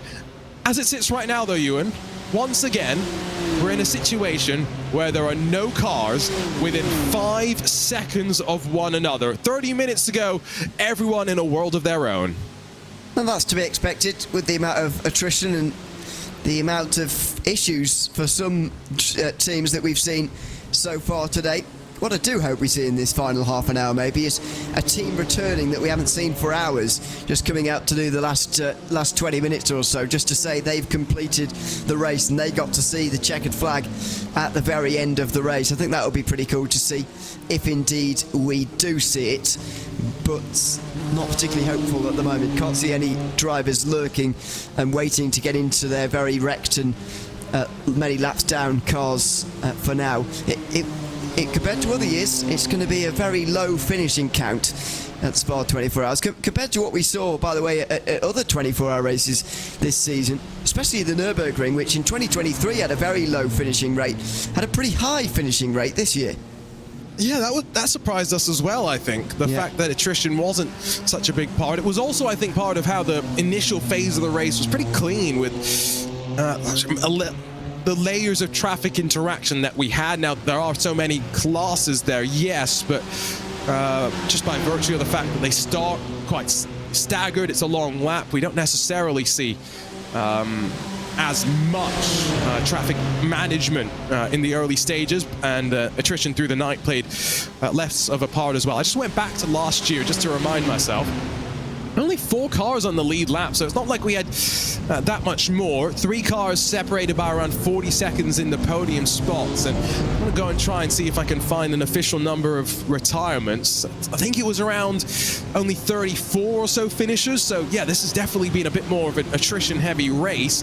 I think partly induced by And the rain, when it eventually arrived. We got teased by it just before the halfway mark of the race, and then we eventually got it. And for the first time, the forecast wasn't 100%, Ewan. For both Sebring and Watkins Glen, drivers knew there was going to be rain in the week building up. This time, there's a little bit more uncertainty.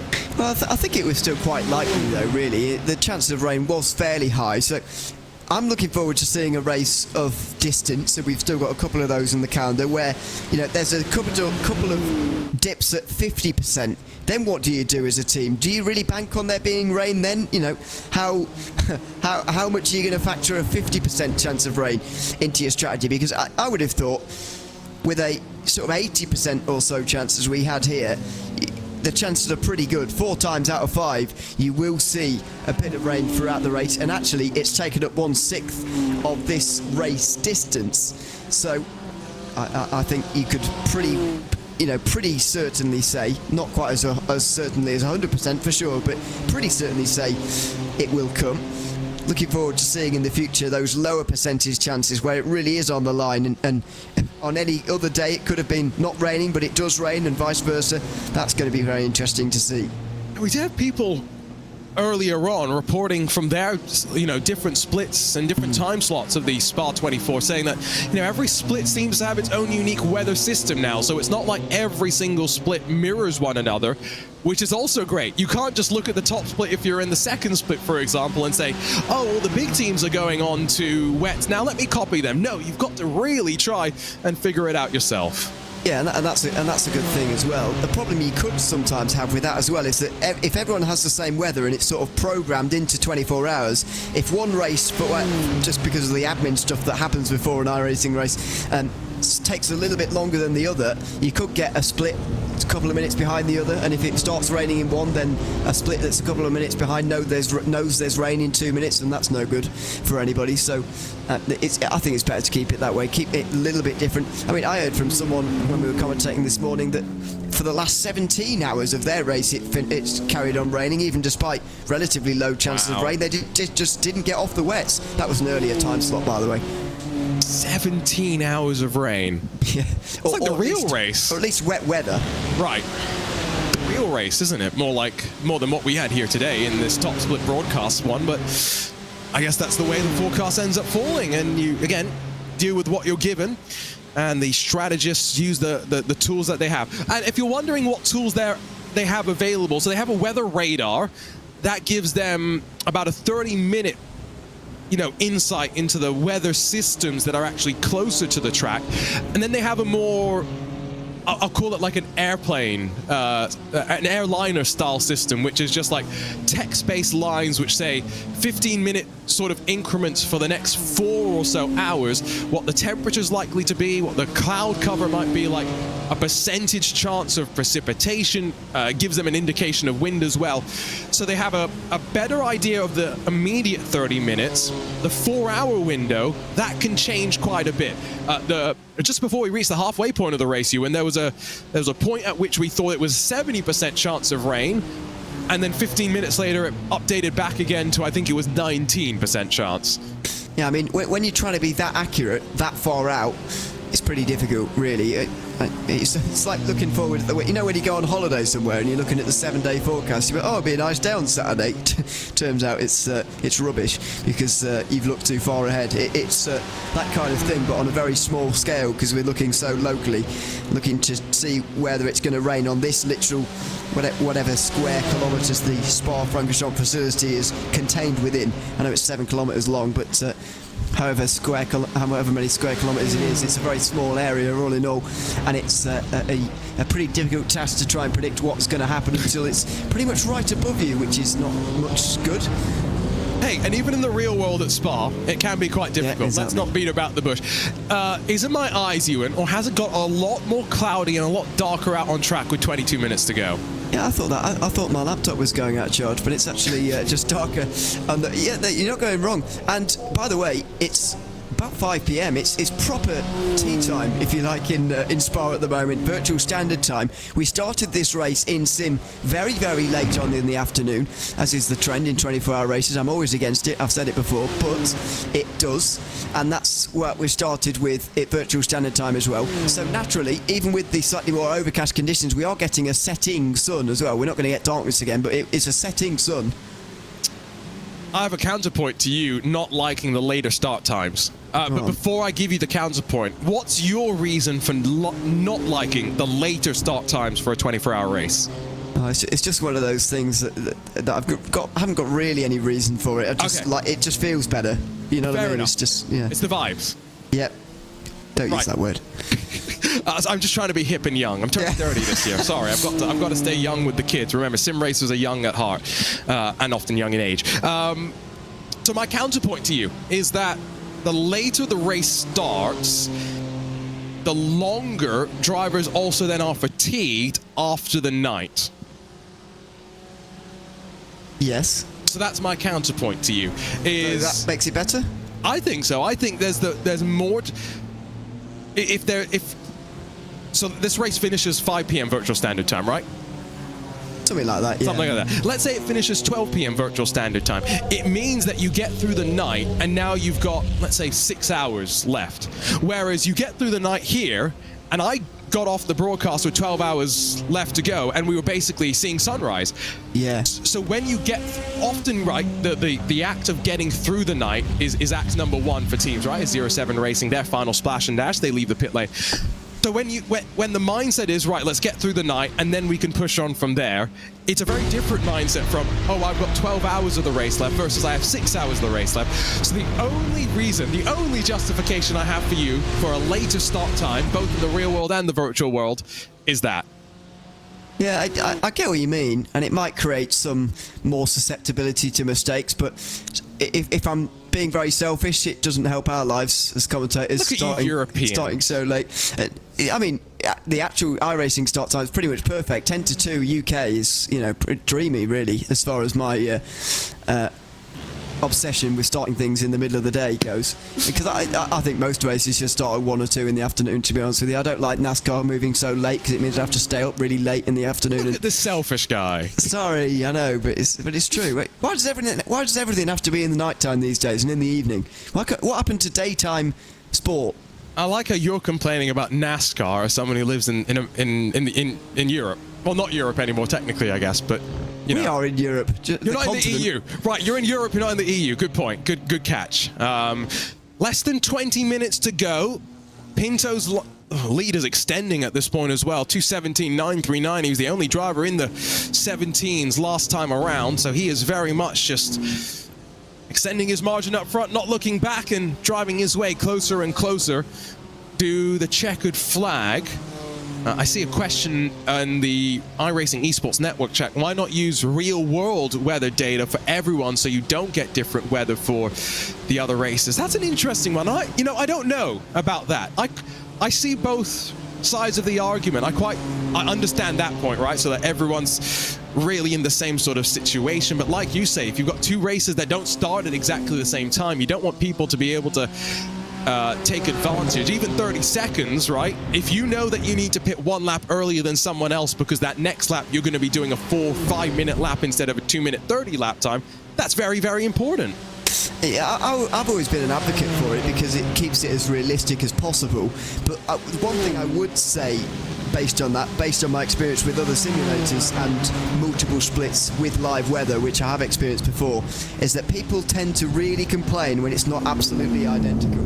And sometimes with the way that it works, it's not absolutely identical for absolutely everybody, and that really, really annoys sim racers. So there may be a inclination to not do that because it might really aggravate people compared to the system we've got now, which people seem to be, on the whole, positive with. That's a very good point. Very good point. And when we talk about things being identical, we can go down to the minutiae as well, the track state and all of that, because these drivers will feel it. Gonzalo Vergara brings the Simify number 3 out of pit lane in 19th position. Yet another driver needing a splash and dash. 17.5 minutes to go. So Altitude Esports, they're 20 laps into a stint. Boost and VDS by Undercut, they're 22 laps, but those drivers both outside of the top 20.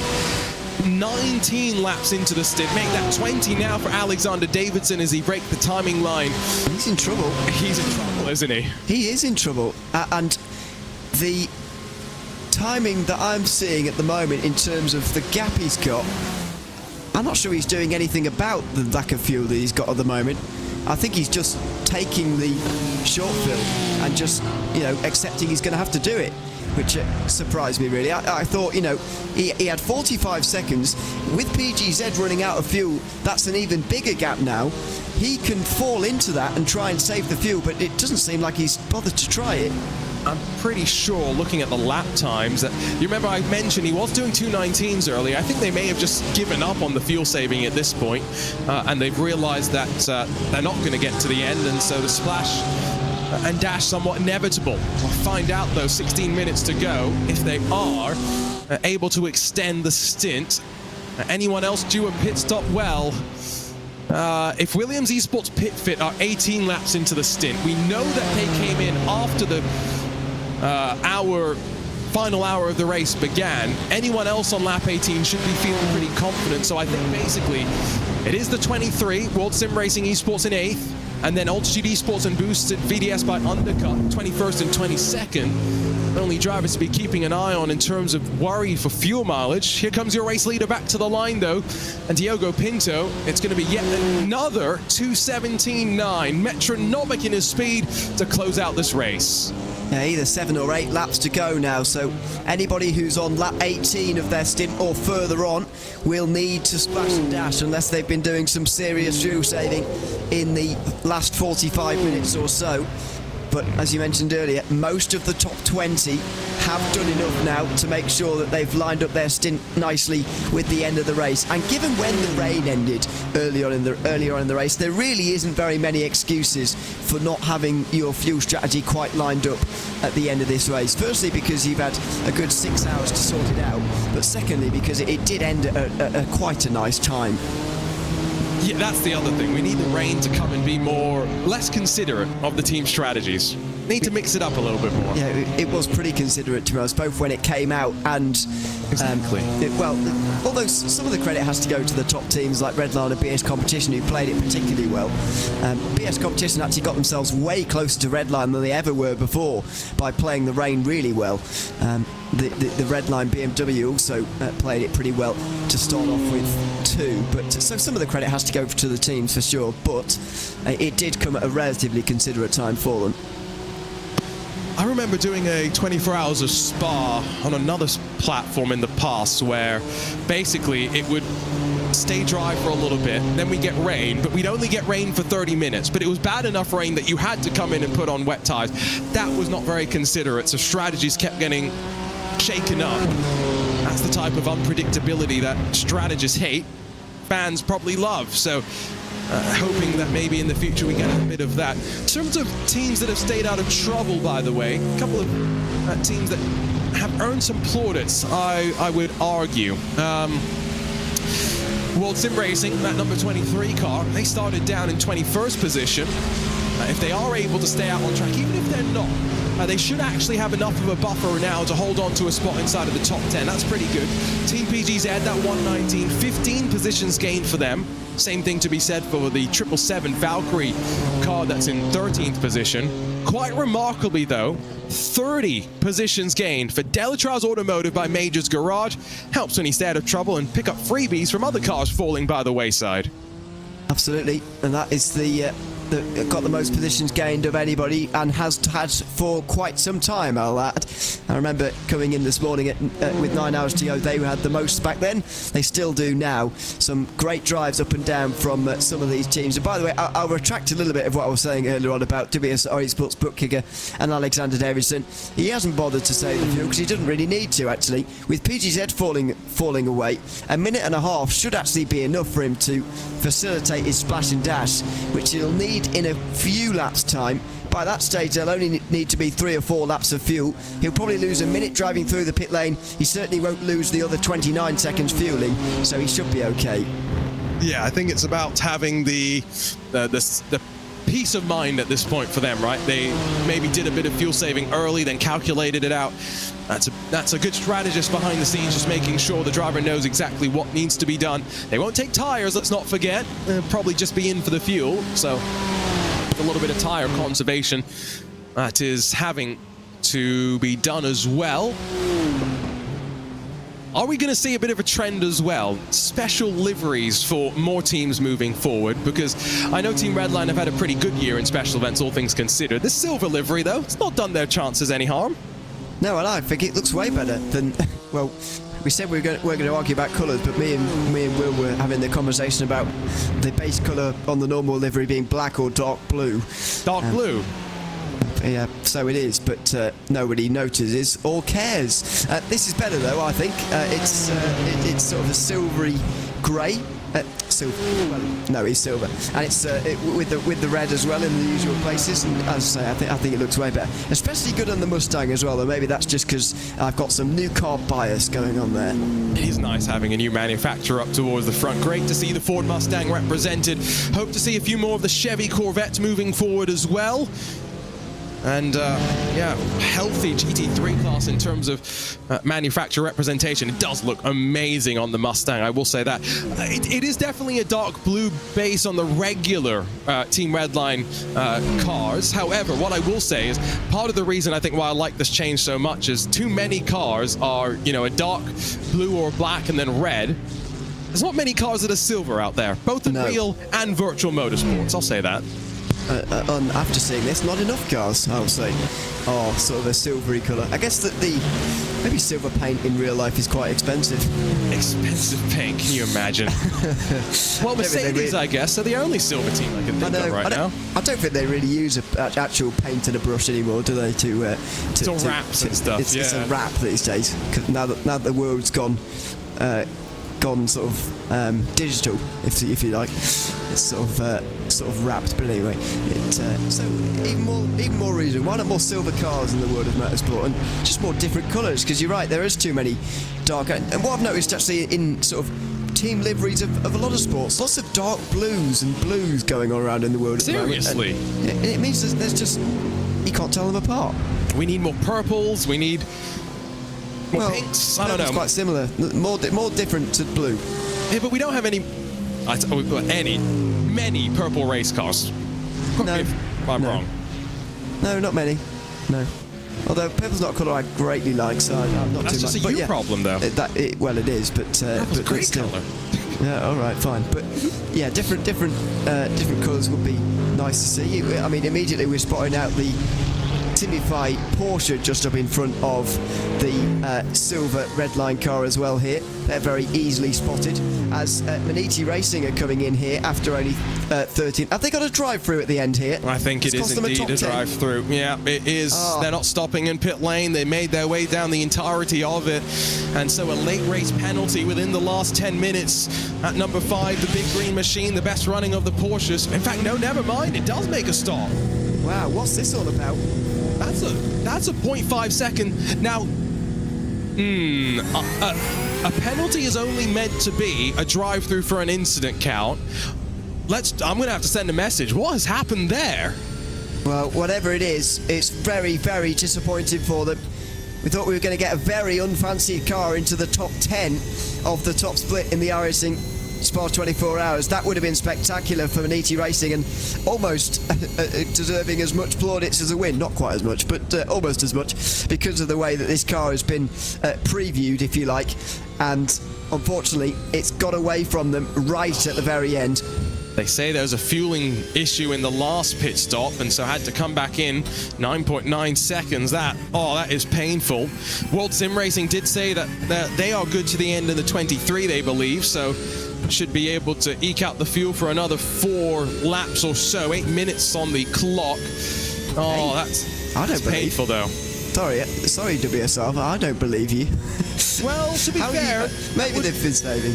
That would be a 28-lap stint, which is basically bang on the money for what we were doing at the start of the race. So we did think it was possible, but they come and confirmed with us. Well, all right. Strategy being played out now in a couple of different cases. Going back to the topic of the cars just for a second here, because I did see someone in the iRacing Esports Network chat saying that you want bright colors for visibility in racing. That I agree with. The silver is actually quite easy to pick out. The other good thing about the Redline liveries is it actually does what it says. There is a red line down the car. Yeah, although same thing in the other livery, but still, I get your point. Yes, we are thinking selfishly, of course, when we're looking at bright colours, but also, imagine being a sponsor in one of these cars. You'd want your car to be a bright colour, surely. Yes, so hot pink for all race cars moving forward. Well, not all of them. They wouldn't stand out then, would it? But I mean, not against a bright pink car. Stands out. Yeah. I'm just thinking back to the cars that I used to run, where we had a neon yellow, there was a pink there was also blues and whites. Just as many. Word from Tim Matska down on pit lane was they only got about 50 liters of fuel into the car on the last pit stop, so not quite sure what happened there, but that's why they came back in for the 10 seconds, so that's unfortunate. And again, that's taken them away from a potential top 10 finish. It's given it over to the Team PGZ crew, who, after we think failing to come down onto pit lane for their final stop, had to take a 4-minute tow effectively, fill the car back up and send it back out. They'll be very glad to at least get the top 10 back in their hands. Yeah, they've got away with one there in a way, because had Maniti not have had that bug, as they call it, you know, it could have been an error. I mean, don't know what it was specifically other than that. Then PGZ would have been outside the top 10 in that 119, but the way it is now, they've got 2 of their cars inside the top 10, 7th and 10th, and overall that's a good return on their efforts actually for the day, to have 2 cars inside the top 10. Only BS Competition, Williams and Redline can boast the same. Well, for the non-BMWs, I think one thing that you have to always come into a race like this is you have to recognize that maybe you aren't always going to have the fastest car. And so if, for example, there's one car that's faster than you and there's 20 of them, finishing in 21st would be where you expect to finish. Any higher than that, it's almost like a win in and of itself. There are 47 teams that entered this race, and the cruel thing about motorsports, it's not like the Premier League, Ewan, where there's 20 teams and as many as 10 can win on any particular match day, right? This is different. There's only one team that's going to walk away the winner.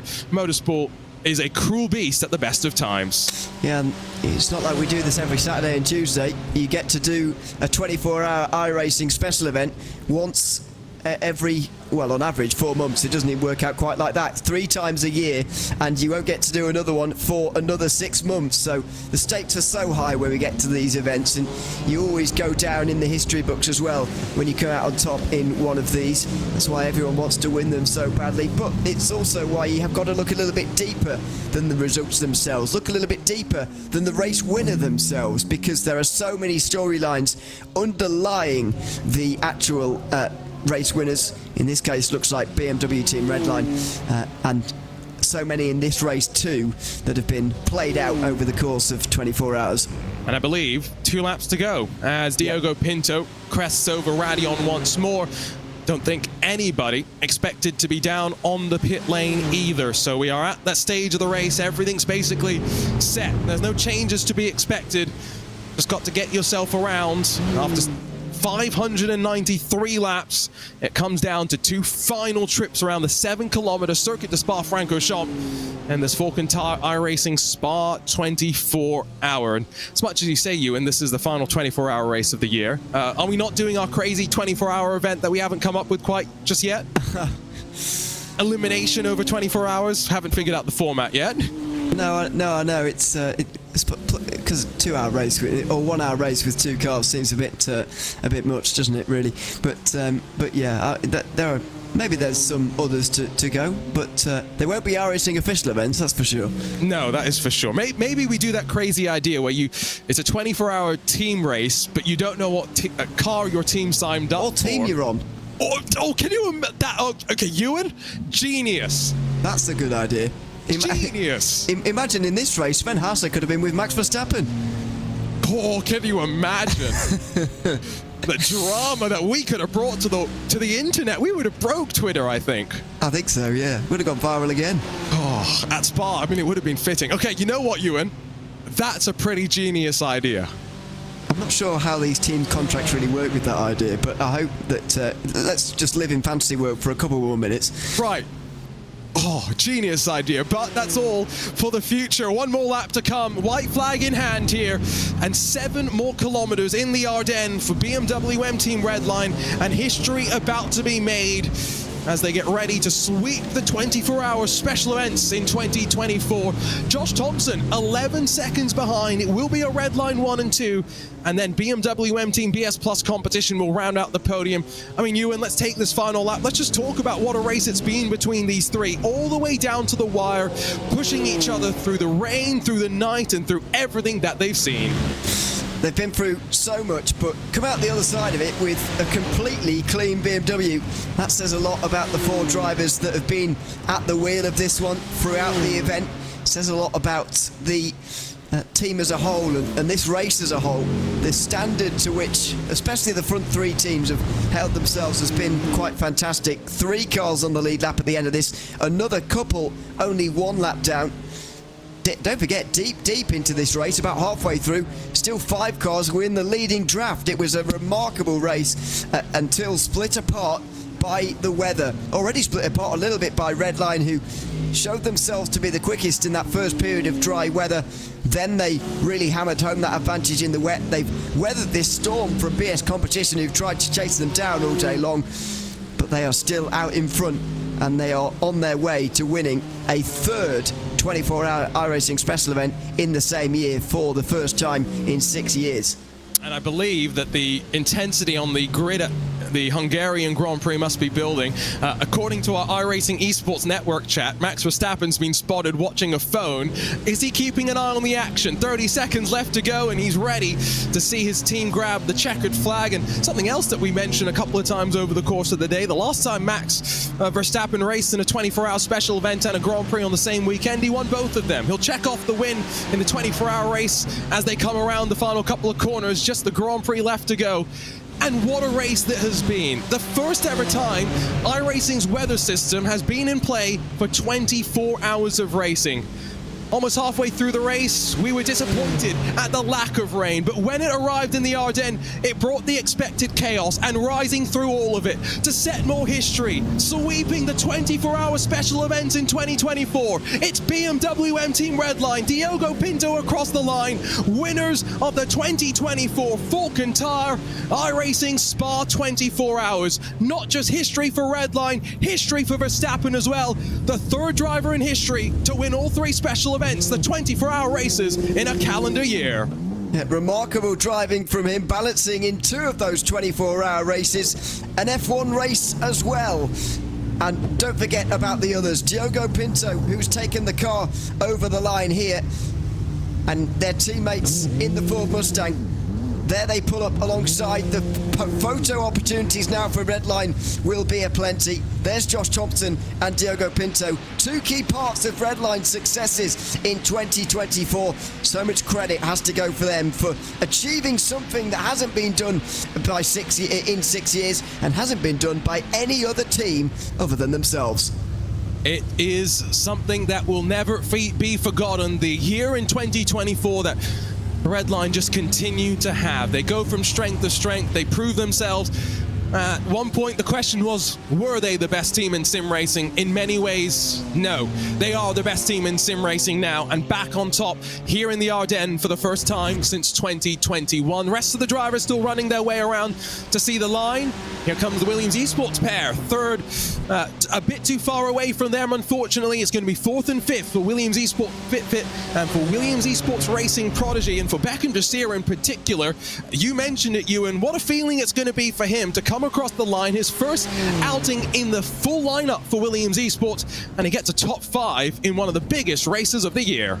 Yeah, he's absolutely held his own. He can build from this for sure, and maybe push on to being an iRacing 24-hour special event winner in the future. One for the future for sure. He's just graduated from the Williams Esports Academy, now in the main game, and comes over the line there with a respectable 5th place. I think Williams at the start of the day will of course been setting their sights on the race win. This is the only 24-hour they haven't won before.